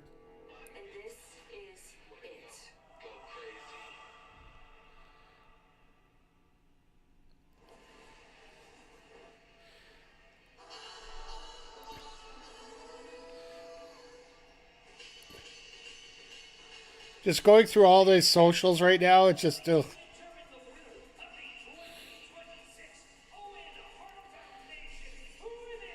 Who did they do for Marvel Toka on the Final Four?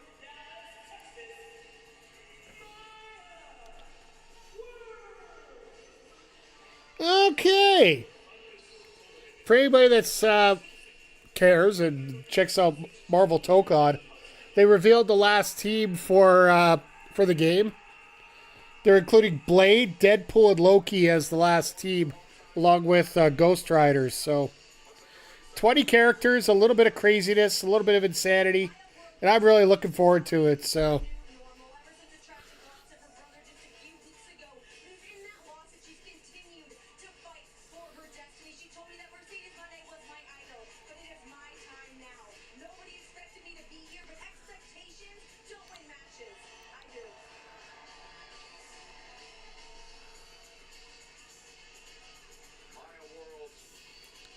I feel bad for the New Japan ring announcer right now because literally there are no more New Japan characters for the rest of the night.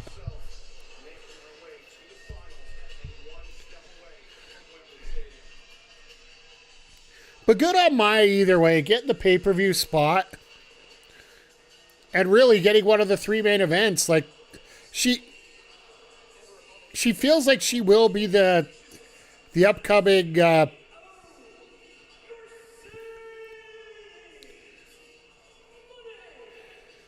she will be an upcoming, top tier wrestler in AEW.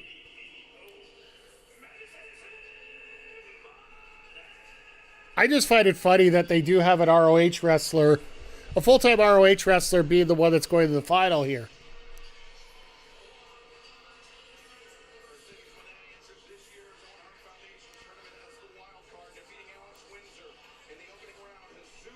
I literally want Willow to come out and face Mercedes at this.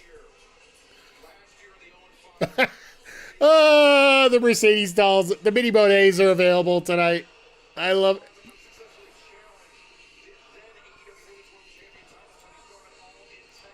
They're about 2 years too late in terms of getting them out, but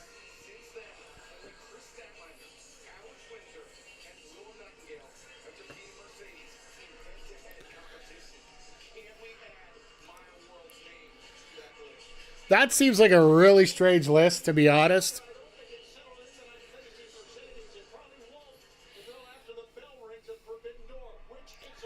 I'd laugh if my world hits a spear cover 1, 2, 3. Just literally, before the graphics gone, the pinfall's done.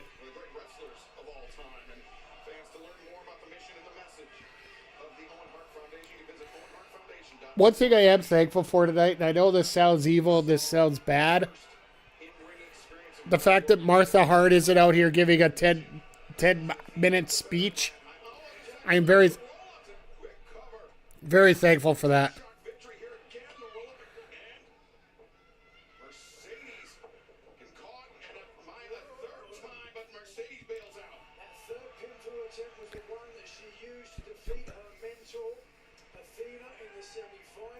No, she did. She botched it. Mercedes had to get out of it early. This is, like I said, nerves might be there, but let's see how things go after things settle in here a little bit.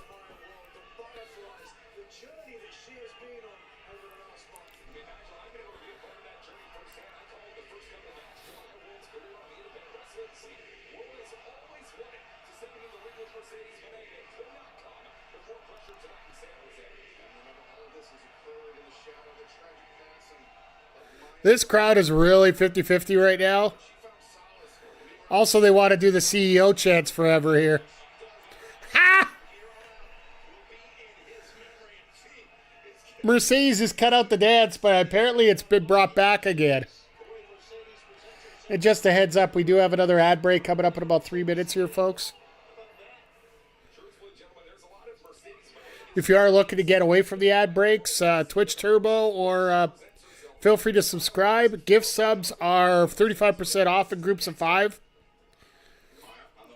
until July 2nd, until Thursday. So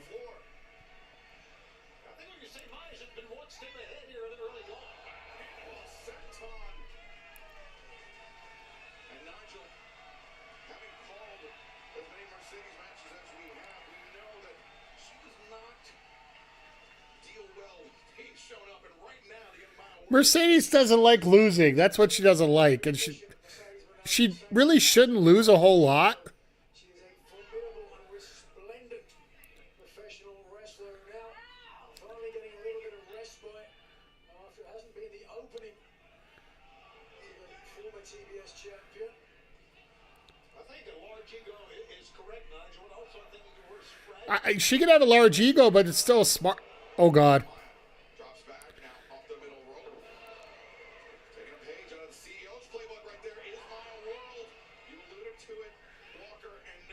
Trying to go for the crossface. Great submission defense. Maya has great technique taught out at the DFW All-Pro Wrestling School down in Dallas, Texas. Maya World is an incredible athlete in her own right. But this is easy. You see her mouth there? She's like, yeah, good job. Of young Maya World's career. I mean, Nigel, as an in-ring competitor yourself, can you talk to us a little bit about what that might feel like? Oh, yeah, no.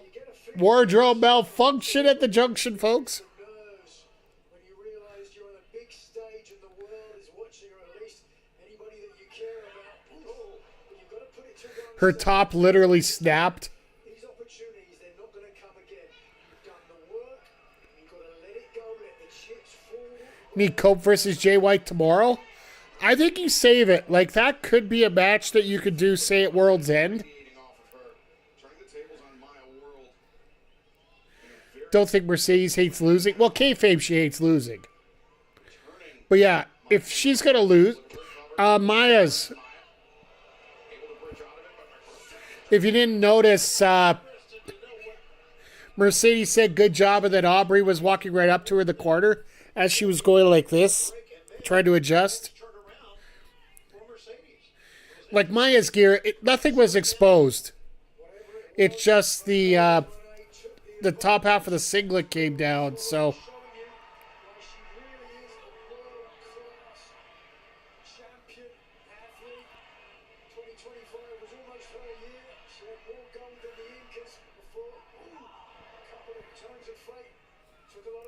But the fact that it takes a little bit for you to actually notice it, that's a testament to both ladies here.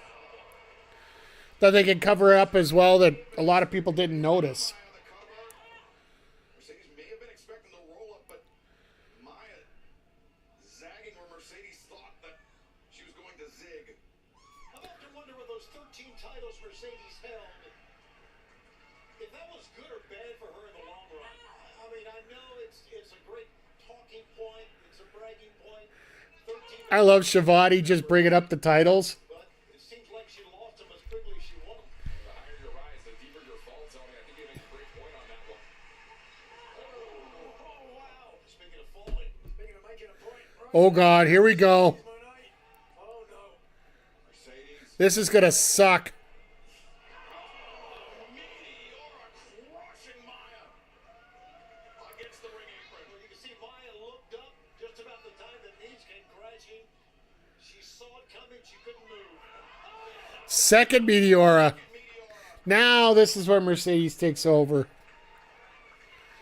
as much as Maya World has looked up to, has been inspired by Mercedes Moné, you have to imagine that she's studying a lot of her art school, a lot of She was just about to do the dance, and it's like, no, you don't deserve it. Yeah, but thus far, we've seen Maya World try to mimic the former TBS champion, a Timu Mercedes Moné, if you will. Another Meteor into a pin predicament. Deep cover.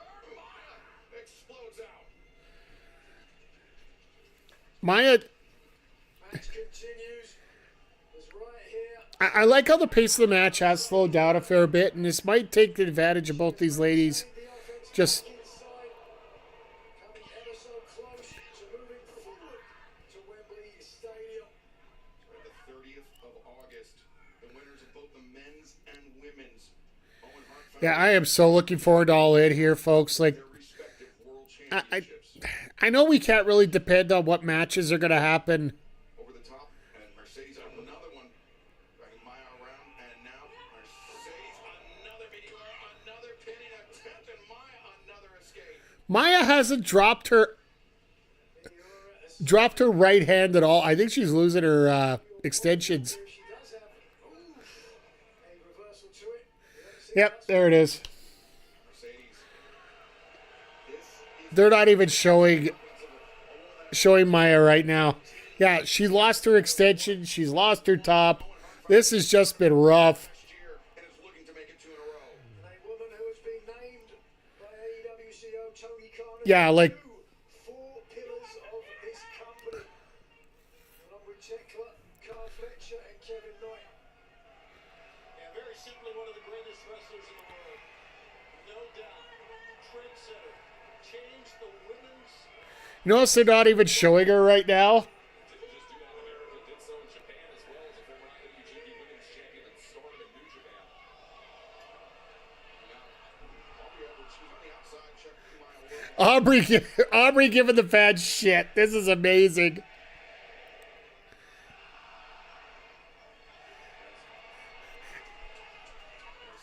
More right than you probably want it to be, yeah. Safety of the ring.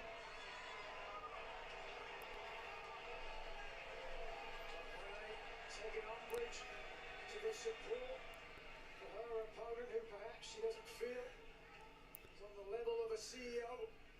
A lot of confidence for Mercedes. Yeah, no, I hate it when stuff like that happens, but Hanging on. Straight jacket. Straight jacket.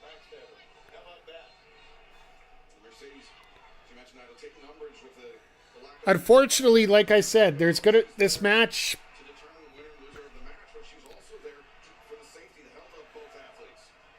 I get bad luck. Don't get me wrong. I get bad luck. Quickly defend themselves and continue the matchup. But ring gear prep is important. It happens to everybody. I don't want to blame, like, it's how do you react to it? But literally, if we're spending half the match trying to figure out how you fix your gear up, The question when those counters would come into effect. We'll see it now, gentlemen. Maya, sunset flip. She had Mercedes tight. because if you haven't noticed, Maya is no longer wearing red on the front of her top. Mercedes. And most of it at a wide angle. If you're seeing Maya's front, Escapes, and now Maya looks at that backwards bridging suplex, but instead Mercedes able to transition. No, Maya transitions. And Mercedes counters, rolls through, and a stop. Mercedes taking a page out of Maya's playbook. What a tremendous back and forth by if it were one thing, yeah, like, both women.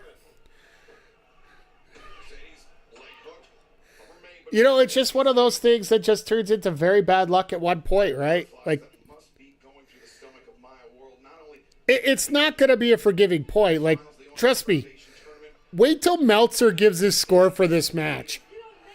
We might get a 1.5 out of this. I don't think he's got the guts to give it a 0.5 or anything like that. Especially, they're handling it about as good as they can right now. But yeah, 2 stars. We're gonna have to see how it finishes here. Now more than ever, I do feel that this needs to be a win for Mercedes. Crowd's doing great with it. and now the roll up, and Maya stop this time, compressing the seat. Crowd's still in it. Like, that's a testament to both these ladies for what they're doing. It's real valuable recovery time right here for Maya World over in these ropes here, gentlemen. And definitely a big need as this match rolls on here tonight. Maya World looks to put down an icon and her idol to complete a Cinderella story that no one could have imagined coming to fruition.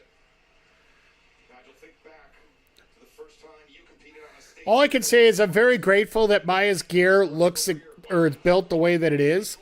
Could you imagine if it was like you have to call the end of the Owen Hart Cup due to a friggin' wardrobe malfunction? Maya World, the longer this match goes, the more those butterflies, I believe, will take flight.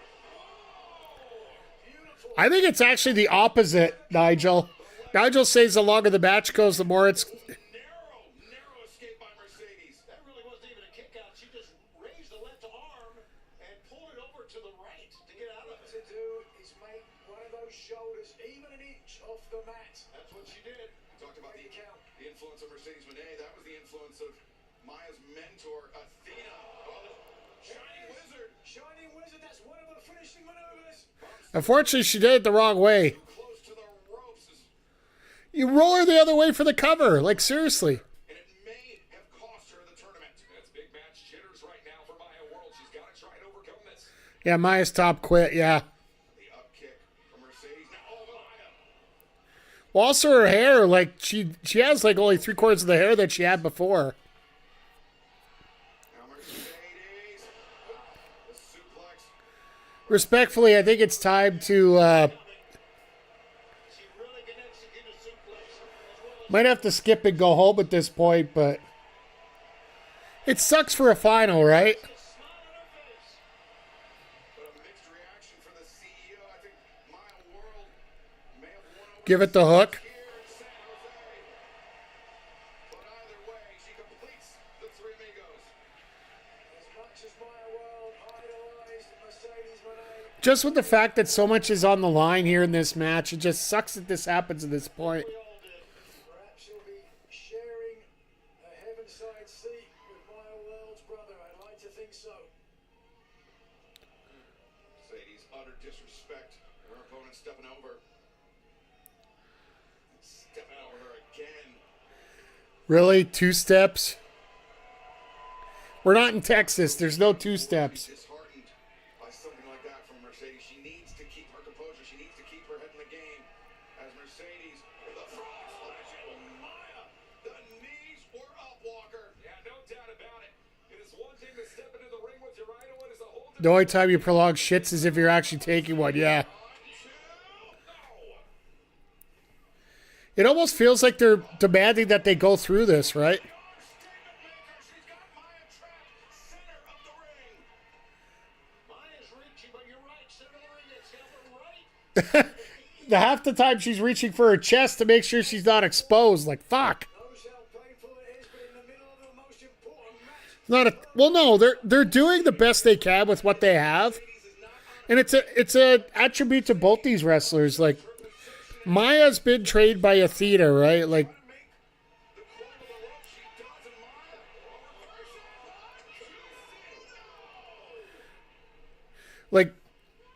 you got to admit, like, Athena's no dummy, and Maya's picked everything up really well. But coming against last year's winner, I think the description would be apt. Maya World. Here it comes, beautiful. Bridging back suplex, Maya transitions over, maintains control of the CEO. Is that a good move or not? She had her. Maya second. That is not a good angle to have her at, folks. Cameraman! Can she complete the trifecta? The hell effort with Maya looking over her shoulder. And Literally dumps her outside. It takes a killer instinct to put down your own hero. See, literally they could get the count out here. But was this a mistake? When we go back and look at this and say she had Mercedes down twice, but the third time just threw her out of the ring. Oh, you can look at it on 2 sides. Certainly more impact and a more awkward landing for Monet. But you can't beat your opponent on the outside other than by a count out. And I don't believe that's happening with the CEO. Watch out. Maya on the move, building up momentum. And in the spirit of the match, she pulls a Sasha Banks. Catches the back of her feet on the middle rope. Then falls down. Lost her footing for a second, regains her composure. Like, I hate the shit on this match. I really do. And Maya, set on from Maya World. 1, 2, no. And full credit to Mercedes. Like, I guarantee you she's been in positions like this before, especially with wrestlers in some other companies. Mercedes Monet in the final of the Owen Hart Foundation tournament. Forbidden Door, her first pay-per-view. I would have said you were crazy. But we are here. And Maya World coming ever so close. Stuck the landing. You can see the reaction from Monet. Monet with a hell of a sell on that splash. Action as somehow the CEO continues. And we still got 2 more matches to go here, folks. We got the cage match. We also have Will Ospreay and Swerve Strickland Championship on August 30th. for the men's Owen Hart. Oh, Maya puts on the brakes. Yeah, that's where Maya World has been watching tapes. No doubt about it. Maya the head Now, what are you going to do? trapped against that top turnbuckle, the thrust kick.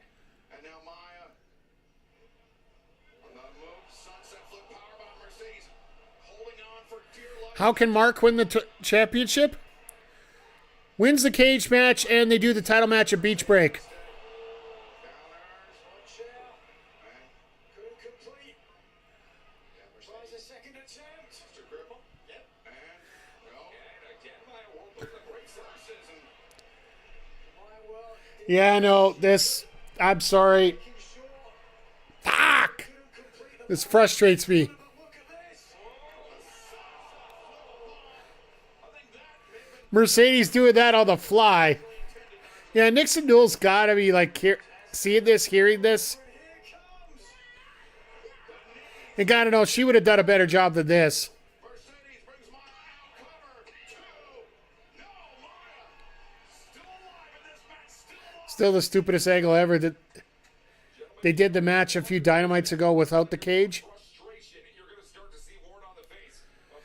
Yeah, I think the big story coming out of the cage, and this is just my prediction, Andrade leaves and Briscoe wins. To compose herself. Straight up, if Worry, a look of frustration, and then all of a sudden, it's as if Andrade walks out, and that's where he ends the Don Callis family, Found her center again. Mercedes Moné is really looking to try and put this one away quicker than quick. But has got to put Maya World in position to do so.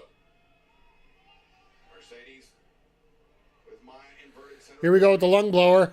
The lung blower from this position, but she's got a lot of options, including those knee strikes. And Maya Mercedes That's a new one. her head. Maya World on the move. Weaves under her knees, rolls through. Panic predicament, loses control. Mercedes now adjusts backslide. Who's going to get the pin here? Yeah, it's 8 p.m. Pacific. We got 2 more match.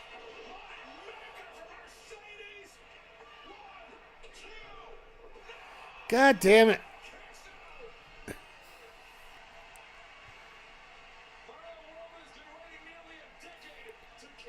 This crowd is trying. I'm going to give it credit. It's 9:12 right now here, so I understand what you're saying. positioning herself as one of the top females in AEW. Nigel, for whatever butterflies, whatever nerves that Maya World may have been feeling, something tells me that they have quieted down. She is functioning Yeah, instinct alone. Mercedes trying to save this. And this crowd is trying to save it too right now. Listen to them.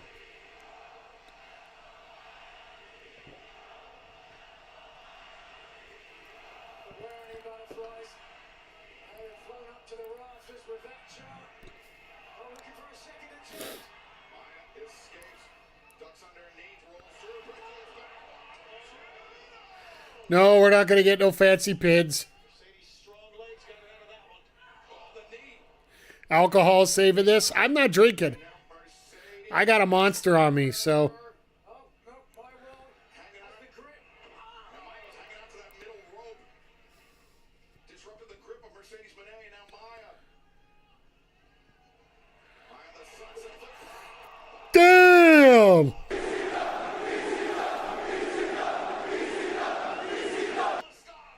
The MVP of this match is the crowd, absolutely. They're doing everything to save this match. Maya World is proving she has such in spades. And Maya. Oh, keep your footing.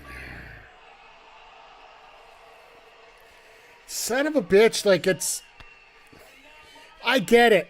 Bringing somebody in. Trying to mix things up. Trying to make things new. I'm not going to fault Tony for doing this.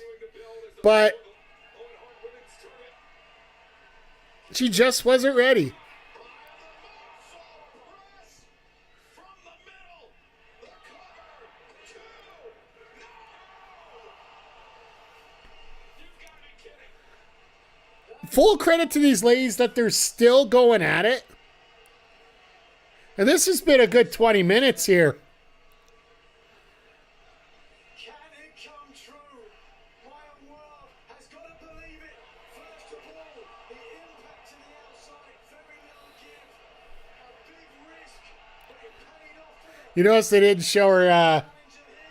climbing up to that second rope there, huh? Impact in terms of where the body landed. They are telling a hell of a story, and they are trying to show that Maya could be credible. Maya World is moments away.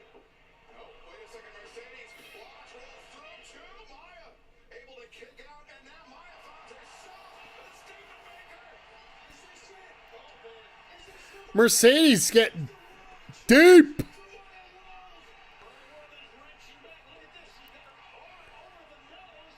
Mercedes appears to be panicking as she makes the crawl. Maya.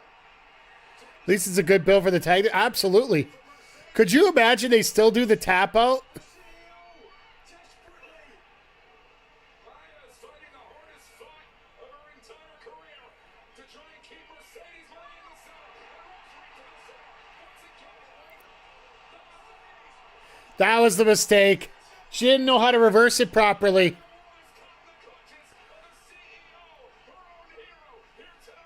face of Monet says it No, it's done.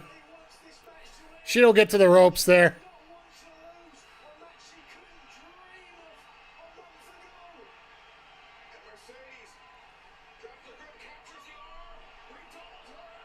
Now she can't move. She got a tap.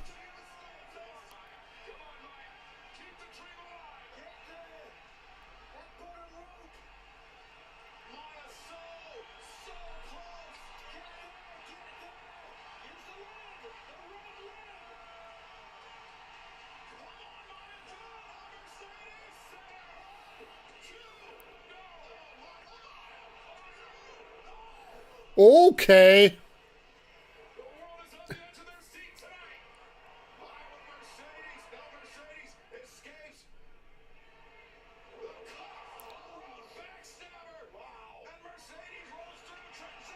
Yeah, this is it. She's out.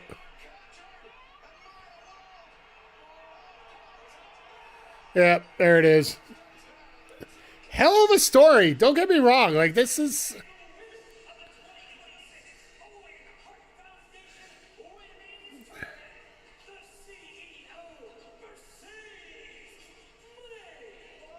Monet's like... The backstab... Yeah, like... The escape out of it to me was more than the backstabber was.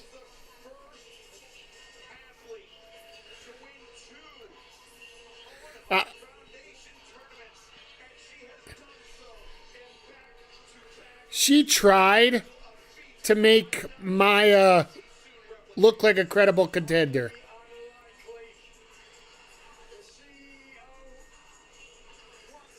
Unfortunately, to many people, Maya just looks like an indie darling that got a chance to work a pay-per-view.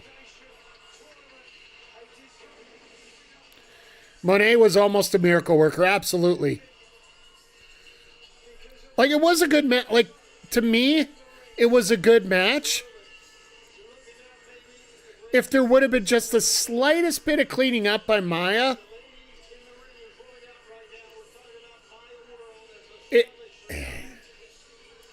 if there would have been the slightest bit of cleaning up, this would have been an excellent match. But yeah, this...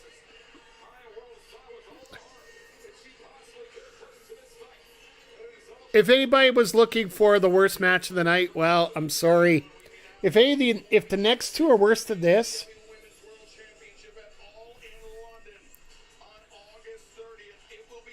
I'm sorry, I gotta be honest. If there's a match worse than this, we got problems tonight.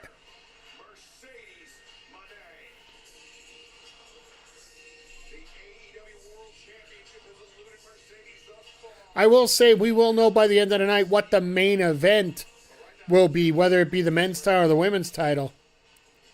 What an unreal match. Athena Mercedes Moné just made history. Now winning the Owen Hart. As you say, no, don't DFA. With that victory over Maya World, what's your reaction? This is a top of the hour collision match. Clearly the better Yeah. woman won. Are you dumb? See, I'd love to tell you I'm surprised, but I'm not. It's all because of this paradox. See, I am the greatest champion of all time. But yet when it comes to my pupils, they're filled with constant disappointment and regret. Maya World, for example. She thinks that she's championship material all because she has a fluke victory over me. But that's not the case. If I didn't have that lapse in judgment, no one would know who in the hell Maya World even is. But you know what, baby girl? Maya, you keep fighting that good fight. You keep dreaming those big dreams, Miss. Where the hell did this come from? Because when it comes to me, it belongs at the back of the line.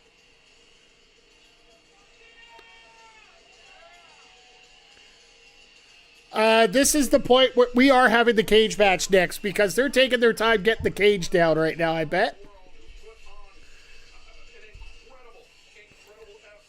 These guys are trying to sell this and it just... We're not going to DFA Maya. I think you put her back where she was. She was in the ROH tag division. She was in the ROH upper singles division. She can work with Athena again and just let things cook. I think she's going to have the opportunity to be a headliner eventually. This was just a lot of bad things happening to somebody all at once. And it is now confirmed that Ospreay versus Swerve is main eventing tonight.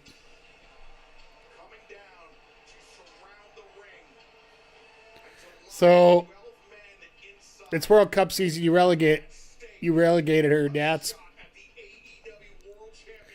essentially that's what you're doing, right? Like you do have to remember she was a fill-in. She covered for Sari, who was unable to compete due to her neck injury. And Sari's tag partner, they didn't feel comfortable having her in the match with Sky Blue, mainly because I don't think that she would have been able to make the second or the third match. And they didn't want to change the booking design because I don't think they want to run Mercedes Athena quite yet. Athena would have been... Absolutely it would have. Oh, I don't argue with that.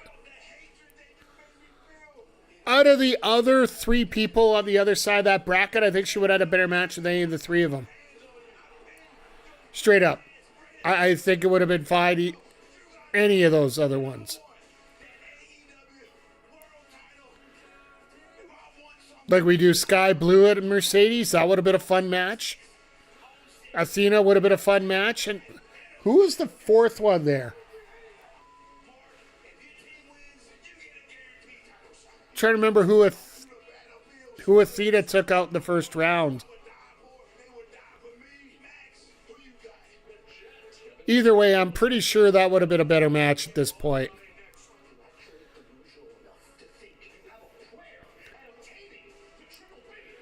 Wish we could have had Persephone about it. We'll get it.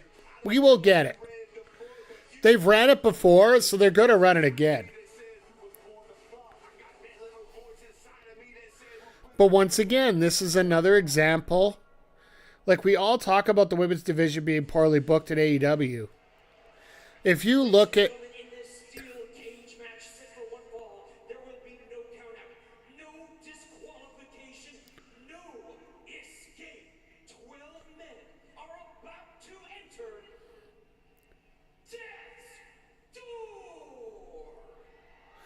So they're calling it Death's Door. Okay. I'm going to run the ads right now while we're waiting for these intros to be done here. Ads are coming up in 2 minutes anyway. Sorry, chat.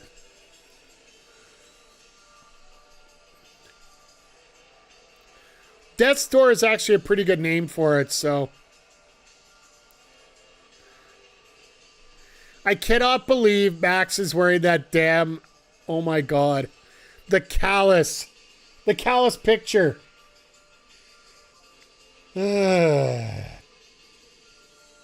All I can say is...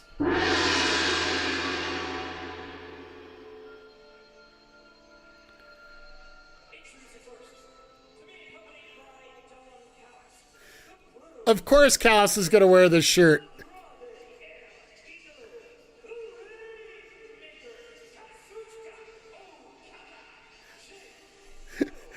I love that Callus can't even rip the shirt off all the way.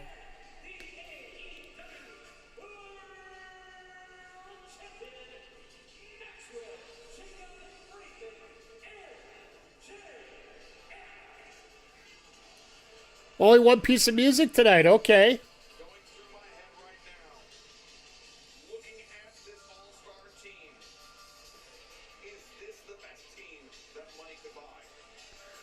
Yeah, I think that's the best way to put it. Because nobody else would pay to work with MJF.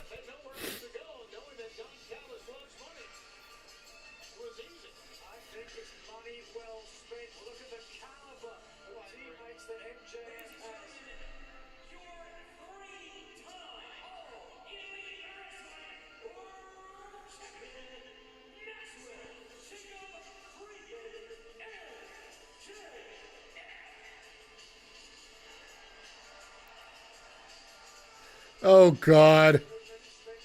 So freaking campy all the way around. I love it.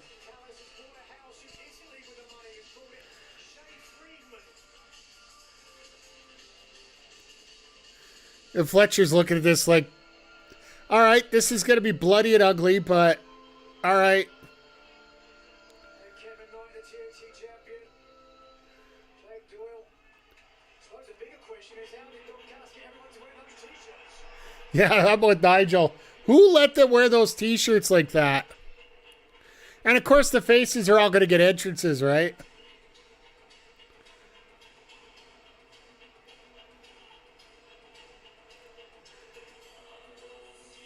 At least we don't have to worry about the crowd taking long to get back into it here.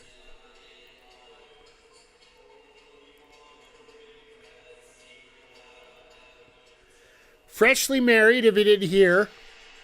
Darby just got married yesterday.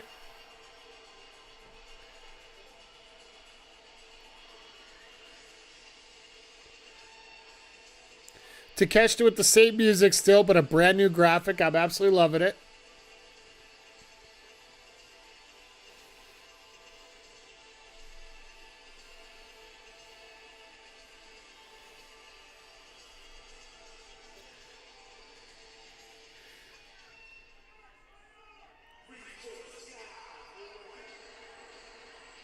Then everybody comes out with Mark Briscoe with the conglomeration.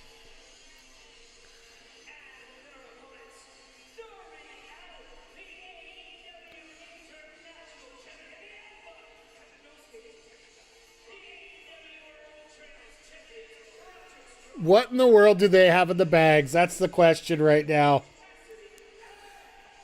Folks, before we get into the ring, what does Team Briscoe have in their backpacks? There's some tacks, there's some chairs, there's some baseball bats, there's some titles.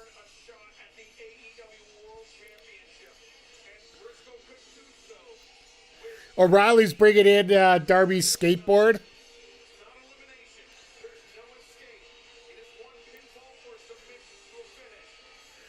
That is a big bag that Roddy's wearing. Everybody has a backpack, and I think Roddy's like packing for a year. The Daredevil, the risk taker, has elected to start this match on top of the cage. And what's he got in the bag? Well, anything goes. 12 minutes, technically. This is going to be borderline bonkers, folks.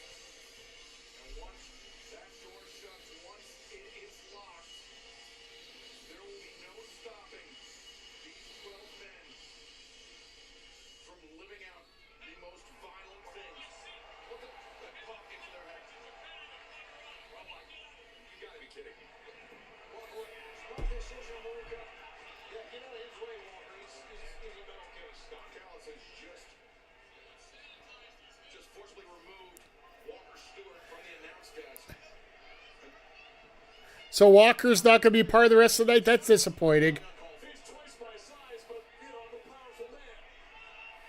I hope he gets a late flight back to Japan with multiple connections.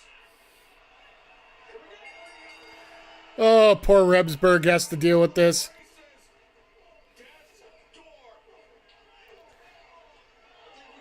This is literally a video game spot.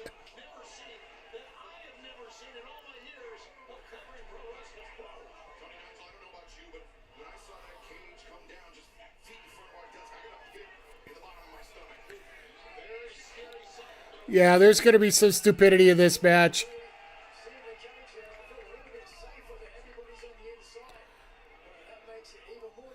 Unfortunately for some people, we are going to be going into overtime tonight, big time. I like this layout, though. It sort of makes you feel that you're not going to get injured. In many ways, it's safer, I think. The fact that it's round and there's, like...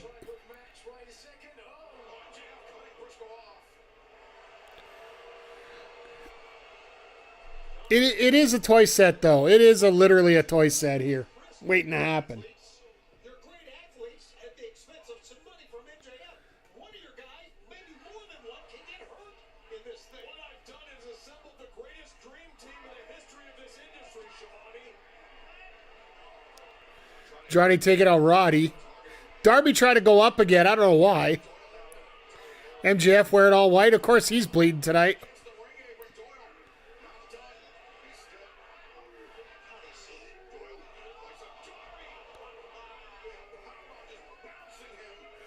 You got to admit, like, I know it looks like it hurts a lot, but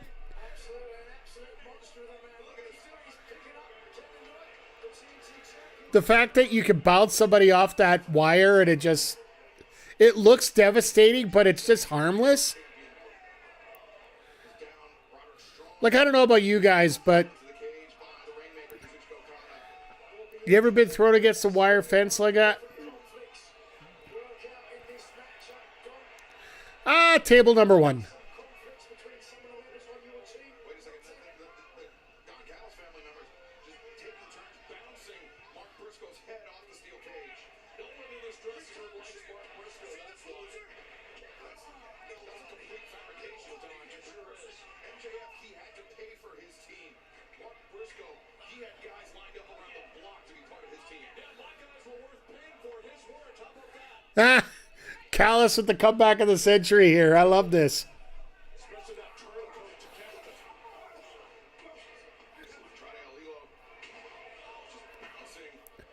Briscoe has got on interviews and say that he feels more at home in matches like this.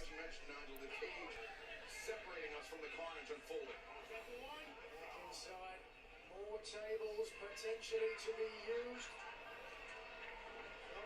Kevin Knight there. Oh, look at that. That's nice. Oh my God, tribute to WWE here with the logos on the tables.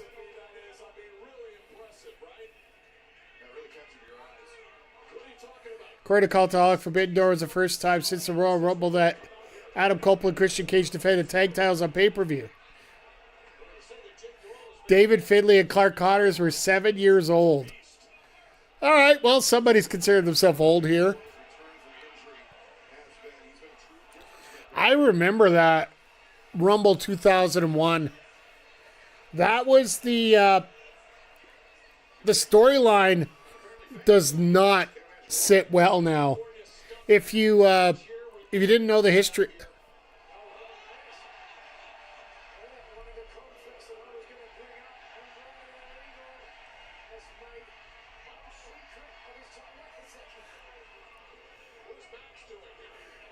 What, Bubba Diva?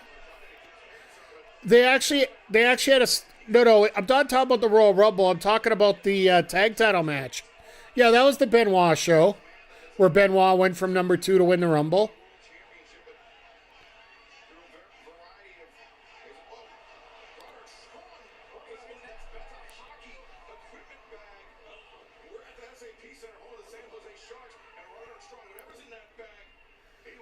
But yeah, they actually were talking about the Dudleys wrestling with a concussion.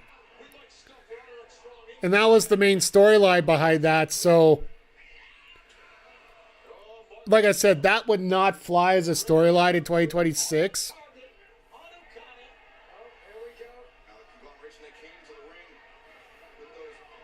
Oh my God, he's got a Nintendo.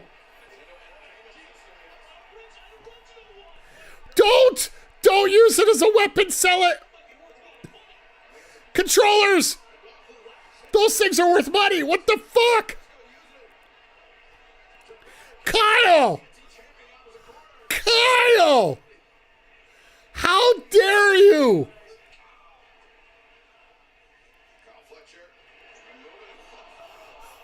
And Fletcher just ate the... This cage looks pleasing. Absolutely it does. Blow it on the cartridge. Atta boy. Oh, the nostalgia pop on this.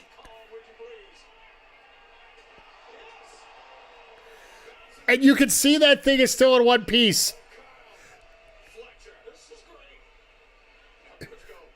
Genesis. Atta boy, Shivani. Way to call it. Oh, no, tax. Oh, the controllers have barbed wire on them, too. Son of a bitch. WWE brings back old wrestlers. AEW brings back old controllers. Boy, I love... That is the pop of the night.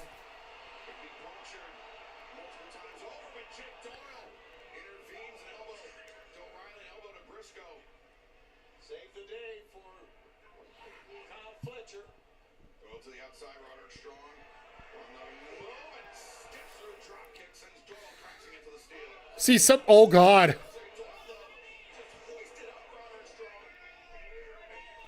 Bang, bang. Someone save that poor Eddie Hess. Absolutely. You know there's going to be an auction for that, right? And it's not going to be like that Fanatics auction where they tried to sell a steel chair from Survivor Series in a match that they never used a steel chair in.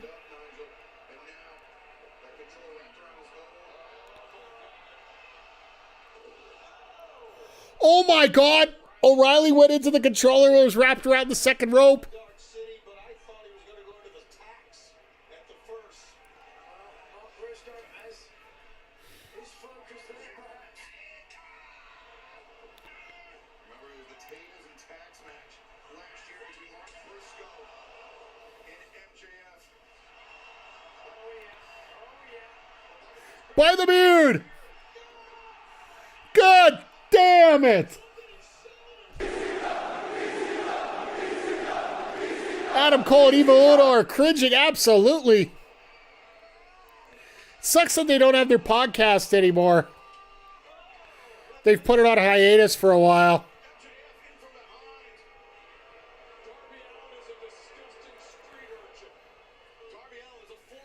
Oh my. Put some respect on his name. Watch out, right above the tax. Yeah, they shut down the AEW Gates podcast, so.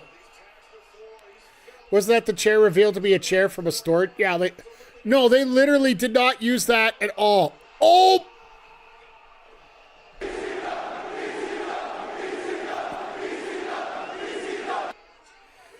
Fuck's sakes! Tacks all over the heads, tacks all over the chest. You may be right. On his hands and everything. Watch this replay. Watch Darby's face. Happy honeymoon, dear. Play the ECW chant like repeat like New Jack theme? Yeah. Oh my God. MJF being the biggest heel around right now. Doing the smart thing. The first time he's done anything remotely resemble manual labor the first time in his life. The responsible thing. Pushing it wrong is what Darby will be doing after we get done with him tonight.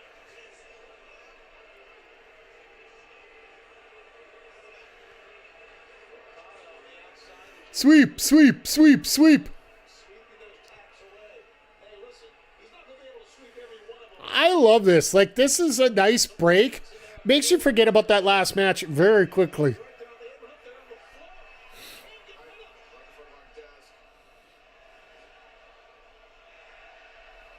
easier than it looks, Max. It's harder than it looks, excuse me. Max really the only one on his feet right now. Yeah, on the outside. Look on the monitor. Oh, God. Why would you do that? Sweep the last match under the rug. God, my God, Orange. That joke was set up so easily there. Oh, God.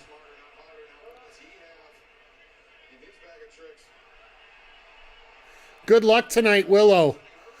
Orange slices.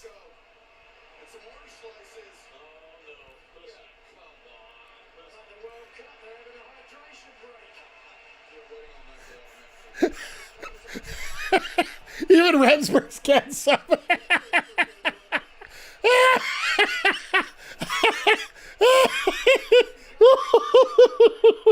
Oh my God, this is amazing.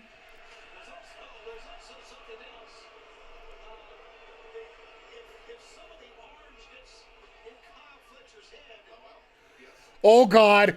Yep, that's where they're going.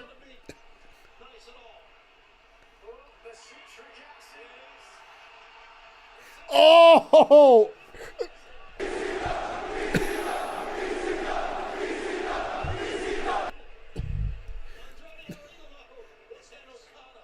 And Andrade's still wearing his gloves. I love it.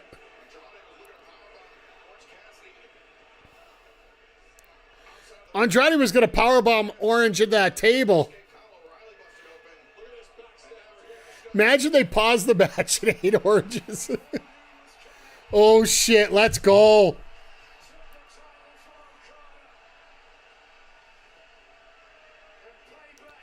We want this match. Let's go.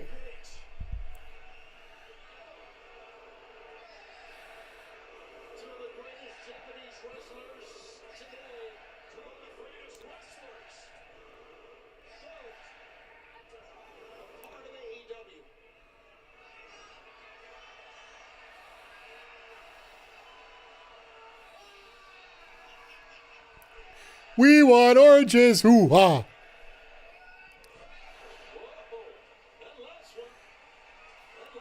I like the fact they also got the Willow reference in there too. Like the what's the Takeshita got? Sushi skewers? Okada still reeling from that strike exchange with the international champion. Takeshita really digging He's digging deep.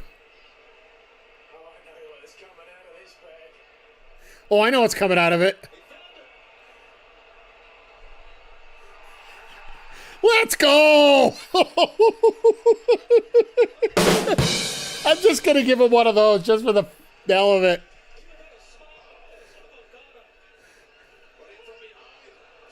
Even Okada appreciated that. I love it.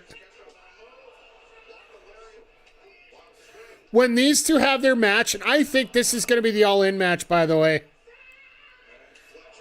Takeshita and Fletcher, that will probably be the all-in match.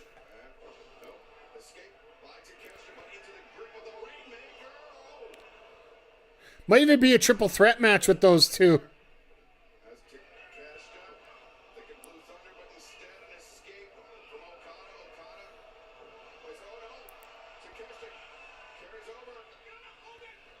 Takeshita Fletcher will feed families? Yeah. Oh my God, Fletcher.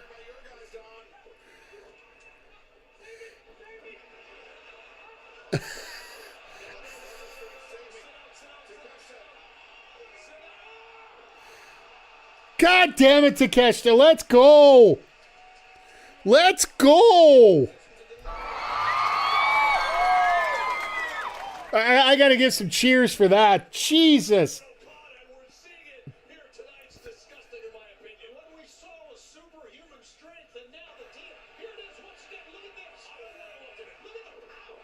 Sorry, Callis, but unfortunately you got to see that. That is fucking awesome right there. Sorry, I'm getting fired up there.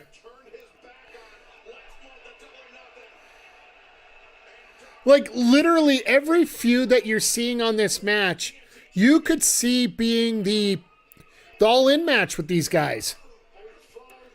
And the thing is, we're not going to get all these matches as part of the all-in card. We got...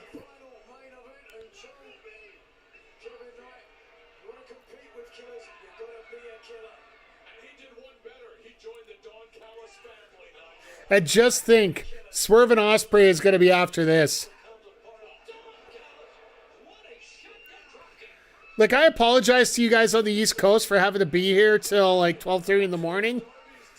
But fuck, this is a big four. Remember that.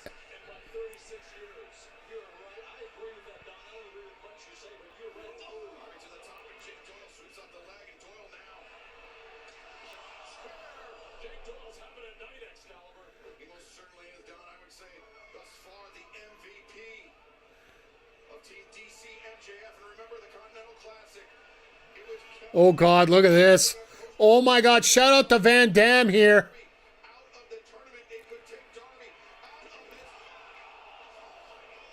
Well, you know what? On the positive side of this, Darby could get remarried because I'm sure as fuck he ain't going to remember the last one he had yesterday.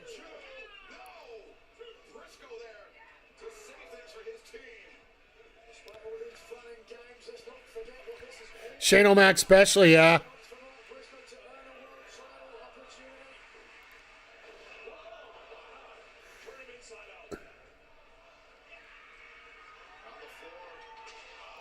And MJF literally runs in with that chair.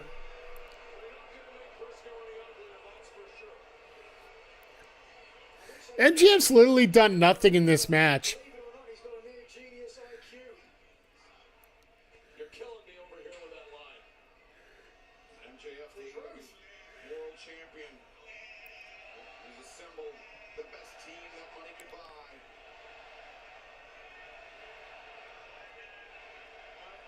Say what you want, Oh, Briscoe split open. His effect on the AEW as a world champion.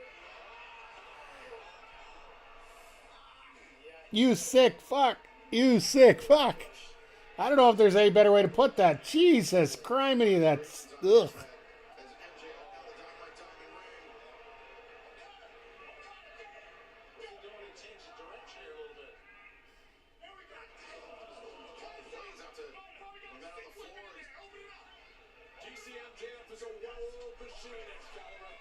I'm sure it really is a well-oiled machine right now. Oh my God, really? That's what they have in the hockey bag?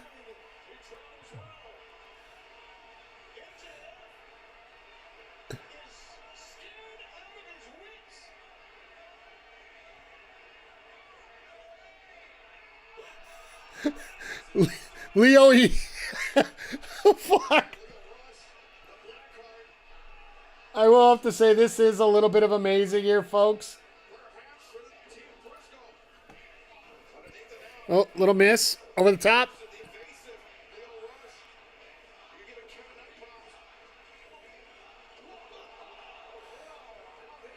Are they chanting "get fucked"?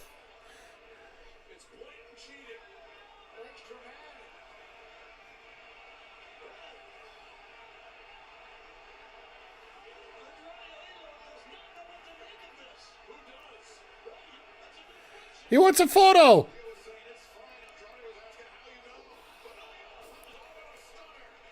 Damn, what a stunner. Leo Rush showing up in the middle of nowhere in this match. And Knight just hurt himself.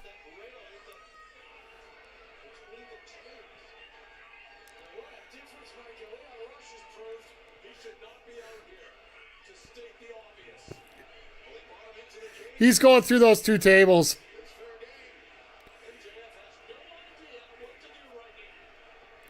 This crowd is all over Leo. I love it. My precious ring.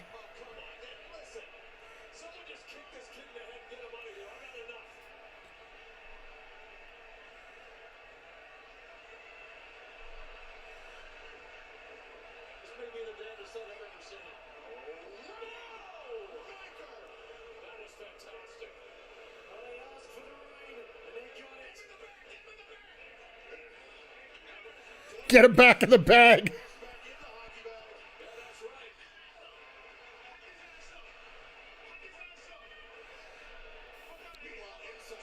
Send him back to Canada. This is amazing.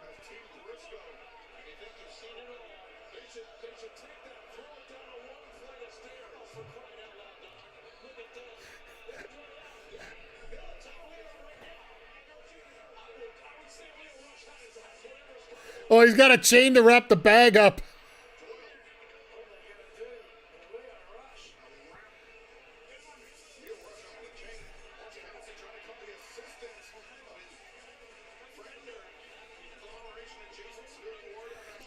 Conglomeration adjacent?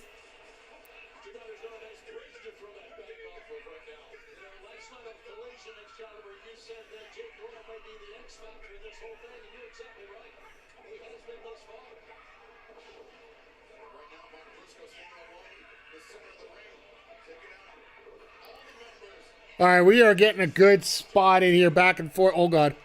Oh, no, we got a ladder. You know it's bad when Remsburg knows better just to get the hell out of the ring on this one?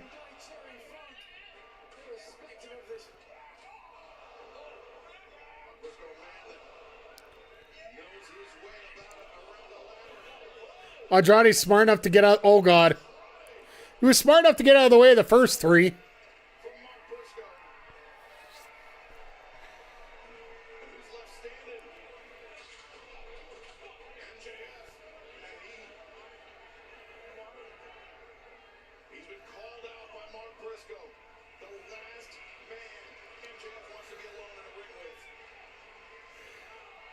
Like, this is literally breaking down to these two in the...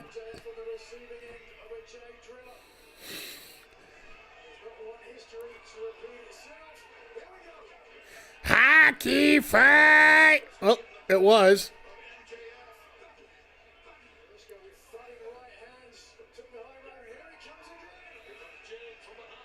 he comes again. And Doyle just said, nope, we ain't doing that. Captures the kick. O'Reilly lands an elbow strike. I love how O'Reilly's working over O'Doyle here. Somebody finally got Doyle down. He bounces right back up.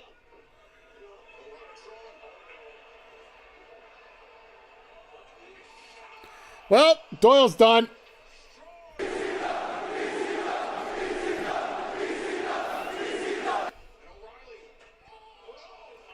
Nice block by Andrade there.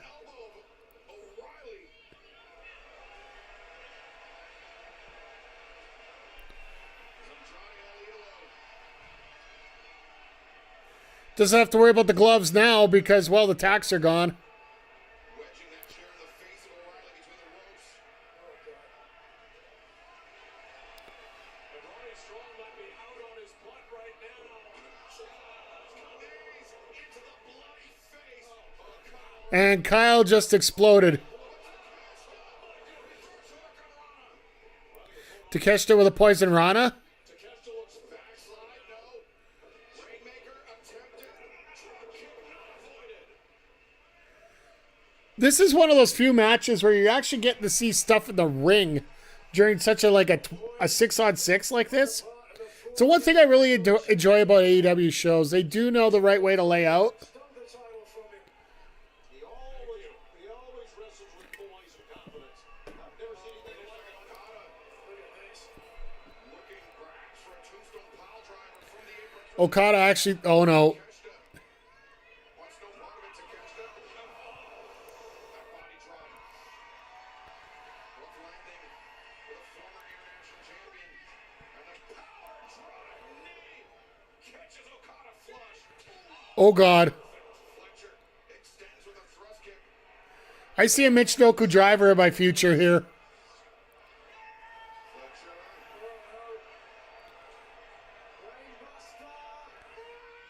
Fletcher. Nope. You're right. Brainbuster. Nope. Finds his feet. Weaves through and Blue Thunder Bomb through the table. Let's go. God damn, what a match. 30 minutes of insanity here, folks. 30 minutes.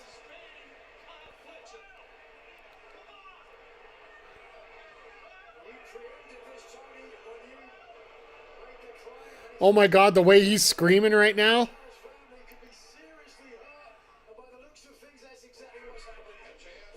That dynamite down the ring. The right hand was loaded up on Mark Briscoe. Looking for a J Driller. But oh, Well, that isn't a way to do a J Driller. He got drilled right in the Briscoes. Orange Cassidy. Look at this. Don, this is the power of friendship. Orange Cassidy stepping in the path.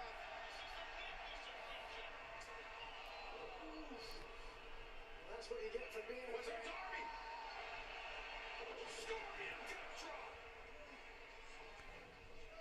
And now Darby. What did MJF do with the ring, though?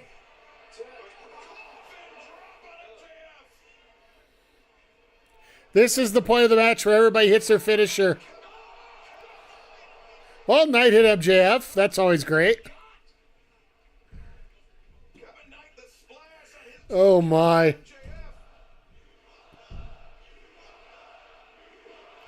And now Darby and Knight. Knight the elbow backs Darby down. Look at this, Darby just keeps coming back. Just shot after shot here. Keep thinking it's 10 o'clock. I do have to turn it down a little bit. Oh, God. Knight and Darby are going up to the cage. This is not a good thing.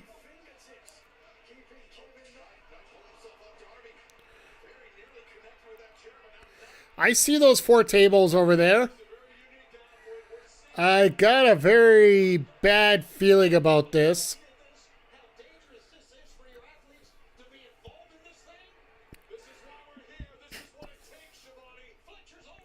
Shout out to TK for building this cage.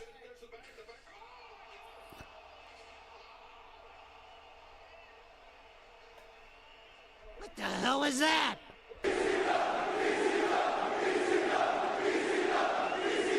Darby left a bunch of explosives in the bag. Then he just decides to coffin drop everybody, so I'll just throw one of those in there again. Who's left? Is it Briscoe and MJF left? I'm concerned about Kevin Knight, to say the least. Good reason. Look at this. The booby trap explodes tonight. And all 4 tables didn't break. That's gotta suck. The bodies have hit the floor. And again, the two men that this is all about, Mark Briscoe and MJF, are center stage. Yeah, this is where they finish it.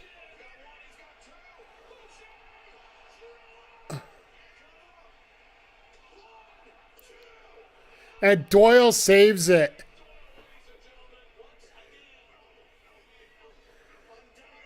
Makes you wonder if we're actually going to get a finish.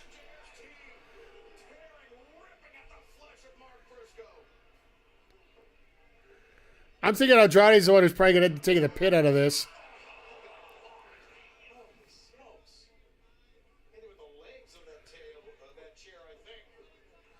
I don't care what you hit him with. He's strong enough that you can just...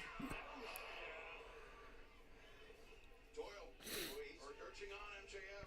Great teammate for MJF, no doubt. That Jay Driller, though, if it weren't for the intervention of Doyle, Mark Briscoe would have earned a So that'll be the story that we get going into the title match, right? Are exactly right. No doubt about it. Wait a minute. MJF still, what's he doing? He wants Andrade to hold him. Remember the last time Andrade held somebody for MJF down? It very nearly blew up in his face, pun intended. These two are very competitive, both high-end athletes, guys.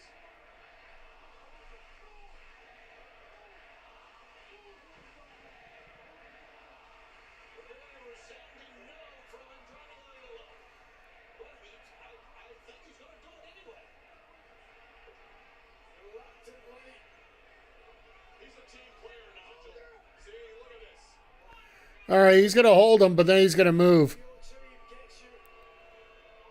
MJF, that diamond ring on his right hand. He hit the DM on MJF. Let's go!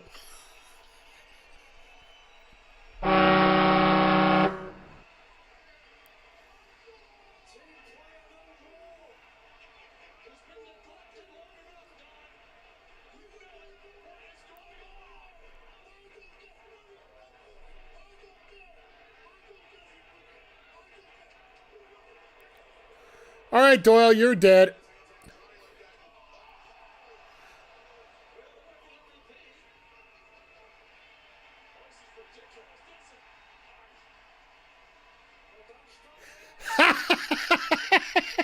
That is the shirt. That is the shirt. We need that shirt. And it is after midnight, so, you know, it is legal to...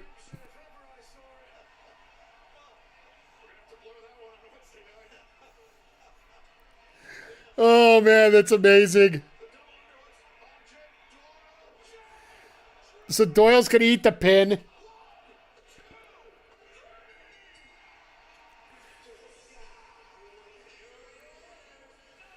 Now, I called it at the beginning of the night. We are getting an Andrade turn in this match.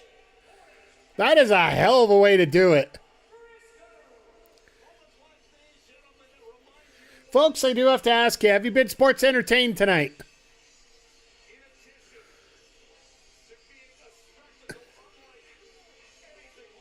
This was absolutely amazing, this match. And I hate these kind of matches.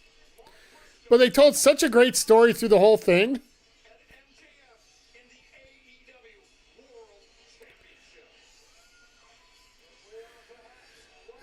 I'm just glad Andrade's finally gotten this out of the way, out of his system. Now, when is that shirt going to be available on Shop AEW?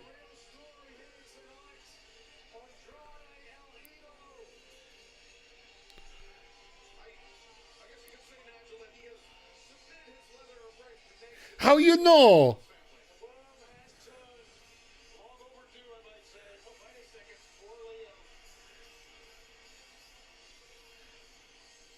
They're just going to carry him out. They're not even going to let him out of the bag.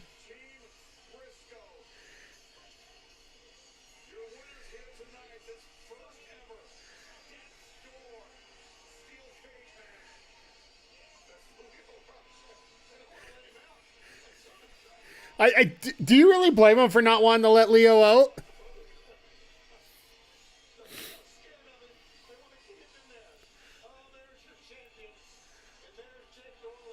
So, yeah, I got to feel it beach breaks when they're going to have the title match.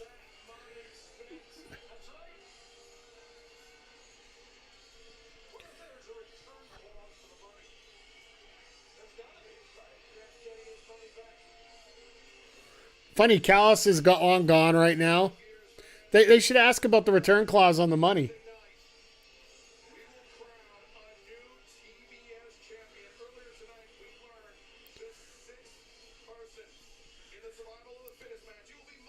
So Micah, Sheeta, and Persephone being the heels? I assume that's the way they, or else they're going to do 4 faces, 2 heels, one or the other. I got just about everything I could want. Good family, good friends. I was on the run of a lifetime. But once again, like, yeah, we're going to a main event right now. This is going to be fun. Yes, champ. And then it all got extinguished. It was a raging fire that burned me up and kept me alive, keeping me breathing from second to second, pushing me from day to day. I just find it funny. It's only been a month. That match again. Why would you have to give up a title if you're only out for a month? The comeback journey for Willem Nightingale is coming on in I get it that, you know, out of the Owen and whatnot, but the TBS title, like, why would you really... vacate due to the injury. We look forward to her return to the ring, and we look forward to you joining us this coming Wednesday night as AEW Dynamite returns to San Diego, California, where we will crown a new team. So what other matches do we got booked here? Right now, I understand our colleague Lexi Nair standing by in the back for an update. Lexi, take it away. Huge congratulations to Team Briscoe. Mark, how does it feel to have your teammates, more so your friends, helping you secure your shot at the AEW World Championship? Damn right, Lexi, my friend. Boys, man, saying you ain't got no friend, man. But let me tell you, if I was coming over the ring you had, then make sure you know it better be mine. We ain't wasting no time. We're that night. I'm telling you, I want my time, man. We're not even wait. We're doing it Wednesday? It's Canada Day. You're going to do a Canada Day title change?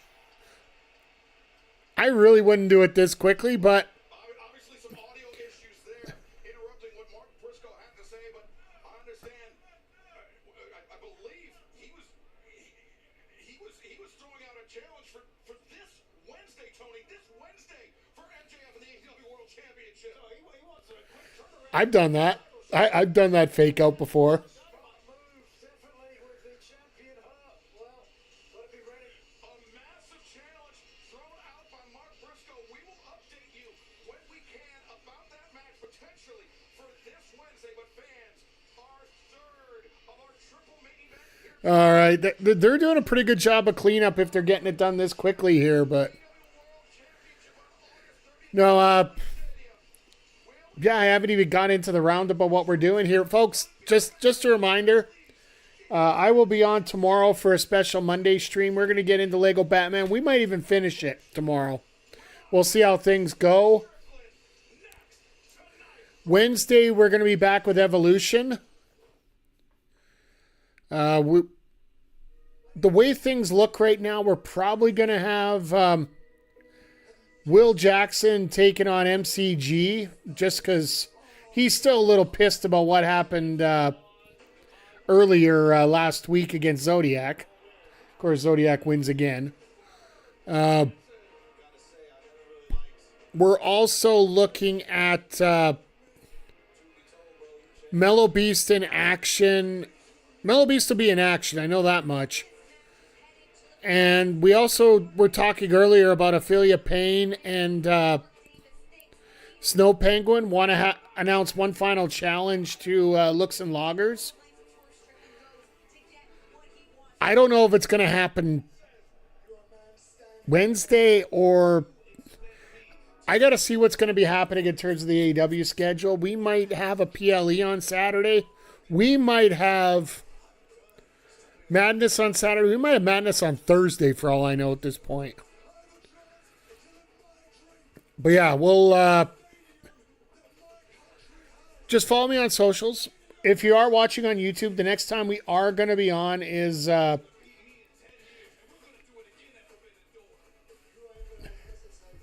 next time we're going to be live on YouTube is Wednesday for AEW Dynamite. Next time on Twitch tomorrow morning, obviously, but we will be here for Dynamite and Collision. According to everything we've seen, Collision is being taped Wednesday and released Thursday. My freaking goodness, it is 10 after midnight already.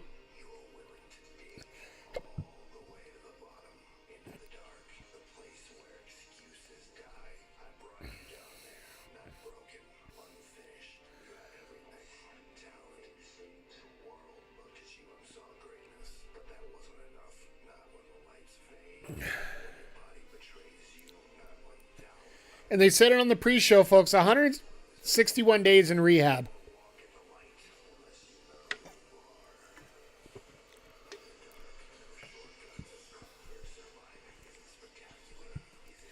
Of course I got to get the hiccups at this point. Jesus. But once again, everybody, just thank you for being here. I do appreciate you as we're getting into this main event here. This is probably going to be 20 minutes of epicness. And the thing is, it's on the West Coast, so the fans are absolutely all over this. Because what? It's 10 after 9 local right now. So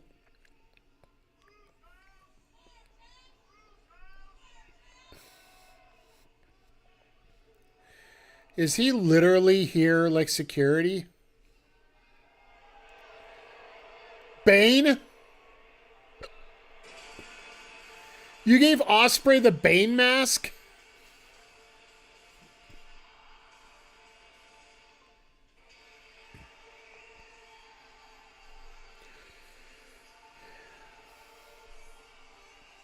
My God, he does look like Bane from the movie.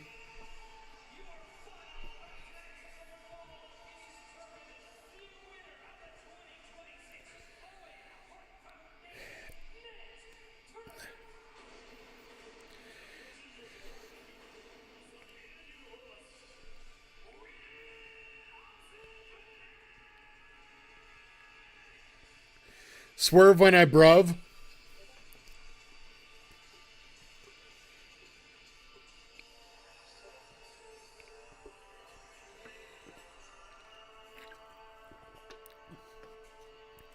You notice they're doing no formal introductions. It's getting called out just like every other match.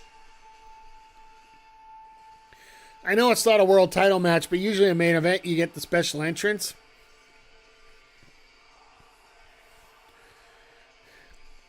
This crowd's going to be split.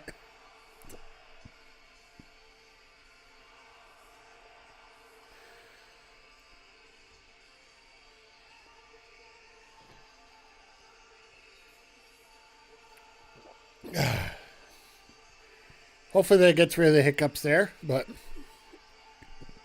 nope. Anyway.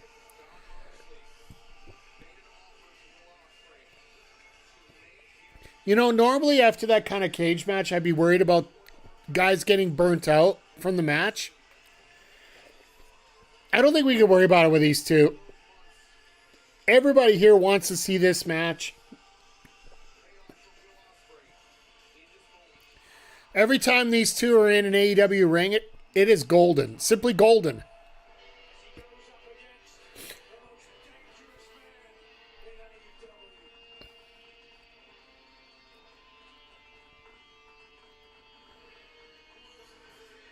What's the popcorn sound?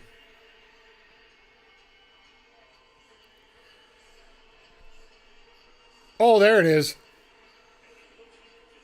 Oh my fucking God, we got Lobo. Bane versus Lobo. How you doing?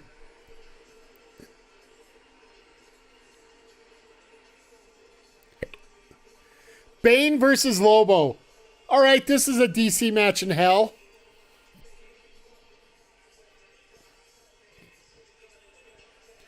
Shout out to Supergirl coming out this weekend. From what I've heard, it's a very good film that just got promoted horribly.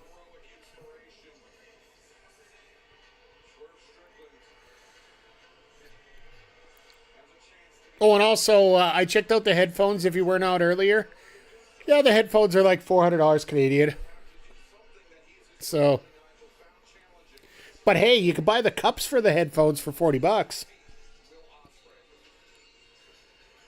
It made $38 million domestically. It flopped horribly. Yeah, it's a good. Like I said, it's a good movie. It advertised horribly.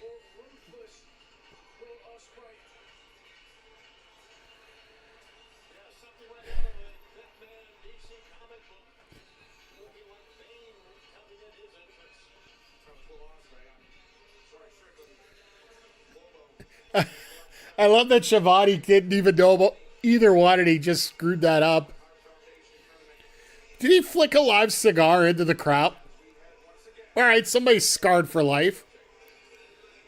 It was 2 years ago at Forbidden Door that Swerve and Ospreay were the main event for that AEW World Championship. Tonight, these two former friends have all in a shot at the world title on the line. Swerve Strickland said in an interview, "Everyone thinks that this is Will Ospreay's destiny. Well, I've made a career out of ruining people's plans."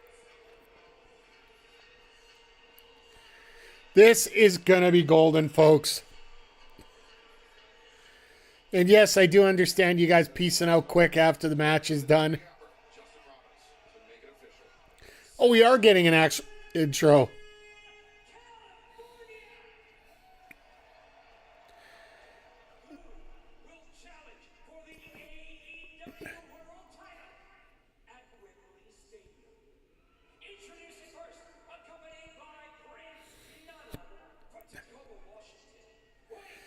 All right, this should be a banger. We're probably going to get about a good 20 minutes out of this.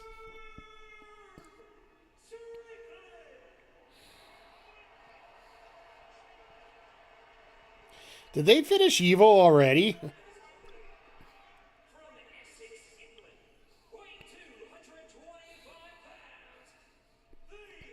Oh, they were talking about Vampire Savior. No, it's not done yet.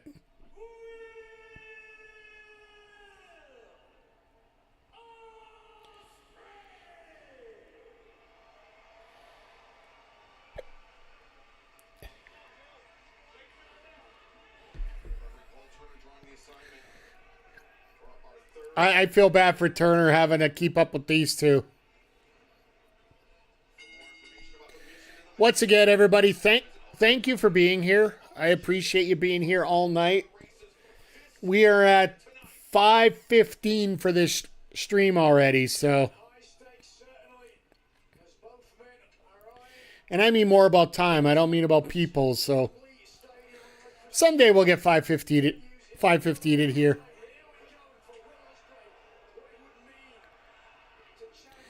Then granted, everybody in here I'll have to hire for as mods, so.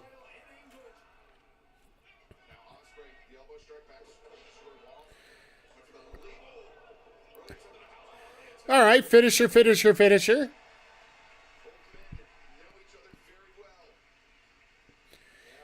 This is going to be intense. It already has started that way.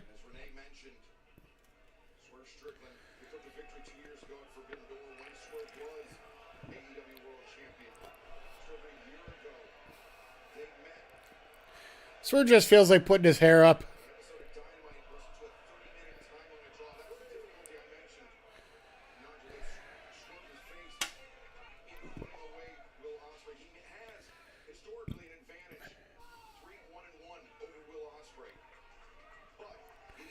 Three 1-1. Okay, I didn't know it was that much. I knew it was 1-1. I didn't know about the other two. overstate the dark influence of John Moxley and the Death Riders. Watch out, they're coming this way. Ospreay, it's a great move by Will. It's a great move, but it isn't a great move because he followed in recklessly. Swerve was depleted enough for Will to press an advantage there. Swing and a miss. Ospreay. Step up work on. Takes down Strickland. Swerve had told the New York Post, you still haven't seen the best of Swerve. I don't think anybody saw Swerve saw the Maya match was like, yeah, I got to get my hair right. I love that, Zodiac, by the way. As long as he doesn't have to worry about his gear tonight, because there ain't much gear to fix.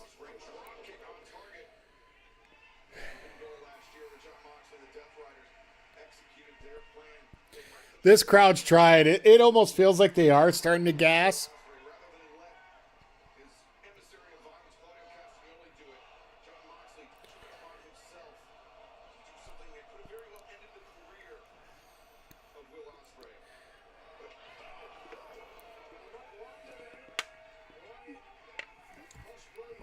Well, I'm gonna be up all night now. Might as well enjoy it while I'm here, right? So. Realized that Moxley was willing to do things to human beings that Will Ospreay perhaps was not. He needed to learn that ruthlessness, that Death Rider's ethos. The Death Rider's ethos. Well, everybody just knows that Ospreay isn't going to be as high flyer as he used to be.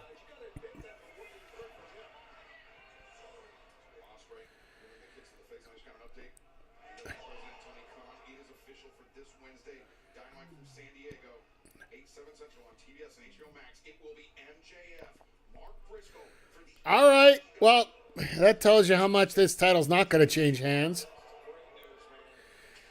But you knew they had to get it done just because they do have Redemption coming up at the end of the month. And hell, he might be taking on Elo next week.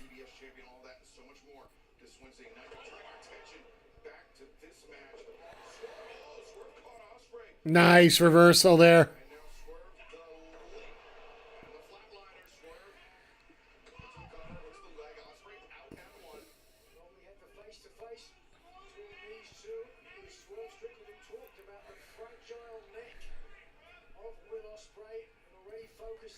All right, well, I wonder if the fans are just sitting here knowing this match is going to take a while. Just try to recharge after the cage match. I don't blame them one bit.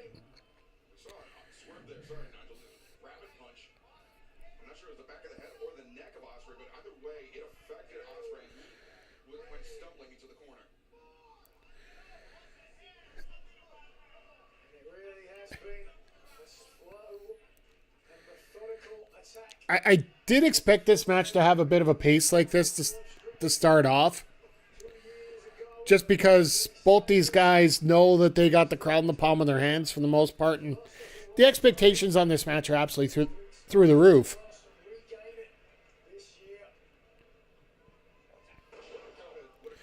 Snapping neck breaker.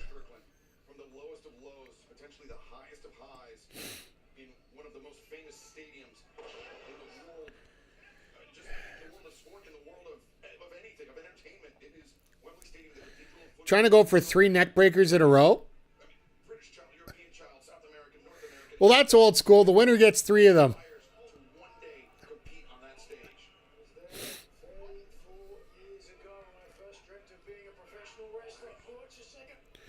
What in the hell? Argentine backbreaker. Argentine neck breaker, sorry.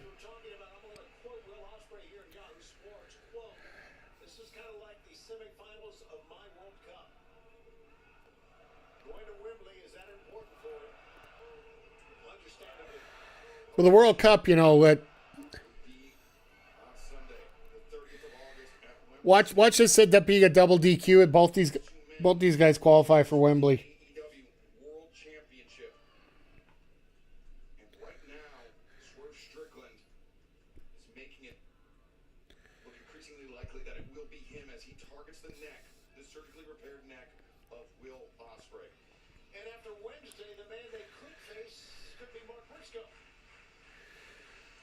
Yeah, with all due respect, I think it's. I still say we're getting Omega and Osprey. Rising tide.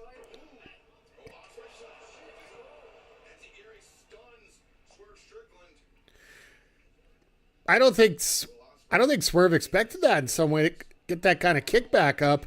Foundation tournament. It was last year where he battled Hangman Adam Page. Hangman won the tournament, earned the shot at All In Texas and parlay Kick right in the face there. World Championship. Swerve Strickland, Will Ospreay would love to do the same as Ospreay connects with that corkscrew kick and sends Swerve down. And Ospreay still holding his neck as he walked out. He's got a Phenomenal forearm. away from that pain. The elbow strike from the ropes. Swerve kicking out. Call it what it is. It's phenomenal forearm. Let's go. I don't care. AJ Styles retired now, so as far as a wrestler's retired, you can call a move whatever. Match continues a little bit. He needs. Vicious kick though. A hell of a kick by Ospreay. Now up to the top. And once again, another phenomenal forearm to the back of the head. No, he's going for. Oh, wait a second. Ospreay maybe looking for hidden blade. That's exactly right, Excalibur. Typically the preload hidden blade. Now Swerve ready for Nice up kick counter square in the jaw. Weaves under into the backbreaker. Yep. by Swerve Strickland. You know, that's just showing something that we don't talk about enough, and that is the strength of Swerve. Like Swerve's got all the keys to be a world champion, and he has been, right? Like that's the one thing that AEW has that most promotions don't right now. They have multiple people that can fit into that world champion spot. And now with everybody getting off injury, you're adding to that list.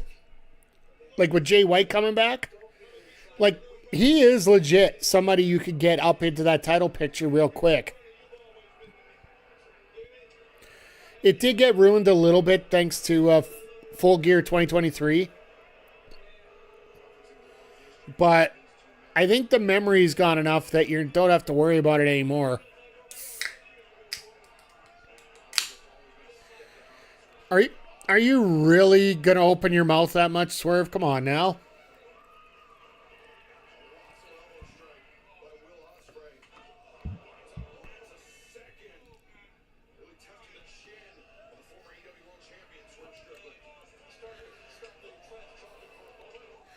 Oh, geez, what a shot.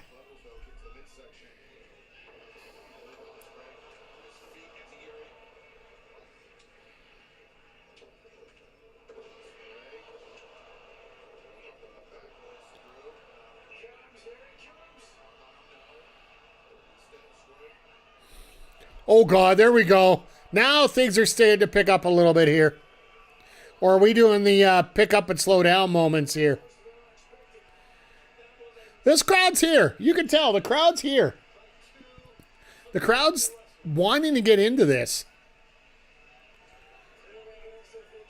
Now they're starting to give them a little bit more of a reason.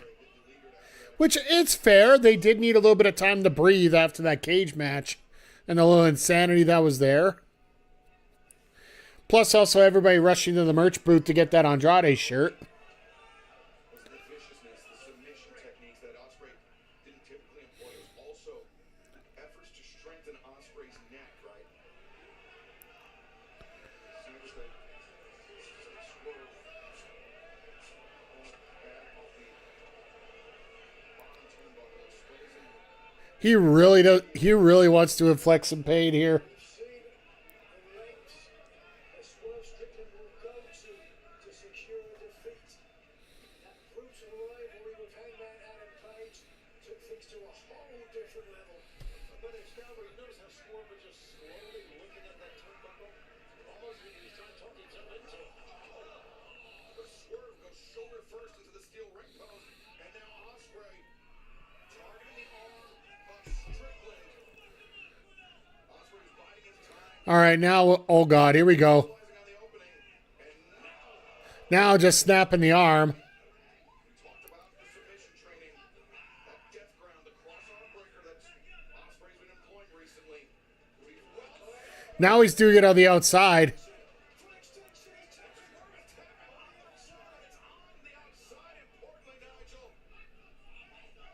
Yeah, but it doesn't matter if he's tapping on the outside. No, he doesn't. He has to count to 10. That's what he has to do. He has to count to 10 in the ring.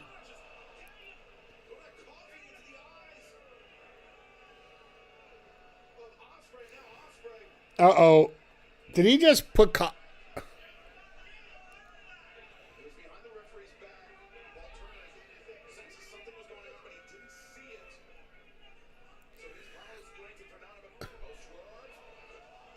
Oh, jeez. I think Ospreay was trying to... Ospreay was trying to flip out, and yeah, no, he got stopped real quick there. Yeah, that's exactly what it looked like. Ospreay came with a lot of momentum. Just watch this. Here, looking for the Hurricane. Yeah, he was looking to jump. Scouted it and stuffed. Oh, no, the exposed. There you go. Swerve with Ospreay underneath and the catapult. Oh, Ospreay. Oh, I got a feeling I know what's happening right now. I am not sure, but either way, disastrous for Will Ospreay. Ospreay doesn't go red a whole lot. Understandably so. But I think we're getting that here. Lenient with his count. Nobody wants to see this tournament end on a count. We want to see a definitive winner between Ospreay and Swerve. Yeah, no doubt. You got to think that's what's happening right now with about an amount of time that isn't on the camera. Some respite on the outside, and I'm not sure. This is a strong, There's the cat. Yeah, there it is. especially because now, oh, jeez. He is gushing.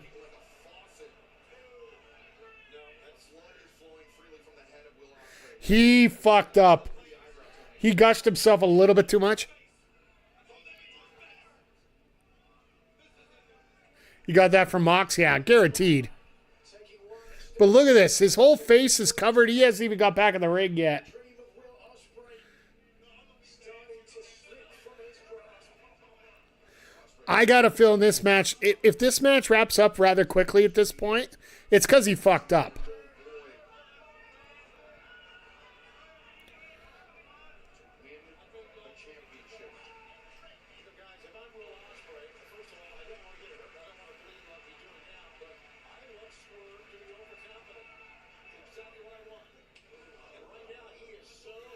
Yeah, Swerve's got this in the bag, he feels right now.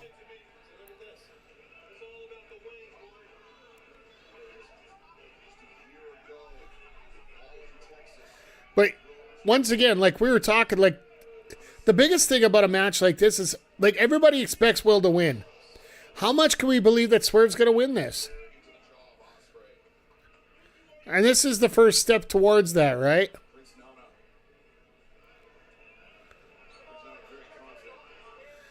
Oh, he is literally all... It's like he just literally put some paint on his face, literally.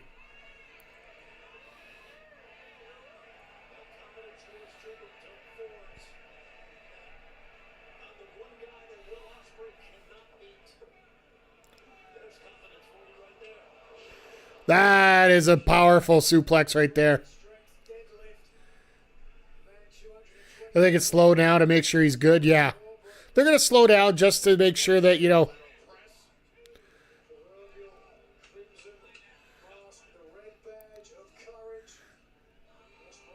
I can see why Swerve never bleeds a whole lot, because you really can't tell.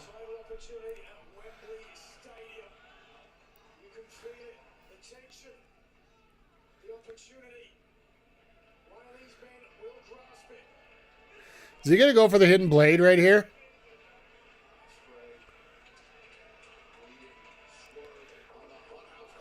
Oh my God, he threw it out of nowhere there. Standing Spanish fly, let's go.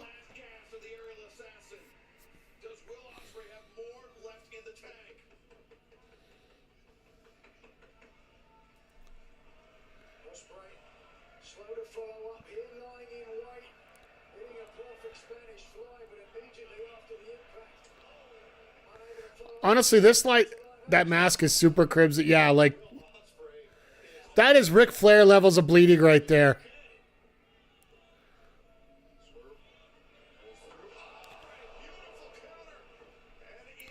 Slumdog Millionaire into the Styles Clash. Let's go.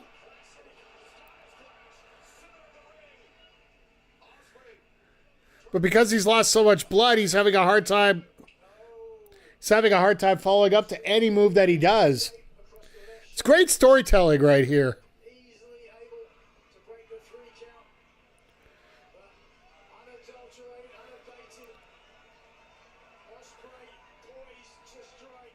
Here comes it, Excalibur. Ospreay lining up the hidden blade. Oh my God! He ate the hidden blade and came right back. Wow. No, he absolutely did not have to imagine the fatigue, the blood loss from Will Ospreay. Really? That was probably half, maybe even a quarter of a normal hidden blade. That was literally just a whiff. Hidden blade usually hit on a downed opponent, but standing up from a different angle.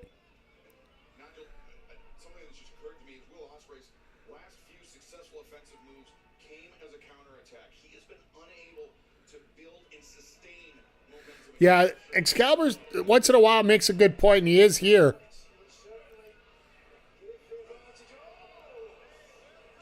Is the fact that Ospreay isn't taking the offense, he's taking the defense. It works great in the World Cup, but I don't know about here. Yes, he does. But he talked about how much blood he has lost. Look at that. He even slipped on the ropes. Ospreay typically so sure-footed on the ropes. Is he able to press the advantage? He pulled a Maya World there. Oh, God. This is gonna suck. By Will Ospreay. What a freaking match, man. Hold on. Oh, this does not look good. Oh, shit. Oh, my God. Nice reversal. I thought Will was going to die right there. Holy crap. I haven't seen him throw that kick out in forever.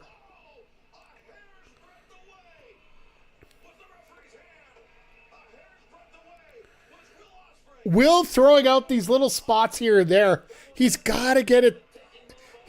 He's got to get some, like right now. He is upping it a lot.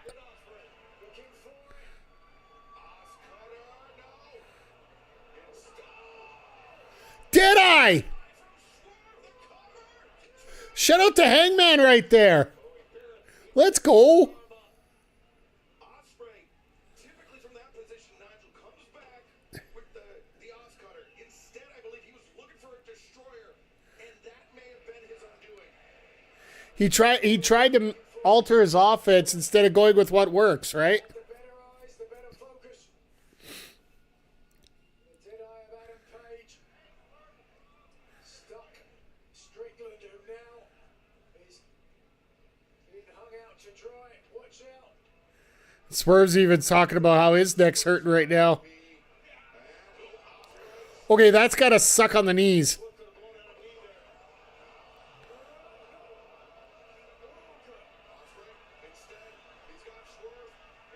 Trying to get the Styles. Jesus. Well, you don't want to eat the Styles Clash? Well, you can eat the stairs. It literally just, yeah. Has built and built.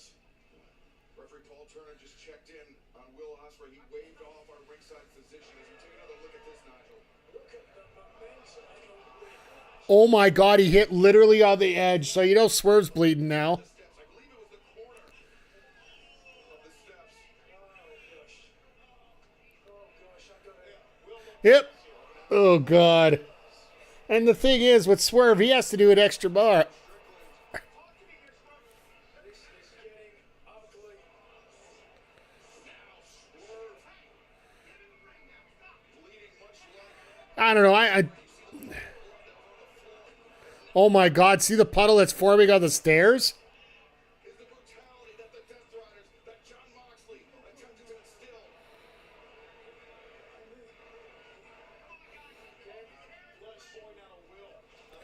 My God, the cleanup crew is going to suck tonight. Wow. Just shots back and forth.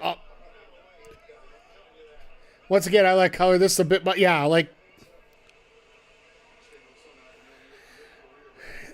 I honestly think Ospreay's color is a little overdone from what he was supposed to do. Yeah, guys, get the hell out of the way.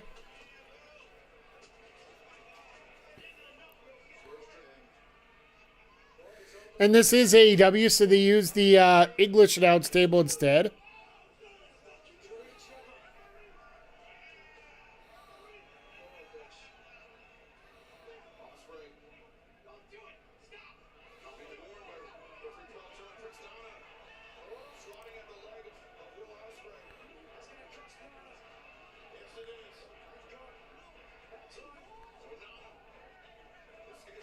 Oh my God.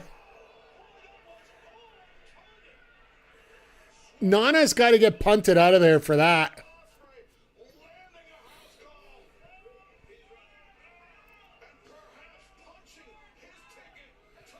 That might be enough.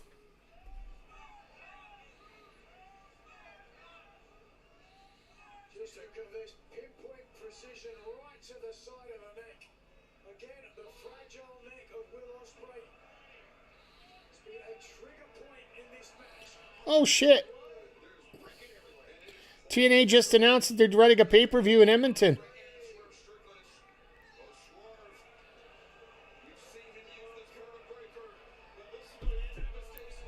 Oh my God.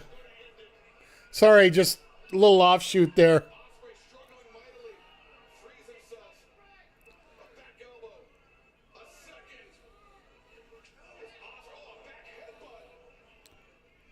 Okay, somebody's going through that announce table. I don't know who it's going to be.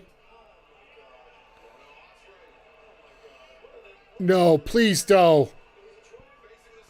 A fucking Styles Clash through the announce table?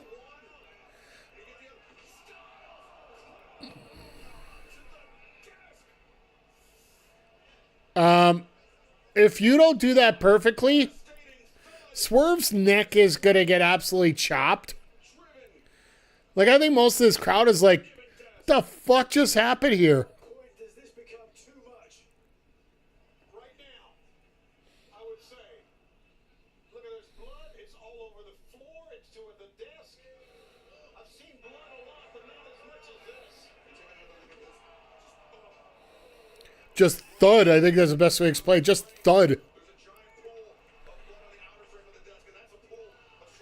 Yeah, this is a little bit much for color.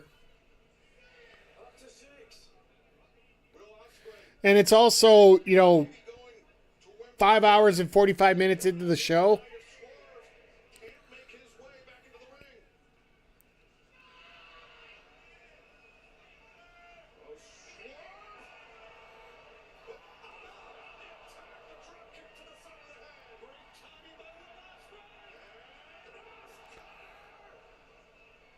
No, not going to do it.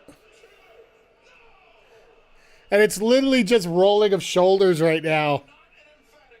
Certainly not, and you can understand why. What these men have done to each I think this crowd's starting to realize that this is going to be the go time now, finally.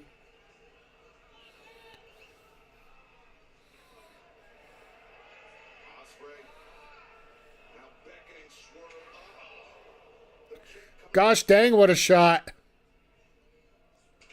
And a scorpion kick.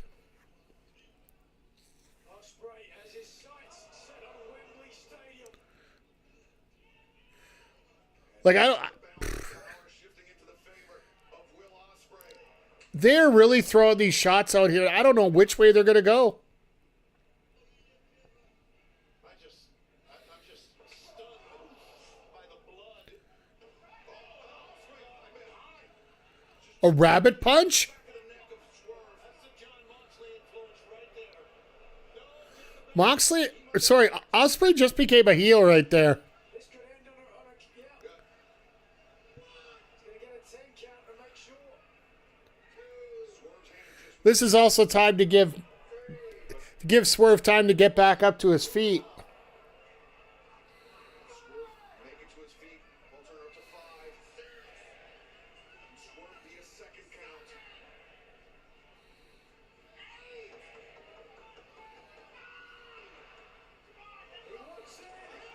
And there's a hit blade.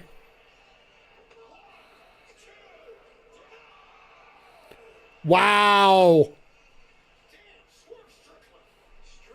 Like, this is putting Swerve face right now, and I don't know if that's what they want here. Do you really want to have Ospreay as a heel going into Wembley?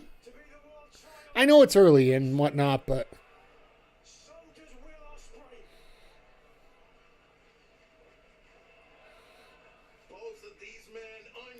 Maybe. With the advantage with Swerve showing his resilience, a right hand into the jaw as Ospreay now. It's nothing but amazing, stunning competition. Ospreay, I've been thinking Avalanche Death Valley driver, but instead Swerve hammers down at those elbow strikes and now hammers the back of the neck, the surgically repaired neck. Rabbit punch on the back of the neck. Oh my God, he's gonna do the stop right on the back. This is gonna suck. That's gonna suck. Oh my, what a match. Like, I can't see it being other than MJF Ospreay though, the two hottest wrestlers in the company. I still got a feeling Tony's gonna go with Omega. We'll have to see. Like, there could be a triple threat too, right? Like, it's traditionally been one-on-one, but it could always be more, right?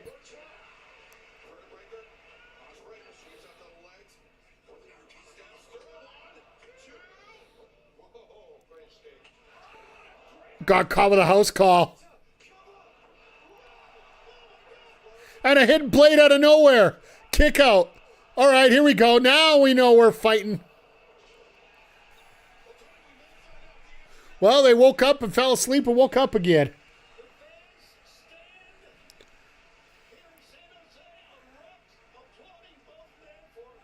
Like, both these guys are just... They're laying everything out there. You got to give them the credit for the effort. And this crowd is doing its best to bring everybody home now.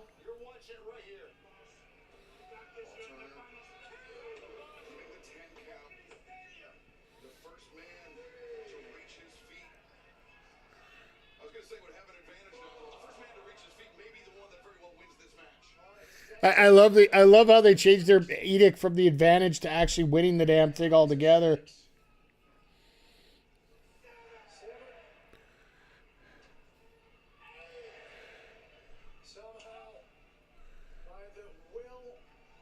Yeah, they're both up. Time for the hockey fight. Time for the final act.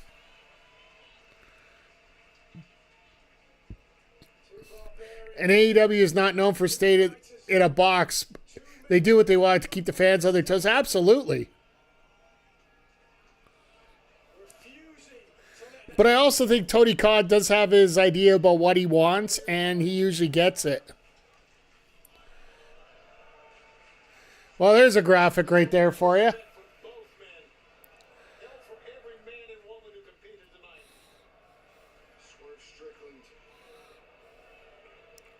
There goes the elbow pad. There go the gloves.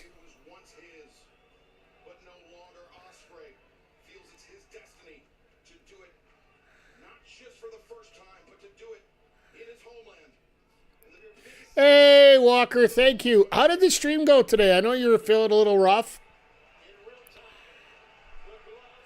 Thank you for the happy affiliate anniversary message there. Hope you're feeling okay. Voice is fucked. Sorry to hear, my friend. My voice might get fucked too because I'm pretty much 7 hours streaming today. No, there ain't much to go. Ospreay just hit his blade. Stormbreaker. No, only two. God damn, what a match. These guys have been pacing it out a little bit too long for my liking, but still, they're telling a hell of a story as they're going through.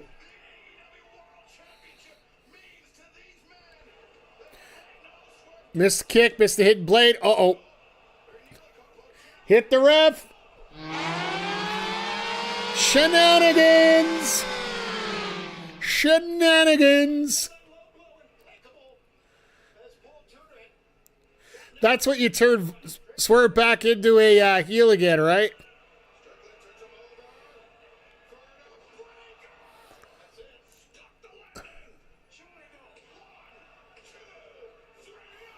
Oh my God, the pop from this crowd about the kick out after the vertebreaker. Let's go.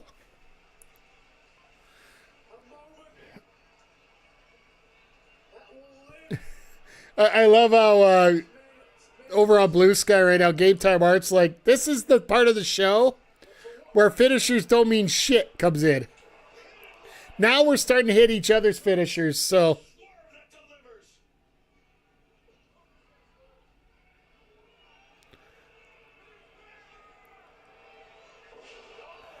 Big pressure.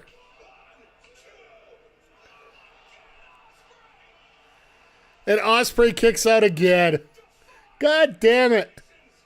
What a match.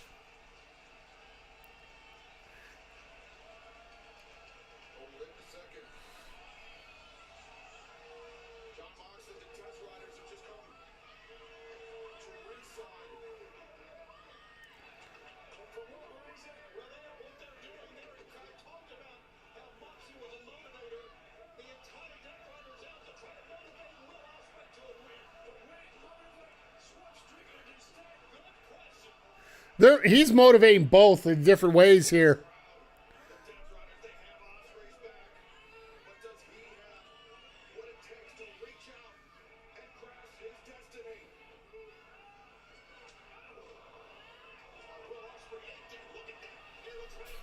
Oh my God, he looked at Moxley and he's like, yeah, no, House Call ain't doing shit no more.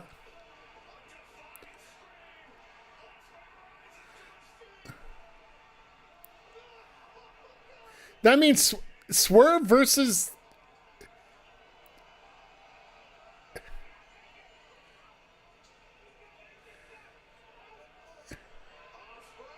Oh my God, a buckshot Oh my God.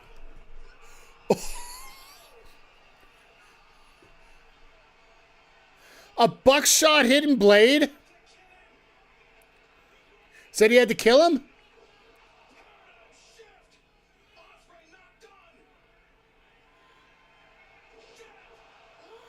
Paradigm shift, Death Rider, what? Tiger Driver. Tiger Driver. Yep. He's got to do it. That's the move. Tiger Driver, you got to do it or you... There it is. That's how you tell a fucking story. If you guys were here at the beginning of the match, I was not sure. Fuck, what a match. What a way to finish a main event here. And Moxley's like, God, my coaching did work. My coaching did work.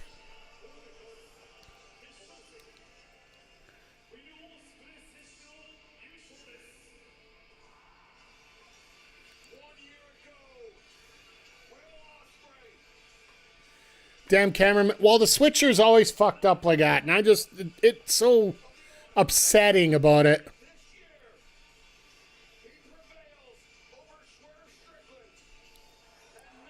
Now, do we get any fallout after this?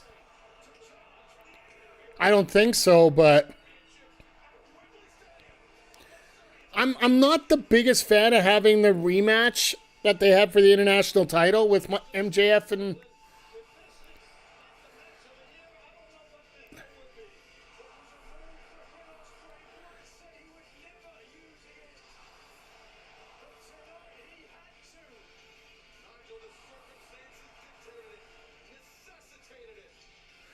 They're staring down each other now. I wonder what's going to happen out of this.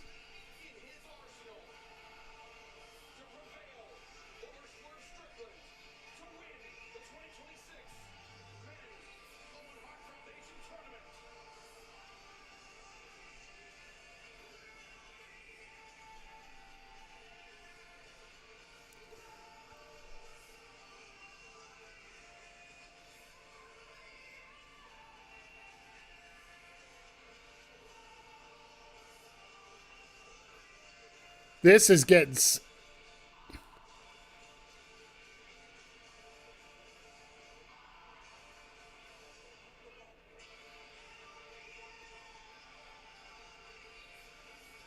So he's basically saying he's got his back always, but for right now, I need this title.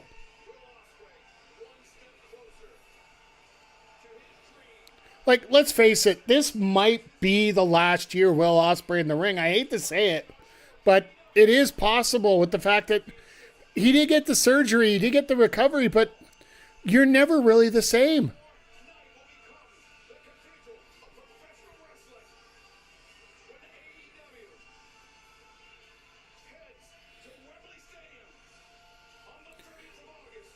This is so weird. Like, these guys were acting like such heels at the beginning of the show. And now...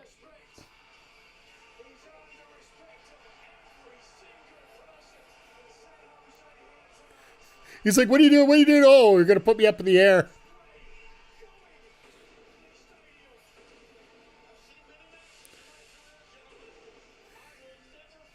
This was a hell of a way to end the show. Folks, if you're watching the show, what do you rank it tonight? What are you giving it for a rank? Out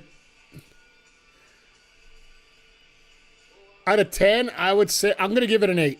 I'll give it an 8, 8.5. I do have to knock it for the women's Owen. As much as I don't want to, can't be helped.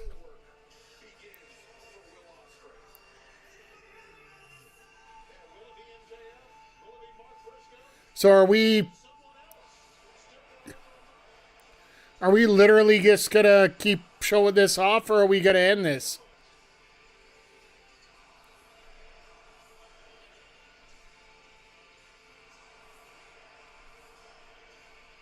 There's your finger point.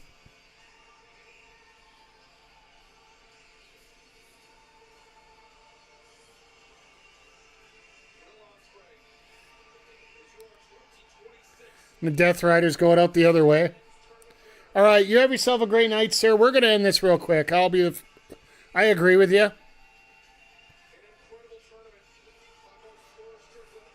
Oh, and there's the wife. Aw. Alex Windsor coming out.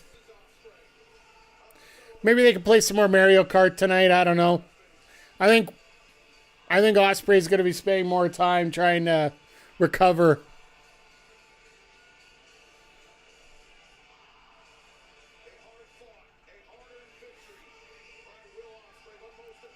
He's got the title. That's what he wants more than anything else. Not carry the cup out. Somebody will bring it, obviously.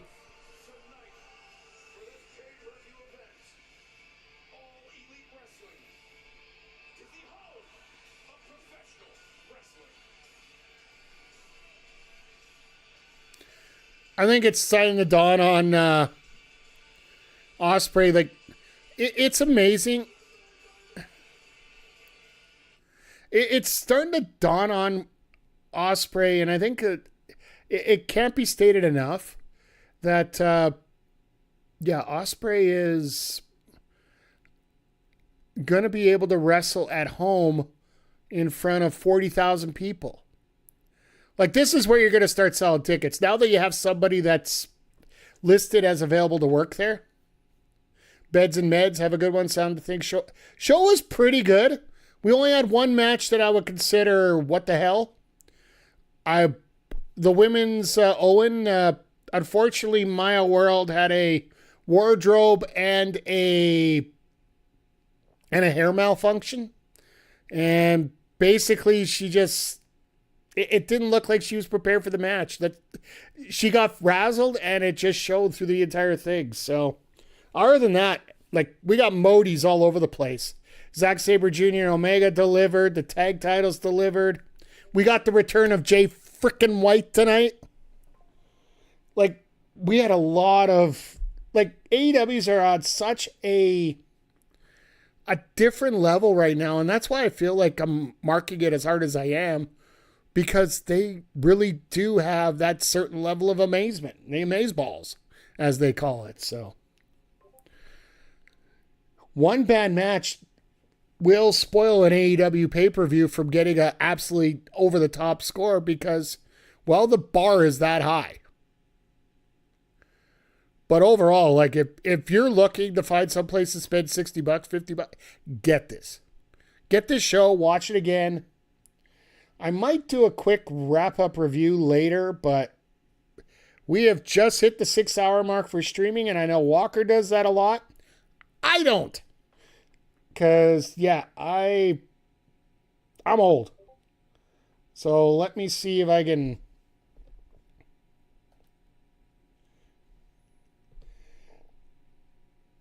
Let's see. I want to find somebody that isn't leaving right away.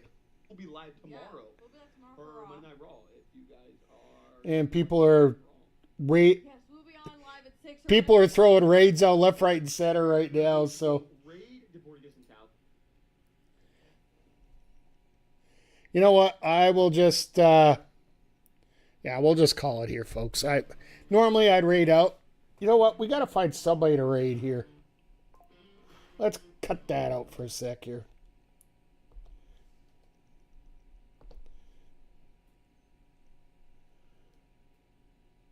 Like, one of our bigger streamers has to be on tonight, right? So...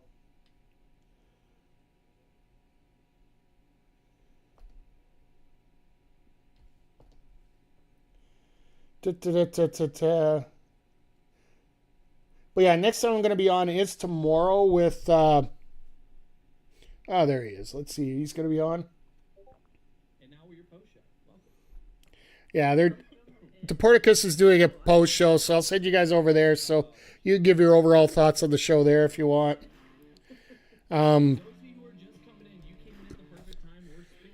Yeah, I'll be on tomorrow with Lego Batman. I'll be back on Wednesday for AEW Dynamite. It's always a pleasure having y'all here. 6 freaking hours makes you lose your damn mind. So when you're not playing any games to take the time off, you're going. So once again, everybody, thank you for being here. Always appreciate you. And just remember, folks, be part of the solution. And we'll see y'all here next time on the Mike Drift Twitch channel and the Backbreaker Video YouTube channel. Take care, everybody.